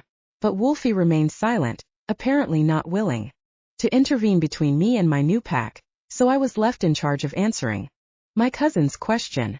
That's a good idea, I agreed after a short pause, and the wave of young males immediately crashed out of the room in a clatter of shod feet and banging doors, even more loudly than they'd come in. It appeared that Sarah's beaux and my nephew were all scaredy-cats when it came to childbirth. Not that I could blame them. With the youngest shifters taken care of, Wade glanced back and forth between me and Wolfie, seeking permission to either go or stay. I jutted my chin at my mate, throwing the ball back into his court, and the bloodling alpha immediately locked eyes with his underling and friend. The two shifters Wolf seemed to be speaking paragraphs without words, if the intensity of the ensuing silence was any indication, and I realized that the bond between these two pack mates was stronger than I'd at first supposed. Someday when all of the current drama was over, I needed to sit down with my mate and learn the story behind each member of his band of misfits, and perhaps find out a bit more about my mysterious mate in the process. But for now, Wade and Wolfie seemed to have come to a conclusion without the need for speech, and the Yahoo just nodded once before striding over to stand guard just inside the door. Appeared that Wade would be my partner in delivery while Wolfie would join the younger shifters in patrolling the grounds, a division of labor that would keep us all safer. But that left me feeling bereft even before my mate had left the room. Unfortunately, the decision also left me worried. Wolfie wasn't the kind of alpha who outsourced the worst problems to his underlings, which meant that if the bloodling alpha was heading outdoors, that must be where he expected the greatest danger to lie. And the pack leader was probably right. There was an excellent possibility that Justin would track our little entourage down before the evening was over, and the elder young was bound to arrive with dozens of trained shifters at his beck and call. Wolfie, on the other hand, would be making his stand alone save for the help of a Yahoo not yet out of his teens and my not much older cousin. No wonder a shiver ran down my spine as I realized that I might never again see my mate alive. Don't be stupid, my wolf chided me tersely, and at the same time Sarah began to whimper, forcing me to tear my eyes away from Wolfie's gaze rather than pulling him into my arms. so I refrained from arguing when my mate brushed his lips quickly across mine and then turned on his heel to protect our pack from all comers. No, I didn't cling to my mate as he strode out of the room, but I so badly wanted to that I had to close my eyes tightly to keep from watching Wolfie leave, because whether my lupin half thought my fears were unfounded or not, I had a bad feeling that more than one shifter would die before this night was over, and I didn't know what I'd do if the lifeless werewolf was my mate. So how should we do this? Dale asked, bringing me back to the present with a jolt, and not a pleasant one either. After all, my brother-in-law was the doctor. Shouldn't he know what came next? Well, probably not if Sarah was his first werewolf patient, and chances were very good that our pack princess was. You mean, should she be in wolf or human form? Wade asked quietly, answering a question with a question and drifting back into the center of the room now that his pack leader had taken his leave. Maybe it would be easier if Sarah stayed wolf. Do you think the bloodling would come out more cleanly then? No. The whisper of sound came from behind us, and I turned to find our patient awake and two-legged at last, lifting her torso off the table slowly. As she tried to project her feeble voice in our general direction, the girl paused as a tremor racked her form, and I would have thought that the cause was merely a contraction if I hadn't been able to see the bloodling awaken within her womb, and begin once again to scrabble with its sharp little claws, looking for a way out of the enveloping darkness. Bev told me that she tried that with one mother, Sarah continued, once her child had stilled momentarily, allowing the pack princess to regain her breath. The bloodling was too big to come out through a wolf's vagina, though, so both died. Wade and I blanched at the stark words, but the mother-to-be seemed to have accepted her fate, even if her voice was still weak and broken, and Sarah wasn't the only one who seemed willing to step up to the plate and attempt to vanquish long odds. Dale re-entered full doctor mode, even more in control now that a human being instead of a wolf was sitting on his examining table. All right, my brother-in-law said calmly. In that case, it sounds like a C-section is our best option. Usually I do this at the hospital, but I'm guessing that's not a good idea. The doctor's kind eyes twinkled as he spoke, and I was surprised but also reassured to notice Sarah smiling back. Both doctor and patient impressed me. Dale with his easy bedside manner in the face of a medical malady that he surely hadn't known existed until a couple of weeks before, and Sarah with her stoicism in the face of long odds. In fact, it didn't seem like Wade or I was really needed here, so I stepped back and let the doctor and patient converse alone. Do you want a gown to cover your upper body? My brother-in-law asked the naked pack princess as he began puttering around his workspace and readying supplies for the procedure. I tried not to look too closely at the scalpel that the human pulled out of one drawer, and even Wade's poker face turned a bit green as the Yahoo took in the sharp blade. But Sarah didn't flinch, nor did she request a gown. It doesn't matter, replied the girl with the supreme unconcern for nudity of a born and bred werewolf. Or perhaps the pack princess was just using every bit of gumption she possessed in order to resist the inner pain that must have been ripping through her body as the bloodling in her womb once again began to move.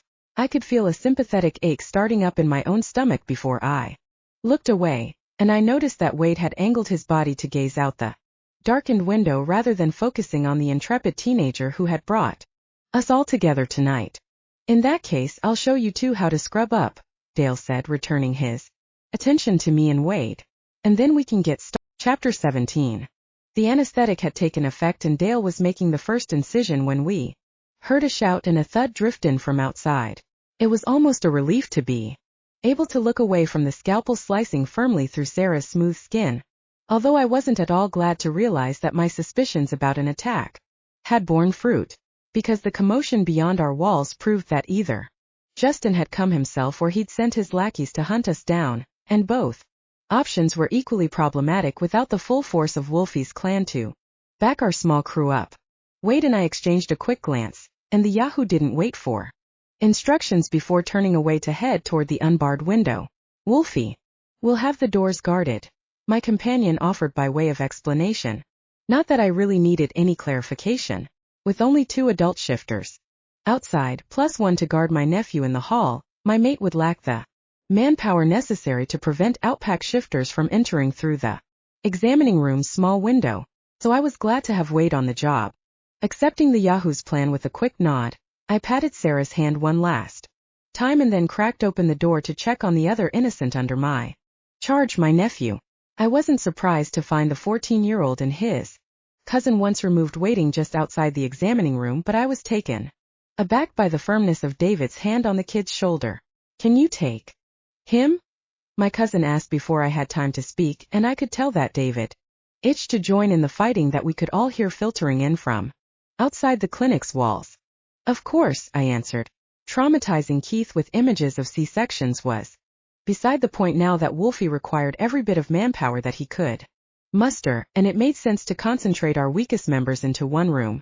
David had clearly come to the same conclusion because he was gone before I'd even finished my words, the werewolf's clothes dropping to the floor as he shifted midair, then his animal form wriggling with skilled intent out of the tangled fabric in order to hit the ground running.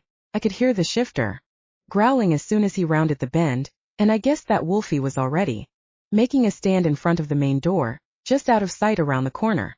I just hoped that the forces arrayed against our pared-down pack weren't too overwhelming and that 3 top fighters would be enough to keep Justin's pack outside the clinic's walls. My wolf and I wanted to follow our cousin and balance the odds just a little more. And so, apparently did my nephew. "I could help," Keith offered once. He saw that my attention had turned in his direction, and I realized now why David had been holding so firmly onto the boy's shoulder. I couldn't tell if Keith was simply itching to experience his first battle as a werewolf or whether the kid honestly wanted to be of assistance, but either way my nephew was far too young to risk to Justin's non-existent mercy. "And you will help," Dale answered before I could come up with a firm but kind reply.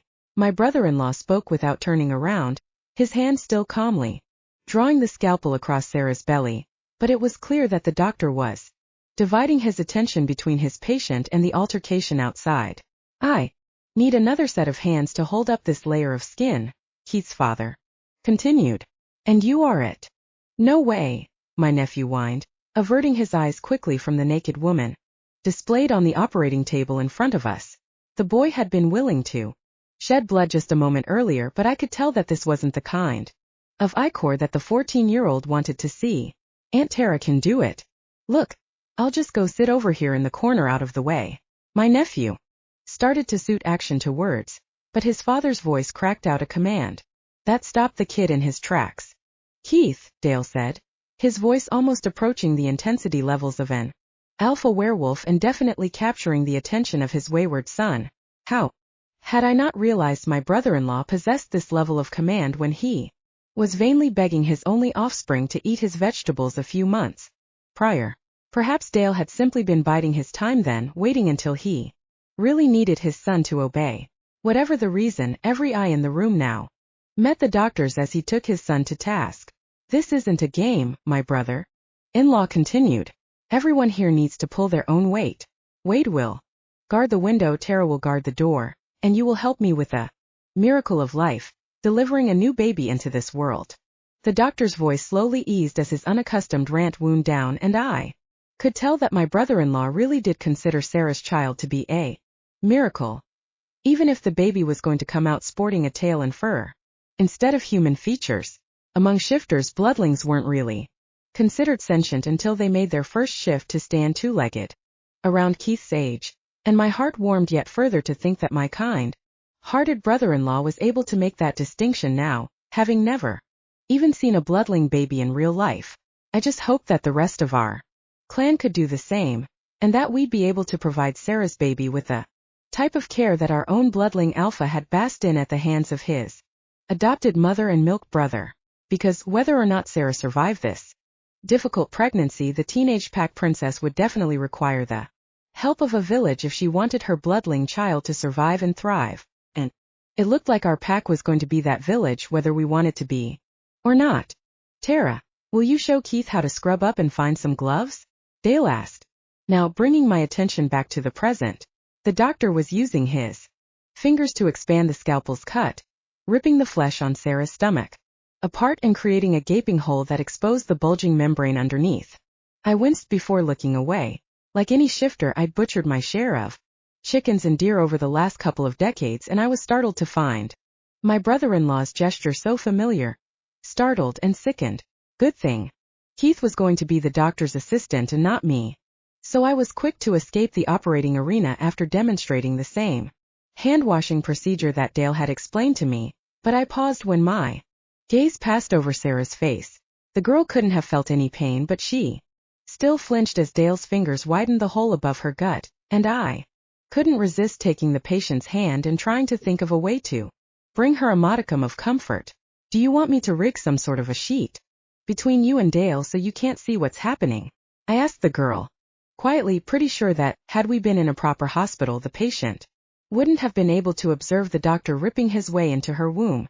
But Sarah simply shook her head, and after a moment, when the sounds of fighting seemed to be growing yet closer, I headed back toward my post.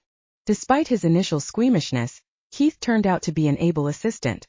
My nephew might have been part werewolf, but Dale's blood also flowed quite strongly through his veins, and the kid's hands didn't shake as he used tweezers to pull upwards on a membrane, allowing his father to slice through the proffered layer without touching the baby that lay underneath.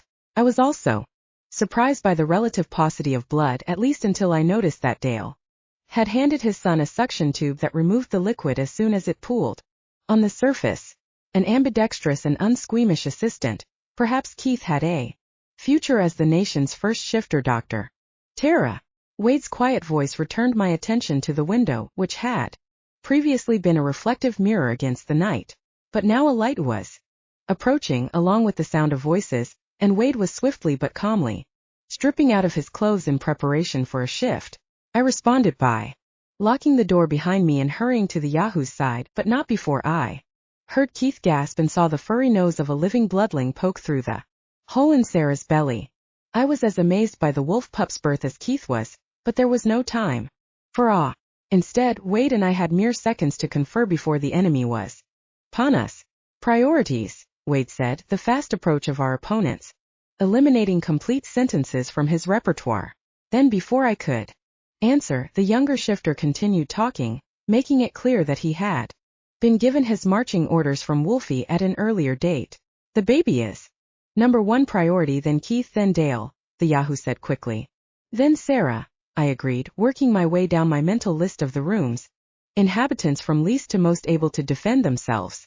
Although the pack princess currently sported a gaping hole in her abdomen, I hoped that her ex-mate wouldn't be interested in spilling the girl's blood, and I knew that she was better able to hold off the invaders than either Keith or Dale might be. But she was still in obvious need of protection. No, Wade disagreed. Then you. The Yahoo's nostrils flared, but his eyes met mine firmly, refusing to back down even though he knew that I didn't like what he had to say.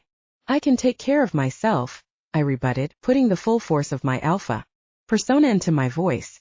But Wade just smiled and patted me on the shoulder before shifting into wolf form without a verbal reply.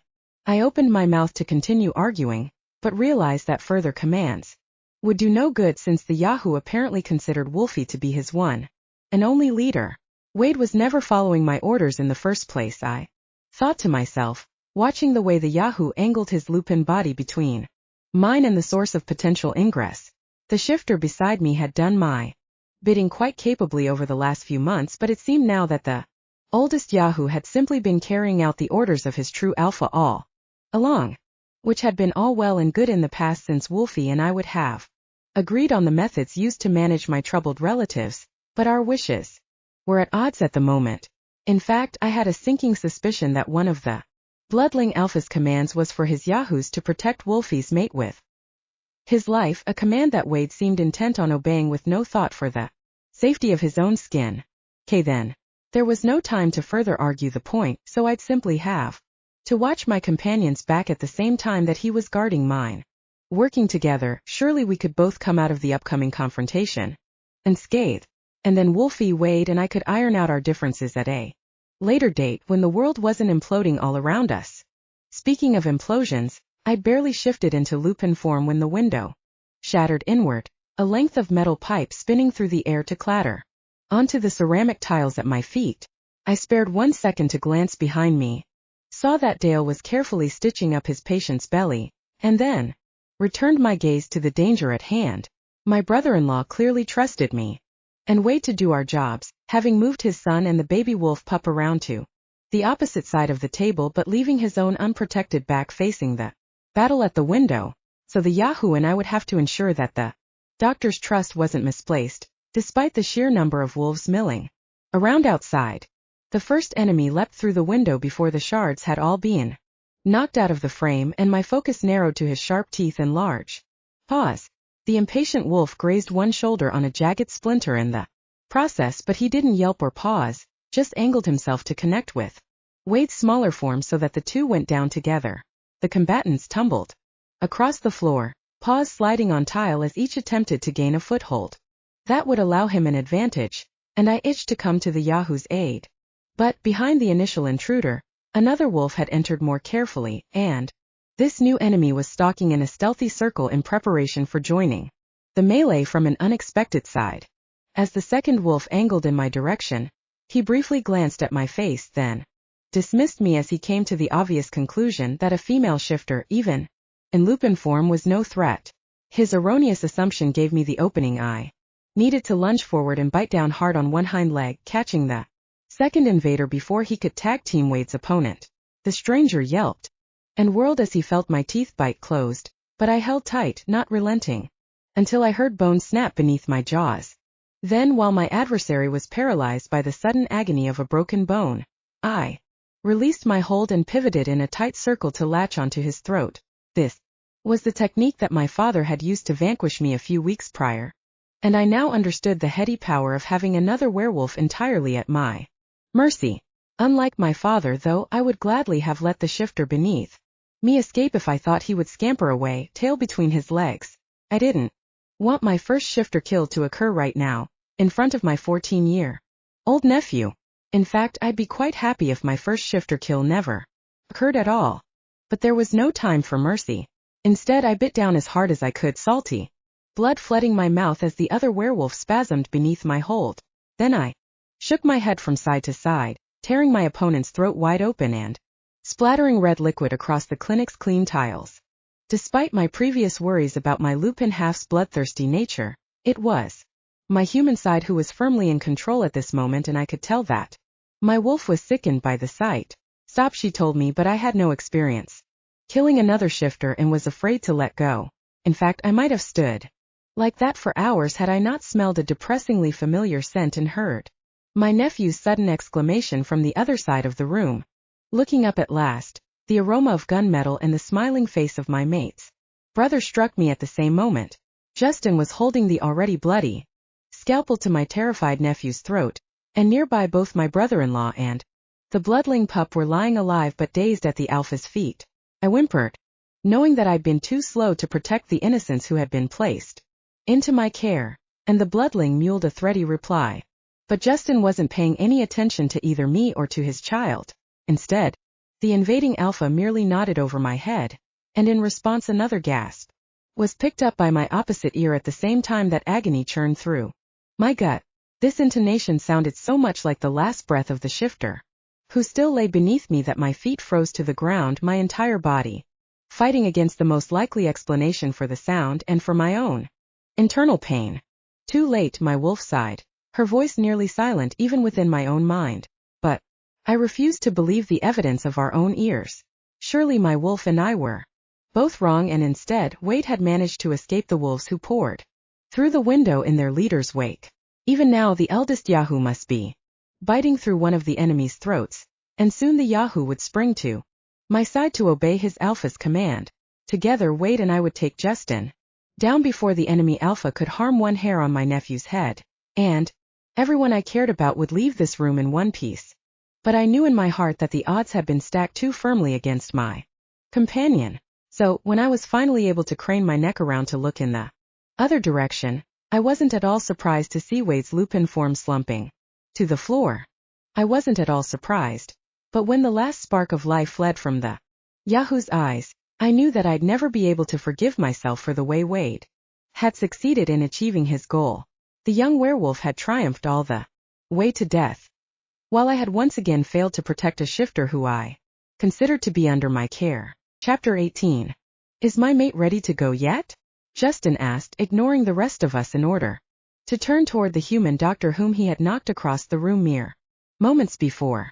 Dale was too tongue-tied to reply, but Sarah answered for him, wordlessly picking herself up off the table, then shifting into lupin form. The moment her feet hit the ground, I fully expected the pack princess to leap toward her ex-mate with fangs bared. As soon as she was standing on 4 paws, or at least to pick up the bloodling that had fallen out of Keith's arms and tumbled to the ground at his feet. After all, how could a mother ignore the tiny pup that was mewling loudly on the ground, begging for her attention? But instead the bloodling caught the ear of its father instead, whose foot struck out, knocking the baby wolf out of his way. Clearly, Justin didn't consider the baby to be his son or daughter, just an annoying animal to be silenced. And the bloodling obeyed, squealing once before going still. I winced in sympathy, but mimicked the wolf pup's bid for invisibility, racking my brain to think of a way to protect both the bloodling and my nephew from Justin's sadistic gaze. What we really needed, I decided, was a distraction so that the bloodling's mother would have the opportunity to come to her child's aid. To my relief, I saw that my brother-in-law had come up with the exact same idea, which he immediately acted upon by taking a step toward his own son. And although my brother-in-law's forward momentum was instantly quelled by Justin's glare, Dale's sally had worked. However, momentarily the alpha's eyes had left his mate, and I shot the girl a quick glance, hoping that Sarah would realize that this distraction was the opening she needed to protect her child. The pack princess was close enough to grab the bloodling in her teeth and leap through the window before Justin's underlings could prevent her escape, and I knew from experience that, in lupin form, the exertion wouldn't be beyond the new mother's abilities despite her recent surgery. So I tensed, ready to head off the shifters who still gathered around Wade's body beneath the open window. And then I gaped as the mother wolf instead used her teeth to gently pick up my discarded black dress before patting over to rub one shoulder affectionately against her mate's leg. "Good," Justin said shortly, but the single word was enough to set the pack princess's tail wagging and my mind whirling. I clearly read the entire situation incorrectly, thinking that Sarah held no value for her mate and he none for her. Why had I never taken the time to analyze her inner wolf's behavior when the pair crossed paths at all? Pack? Given the affection that seemed to be flowing between Sarah and Justin now, it was obvious that the pack princess's wolf must have been frolicking at the sight of her mate a few days earlier, just as mine had in Wolfie's proximity. Only a fool could have missed those obvious signs. A fool? Or someone who sorely wished to believe that Sarah really was my friend and pack mate, not a traitor coldly planted into our midst. Meanwhile, Justin's wolf appeared to share Sarah's tender feelings, even if his human side hid the attraction beneath an impassive exterior. And as I met Dale's gaze from across the room, I belatedly realized the purpose behind the duo's deception. The doctor, currently facing off against werewolves with me, was the only medical professional with the knowledge to operate on a shifter. And thus Dale was the only doctor likely to ensure that a werewolf pregnant with a bloodling baby would survive, which in turn suggested that Sarah hadn't been the only one pulling the wool over my eyes. Justin must have tossed his mate in our direction with the full knowledge that Wolfie and I were likely to bring Dale into the picture as soon as we realized Sarah's state. Meanwhile, the pack princess had simply played along with my assumptions, waiting until she was shed of the wolf pup within her womb before returning to the arms of her loving spouse. Well, loving might have been an overstatement, but after pulling my nephew alongside him as he edged his way to the window, Justin did bark at his underlings until several turned two-legged and carefully lifted the pack princess out of the room. The others soon followed in her wake, and then Justin was the final invader remaining inside the clinic. My nephew clutched in one strong arm to ensure the alpha's own safe escape.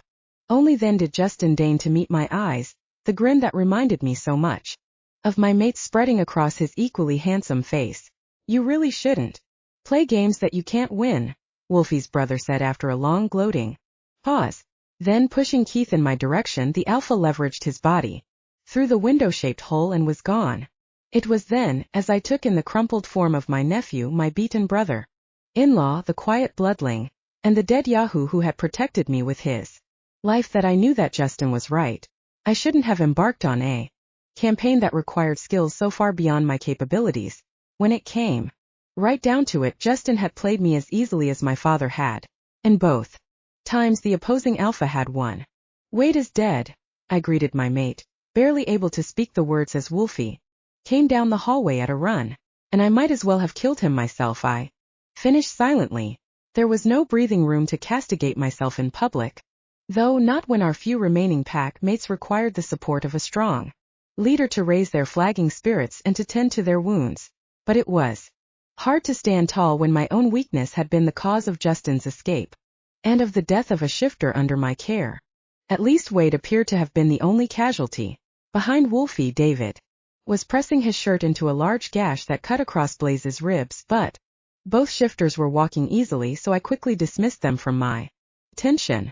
Meanwhile, the tiny wolf pup that I'd scooped up moments earlier was gnawing at my finger with needle teeth, and both Keith and his father were standing unharmed at my back, but even the bloodling's furry warmth couldn't make up for the loss of the Yahoo who had stood so staunchly by my side, and whom I'd been unable to save.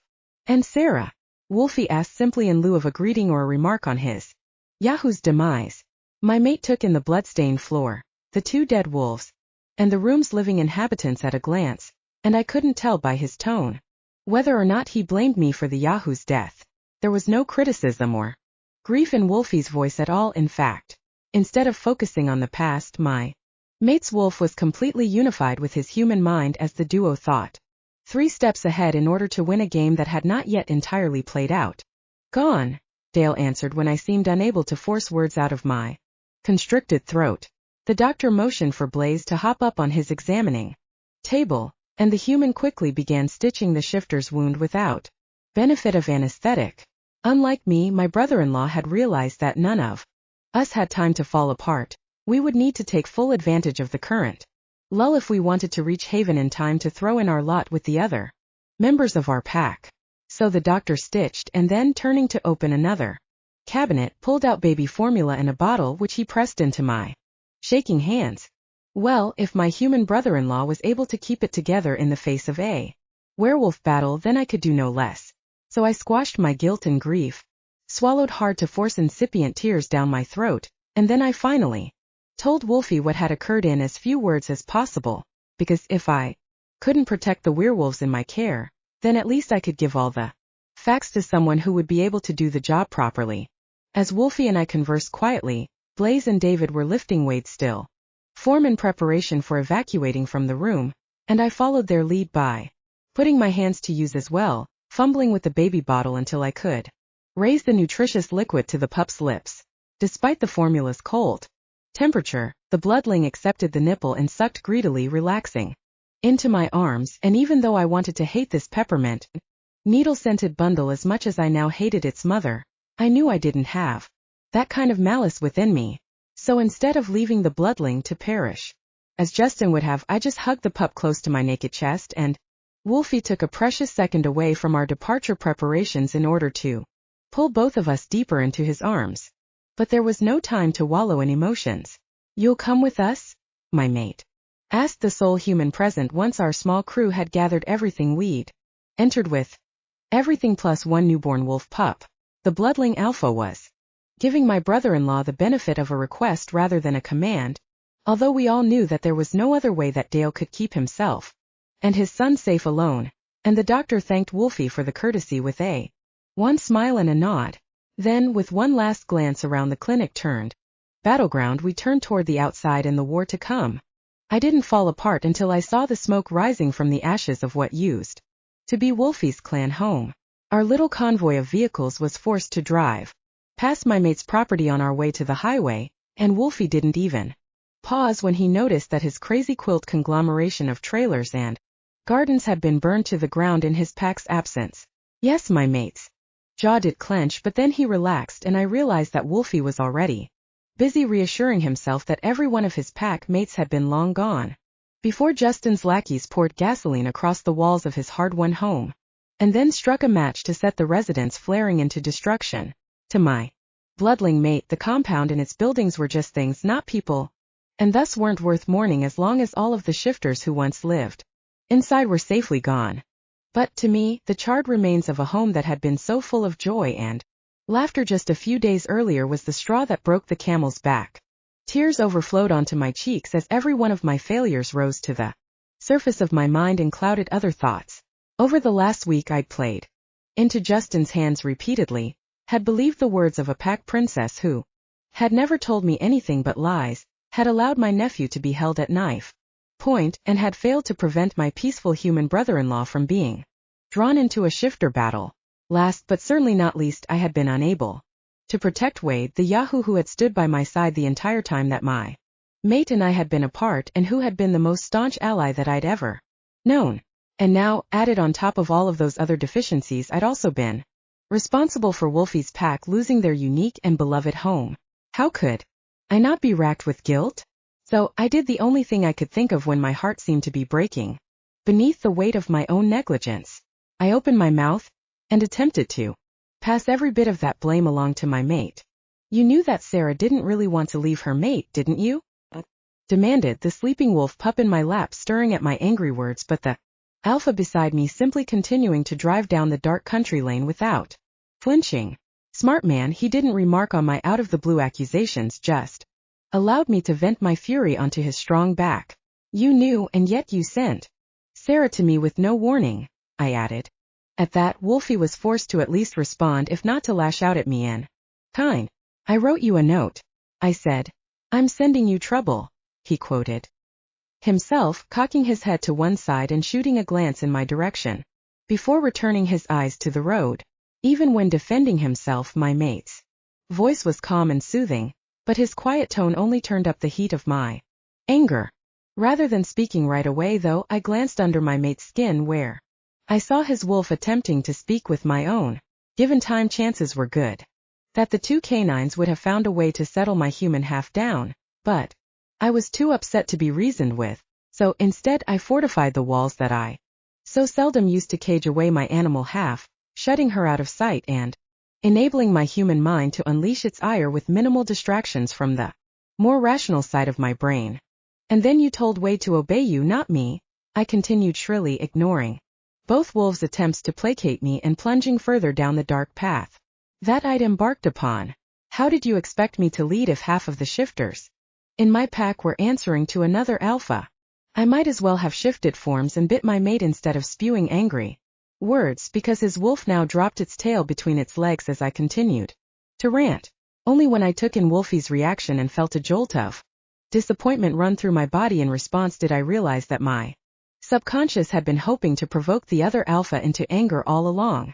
I wanted my mate to yell at me, to say that I was a failure, that my pack would be better off without a weak woman at its head.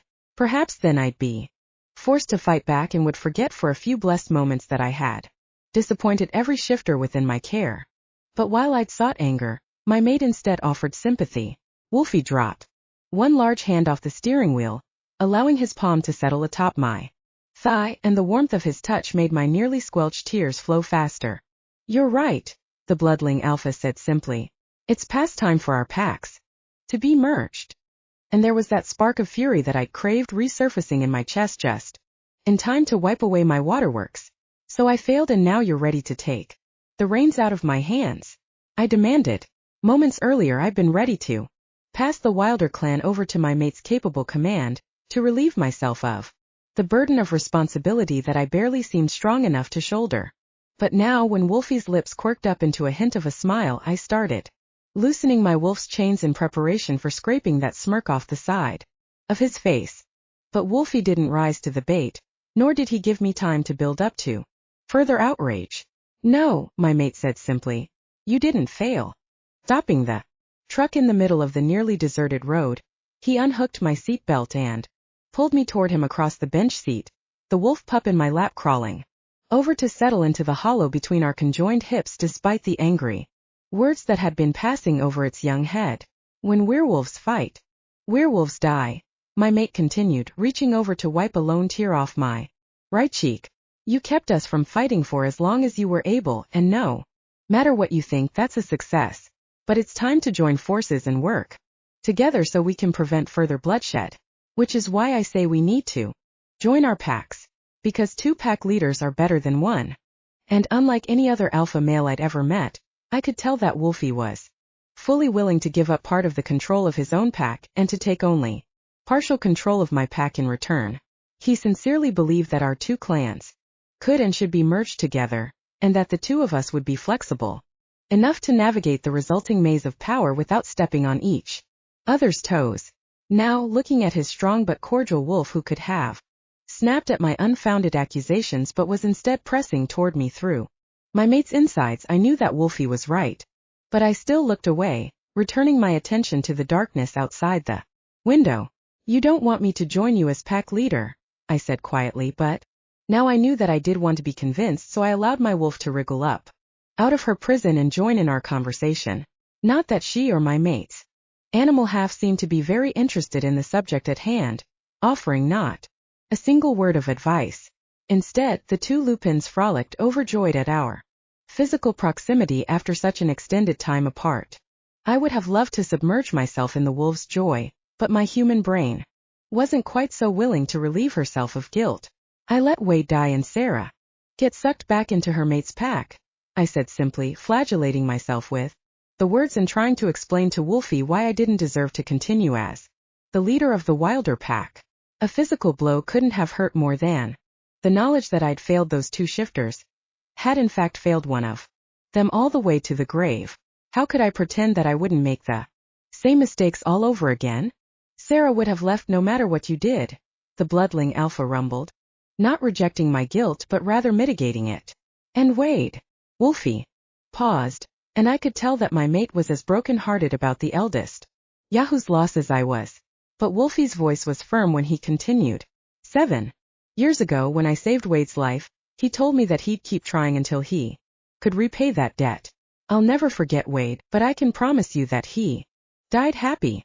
So when a younger Yahoo beeped his horn impatiently from the car behind us, I was forced to accept Wolfie's absolution.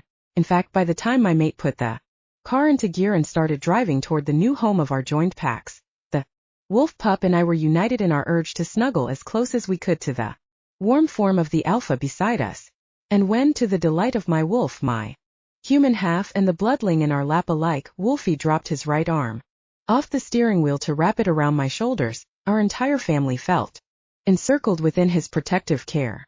Perhaps together Wolfie and I could similarly guard all of the shifters who called us chief. Dropping my head onto my mate's chest and closing my eyes, I relaxed at last, into the belief that every part of the pack of my heart might soon be united. Chapter 19. Ready or not, here I come.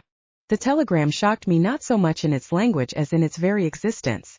Dozens of Haven werewolves plus Wolfie's transplanted pack had traded off guard duty throughout the night, fully expecting Justin to bring the battle to our doorstep at any moment. So no one was surprised by this dawn sally. No one except me, that is. Why the astonishment? Well, this second missive reminded me far too much of an earlier telegram and of a message that had given me the strength to avoid my mate at all pack. And now I realized that my telegram-inspired evasion had played right into Justin's hands by keeping Sarah within the Wilder pack until she went into labor. You never sent me a telegram while we were apart, did you? I asked my mate quietly as we stood side by side on the doorstep of Cricket's home. Wolfie simply shook his head, his sharp gaze taking in my distress, but he didn't ask for details. There was no time now to share the tale of how I had once again been hoodwinked by his brother, and the particulars didn't really matter this time around anyway, because I refused to let Justin shake my focus again with childish tricks. Haven was where Wolfie and I had chosen to make our stand, and we would defeat the invading pack that was even now rumbling toward us up the driveway. There was simply no other alternative except success. We're ready, my mate said simply, following my train of thought with ease. And although his reassurance was primarily meant for my ears, he raised his voice slightly so that the ever-present shifters around us could make out his words. There'd been some dissent already among my more straight-laced relatives, their growing unhappiness with my own leadership exacerbated by Wolfie's presence, but no one seemed willing to provoke my mate with outright argument. Instead, the werewolves around us just kept their heads down and busied themselves by preparing for the imminent invasion. We didn't have long to wait. Dozens of black SUVs, so much like the ones my father loved to send out to intimidate other packs, crunched up the gravel. drive and then halted with geometric precision atop the carefully manicured grass in our central green. No regard for landscaping, Wolfie said lightly, and I could feel the tension levels around us ease slightly. If our pack leader could joke about tire marks on our perfect lawn, then surely no shifter would be harmed today. Unfortunately, I could tell that Wolfie's humor was just a bluff, because his lupin half wasn't resting calmly on its paws, but was instead rising up behind their shared eyes and growling softly as my mate's brother stepped out of the lead vehicle and onto wilder ground. And when Justin strode up the steps to the porch, too confident in his own power to even wait for the protection of an entourage, then held out his right hand to his sibling, I could tell that my mate was restraining his inner wolf with an iron hand. "Brother," Justin said, the greeting cordial even though there was no warmth in his tone. But the younger sibling simply raised an eyebrow and rejected the proffered handshake, causing Justin to take a step back in response and to drop all semblance of civility. "Well, if that's the way you want it to be, then you have 5 minutes to leave before I torch this place too," the older pack leader said. Justin's words still lacked heat, but since several of us had driven past Wolfie's former home just hours before, we knew he wasn't joking. I forced my muscles not to quiver in response to the threat, and I could feel the other shifters around us similarly working hard to maintain their own composure. But I also had to wonder how Justin could be so sure that we'd simply roll over and show him our bellies when our own force was at least as impressive as his own. The lawn in front of Cricket's home was already lined with my uncles and cousins, members of Wolfie's pack interspersed for added manpower. As I sought reassurance by passing my gaze across the assembled crew, I saw cousin Milo, who had scared me to death a couple of months earlier when he was sent to do my father's bidding, and who surely appeared equally ominous to members of Justin's invading pack. The Yahoo Glen wasn't quite as imposing as his now deceased companion Wade, but the young male possessed some of my own mates' calm determination, and I could see that the surrounding shifters felt more at ease because of his nearby strength. Then there were my 5 uncles, some of whom had been thorns in my side, but all of whom would surely stand up to protect hearth and home. So why exactly would Justin expect us to simply back down on his say-so? The question was answered when I caught my 2 most difficult uncles meeting each other's eyes and exchanging a nod across the crowd. Next, both shot their glances toward the trio of alphas standing on the porch above them, but rather than seeking out my or even Wolfie's permission, the third nod stemmed from an unexpected source, my invading brother-in-law. And in response to Justin's Ascent, I was shocked to see 4 of my uncles and a good number of my cousins turning away from the pack's traditional home base, gathering up women and children who were flowing out of the nearby houses toward them, and slowly making their way toward the SUVs arrayed across the green. But I regretted letting that single word escape from my lips as soon as I'd spoken, because Justin clearly reveled in my lapse. "You didn't really think that strong shifters like your uncles would be willing to take orders from a female?" Justin replied with a smirk. Unfortunately, Justin's barb appeared to be based in reality. The lawn in front of Cricket's home, which had been packed with shifter bodies mere moments earlier, was already emptying out as nearly every Wilder who had remained behind during Wolfie's and my clan separation peeled away. To add insult to injury, the presence of packed bags in the hands of the traitors' families further proved that this desertion wasn't a spur-of-the-moment decision. Instead, my relatives had been planning to flee haven like rats from a sinking ship, and there was nothing to do but watch as the shifters whom I had striven so hard to support left me for a more powerful pack leader and a more traditional pack. Not everyone fled from confrontation, though. No member of Wolfie's pack, of course, would dream of betraying his alpha, and my cousin David stood firm beside the Yahoo who had transformed from rival to companion-at-arms in a matter of hours. In addition, several of the young adult Wilders who had spent recent weeks in my mate's pack also remained behind, or at least hovered, pulled in one direction by their parents' mandates, but in another by their hearts and souls. So Wolfie, at least, had been able to win the loyalties of a few of my cousins, even if I'd apparently failed dramatically at integrating their parents into my new and improved pack. The reminder that Wolfie had known what to do in the past made me hope that he would also know what to do now. So I turned toward my mate in search of support, a solution, anything. But the bloodling alpha seemed surprisingly willing to accept his brother's coup. Of course you're welcome to take any shifter who wants to go, Wolfie said simply, writing off 2/3 of my family with a dozen words. Justin smiled in triumph at the same time that I dropped his brother's hand in shock. Meanwhile, below us, a murmur of voices suggested that the members of our combined pack were also greeting my mate's uncharacteristic surrender with confusion. Since when did Wolfie cede his responsibilities so easily? Since never apparently. As long as they want to go, my mate repeated. As he spoke, the bloodling alpha's gaze roamed across the Wilders who had spent the last few months in his camp, and in reply, 2 teenage girls paused as they trailed behind their parents on the way to the black SUVs.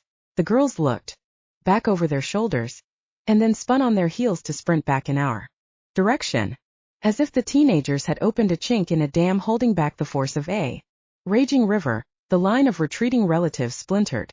Few continued toward Justin's vehicles, but most circled back around to face in our direction, and for a moment I allowed myself to hope that Wolfie had called the invaders' bluff and that now the elder Young's pack would leave us alone. At last. Perhaps we'd all finish this day no worse off than we'd begun it, with my relatives safe from Justin's greedy regard and with no blood spilled across our perfect lawn. But an immediate surrender was far too much to hope for. Inches away from me, on the porch, Justin's nostrils flared in irritation, but he squashed any further show of anger and simply held up a hand before the girls could scamper past him up onto the porch and into the safety of Cricket's house. In response, the teenagers and all of my other relatives paused in their flight. Do you really think you can prevail against the full force of the Young clan? The elder brother demanded, and at his words shifters emerged from SUVs by the dozen. I stifled a gasp as I realized that Justin had not only brought his own pack mates for backup but that he'd also included the cream of the Cooper and Gray clans who had camped nearby at all pack. All told, there must have been 100 male shifters waiting beside the vehicles parked in Havens Green, and despite werewolf tendencies to consider weapons taboo, at least a few were armed to the teeth. But Wolfie wasn't daunted. Do you really want to challenge me? My mate rebutted, reminding his brother of Justin's frequent defeats at Wolfie's hands when both were teenagers, and I relaxed just the tiniest bit because Justin wasn't safely surrounded by his pack mates. The elder Young was perched precariously on Cricket's porch, the soldiers in his army far below. If it came right down to it, all of us knew that Wolfie could tear his brother to shreds before the first shifter could raise a gun to his shoulder and fire. And Wolfie was betting that his sibling had too strong of a self-preservation instinct to risk his own demise. But Justin also wasn't willing to back down. And why should he when even my Wilder relatives were wavering between making a stand with me and Wolfie or fleeing for the dubious safety of Justin's pack? So the alpha siblings' gazes met and locked, and I could feel the battle that I'd thought safely sidestepped now heating back up, only this time with more serious weapons than teeth and claws threatening my pack mates from the opposing side. And I don't doubt in the least that Haven ground would soon have been watered with blood, had the cavalry not taken that opportunity to arrive. Of course, I don't mean that our rescuers were literally cavalry. We're werewolves, remember? Horses aren't fans. But the wolves who came streaming out of the woods by the dozen were so numerous that the sound of their paws hitting earth resembled hoof beats, and I certainly felt as if mounted reinforcements were riding to our aid as the outpack shifters galloped toward Haven's central green. Equally heartening was the recognition of familiar scents and shapes among the newly arrived werewolves, and the ensuing realization that I hadn't wasted all of that alliance-building time at Allpack after all. Yes, perhaps I'd been tricked into steering clear of my mate due to Justin's telegram, but the hours spent conversing with other alphas had clearly proven productive if I gauged their worth by the rich and enticing fruit now being born from my parlaying. Recognized Camilla's young husband Chad, his burly wolf surrounded by equally burly cousins, and saw that the gawky Gavin Griffin led a score of his own relatives at the back of the merged pack. There were Reeds and Prices present as well, their numbers more than evening up the field with 6 packs now united against Justin's mere 3, and I hoped that, even with firepower at his disposal, Justin would finally be forced to think twice before attacking so many powerful werewolves. But it was the grizzled wolf at the head of the pack who took my breath away. Less than a week ago, when I'd led my relatives through our pre-all pack hunt, then watched my clan dissolve into a mass of backbiting strangers. I'd assumed that the mysterious alpha who had come to observe was writing us all off.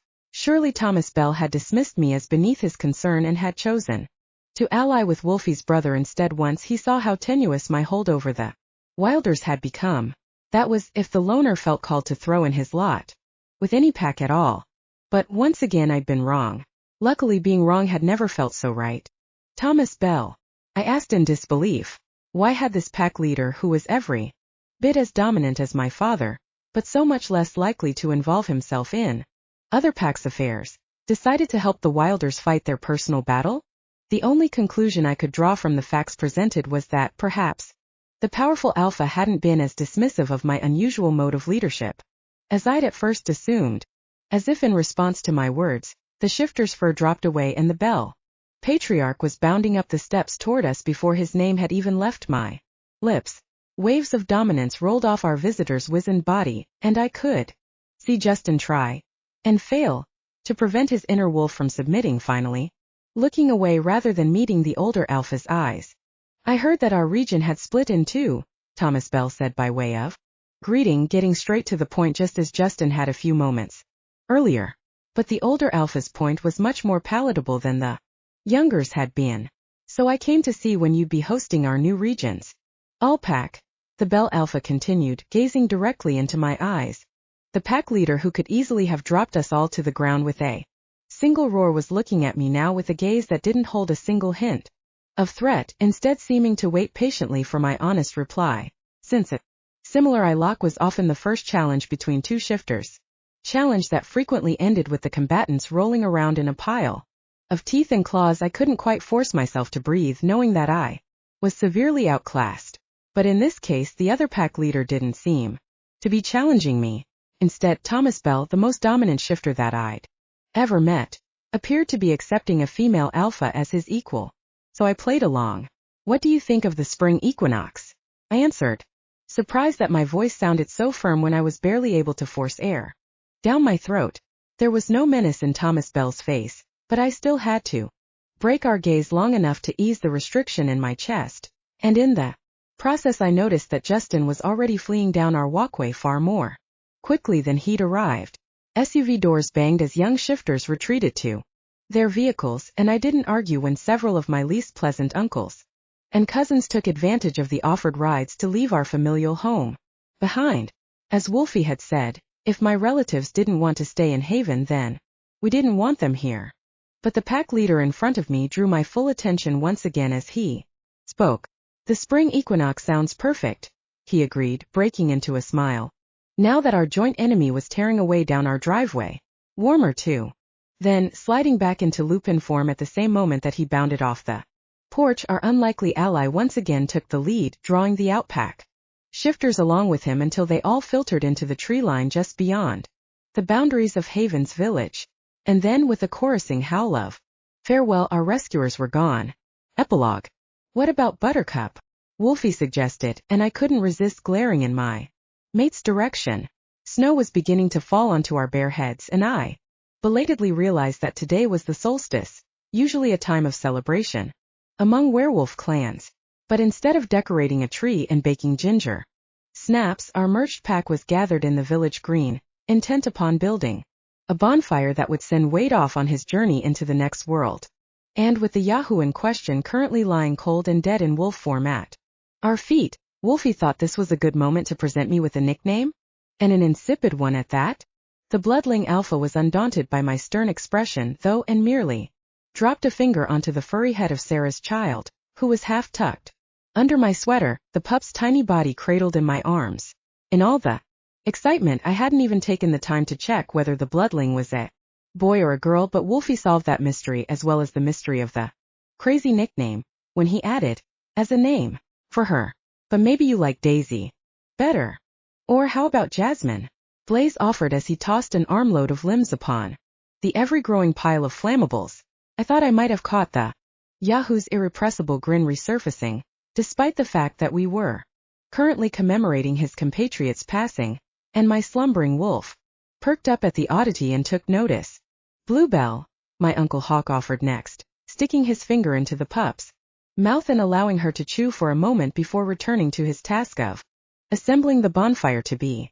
It meant something that a Wilder of my father's generation was willing to help name a bloodling, even if Hawk's suggested moniker wasn't particularly apropos, and I felt the tiniest trickle of warmth re-enter my cold limbs when I also noticed that our bonfire building effort wasn't divided along familial lines, but instead involved both Wilders and members of Wolfie's pack working side by side in cordial, if somber, camaraderie. Perhaps this joint pack that Wolfie and I were trying to build wasn't doomed to failure after all. Perhaps my relatives could be pulled out of the 19th century. Wolfie's pack would come down from their 21st century cloud and we'd meet in the middle right here in Haven. Petunia, Cricket offered, coming up behind me and tilting her tray of hot chocolate in my general direction. It was only when my stepmother joined in the debate that I realized I was being teased, and I thanked the older woman with a smile as I pushed the bloodling pup further into the crook of one arm, so I could accept the mug out of her hands with the other. Girly names had always made me roll my eyes when I'd been growing up, and Cricket, of all people, should know that Petunia was the worst of the lot in that regard. So, the knowledge that my stepmother felt safe enough after the just past ruckus to needle me with flower names warmed my heart just as much as the heat from the drink warmed my hands. But while I appreciated my packmate's teasing, the truth was that I didn't want to name this wolf pup at all. Not when choosing a label would seal my fate as protector of a baby too delicate and needy to be entrusted into my dubious care. My reservations were also based upon the memory of the way the pup's mother and father had both betrayed me in the worst possible way, and I had a sinking suspicion that the baby shifter in my arms wasn't done bringing harm to our pack. What was to prevent Justin from waking up one morning and deciding that he wanted to reclaim his daughter after all? Or if Justin had indeed forgotten about this bloodling, mightn't the father's bad blood show through as soon as the wolfling in question turned two-legged in her early teens? Would I really be able to survive another betrayal? This time from someone whom I already thought of as my daughter? My mate's wolf watched me through the human's kind eyes, giving me all the time I needed to come to the same conclusion that he and the rest of the pack had clearly already achieved. Yes, all of those possibilities might lie in this wolf pup's future. But I loved her anyway, and thus she deserved a name. But not a girly name, I rebutted, holding the bloodling up to face the assembled shifters, one hand under each tiny armpit as she dangled in the cold solstice air. In response, the newborn yawned large, showing minuscule baby teeth, and then she whimpered a complaint at the biting wind. She's strong and dangerous, see? I continued, smiling despite myself. So she needs a strong and dangerous name. At that moment, the fire that Hawk had been carefully nurturing took hold, fingers of flame shooting up through the layered branches to reach toward the darkening sky. And even though the death of a beloved comrade didn't seem like something to be cheering about, every shifter present released a joint whoop, the traditional opening of a werewolf funeral, because Wade's life was worth celebrating even if that life had been far too short. But before I could open the ceremony or return to our previous topic of the bloodling's name, the back of my neck prickled and I turned to find my father standing behind me in human form. Like my mate had before him, the chief reached out to run one finger down the pup's back, and for a split second my father's battle with his own inner wolf seemed to ease. "Ember," he said at last, the single word seeming to offer up every ounce of the approval that I'd always yearned for, but had never before heard enter my father's voice. But before I could ask whether the chief really was content with the way our all-pack campaign had ended, the old shifter was falling back down onto 4 feet, his loop in half-season control as it had so frequently in the past. Still, rather than fleeing, the chief simply stood beside us this time around, waiting with the rest of the pack for the bonfire's flames to build enough force to consume our lost Yahoo's inanimate body. "Ember Wilder," I agreed quietly, releasing my father's gaze in order to seek out the eyes of my mate. But Wolfie shook his head in denial. "Ember Wilder young," he countered. And then Glenn and Blaze were swinging their companion's silent body between them and tossing the lost Yahoo up and over into the heart of the flames. Sparks exploded into the air, and from the hillsides around us, the chorus of outpack werewolves proved that Thomas Bell and his contingent had lingered on. our borders long enough to watch this final leap of the young shifter who had given his life for the safety of our clan. It was then, while peering down into the blazing coals that formed the foundation of the bonfire, that I accepted every single shifter clustered together in this wintry meadow as part of my pack. Scary cousin. Drew, I'd love him if I had to, just as much as I loved the intrepid one in fact, who had been dragging firewood out of the forest for hours despite her injured arm. I would love the Wilders, the Yahoos, my mate, and even little Ember, who had snuggled her way back down beneath my sweater to lie warm against my breast. Because it didn't matter where the bloodling had come from. She was here now. And like all of the other werewolves around us, Ember was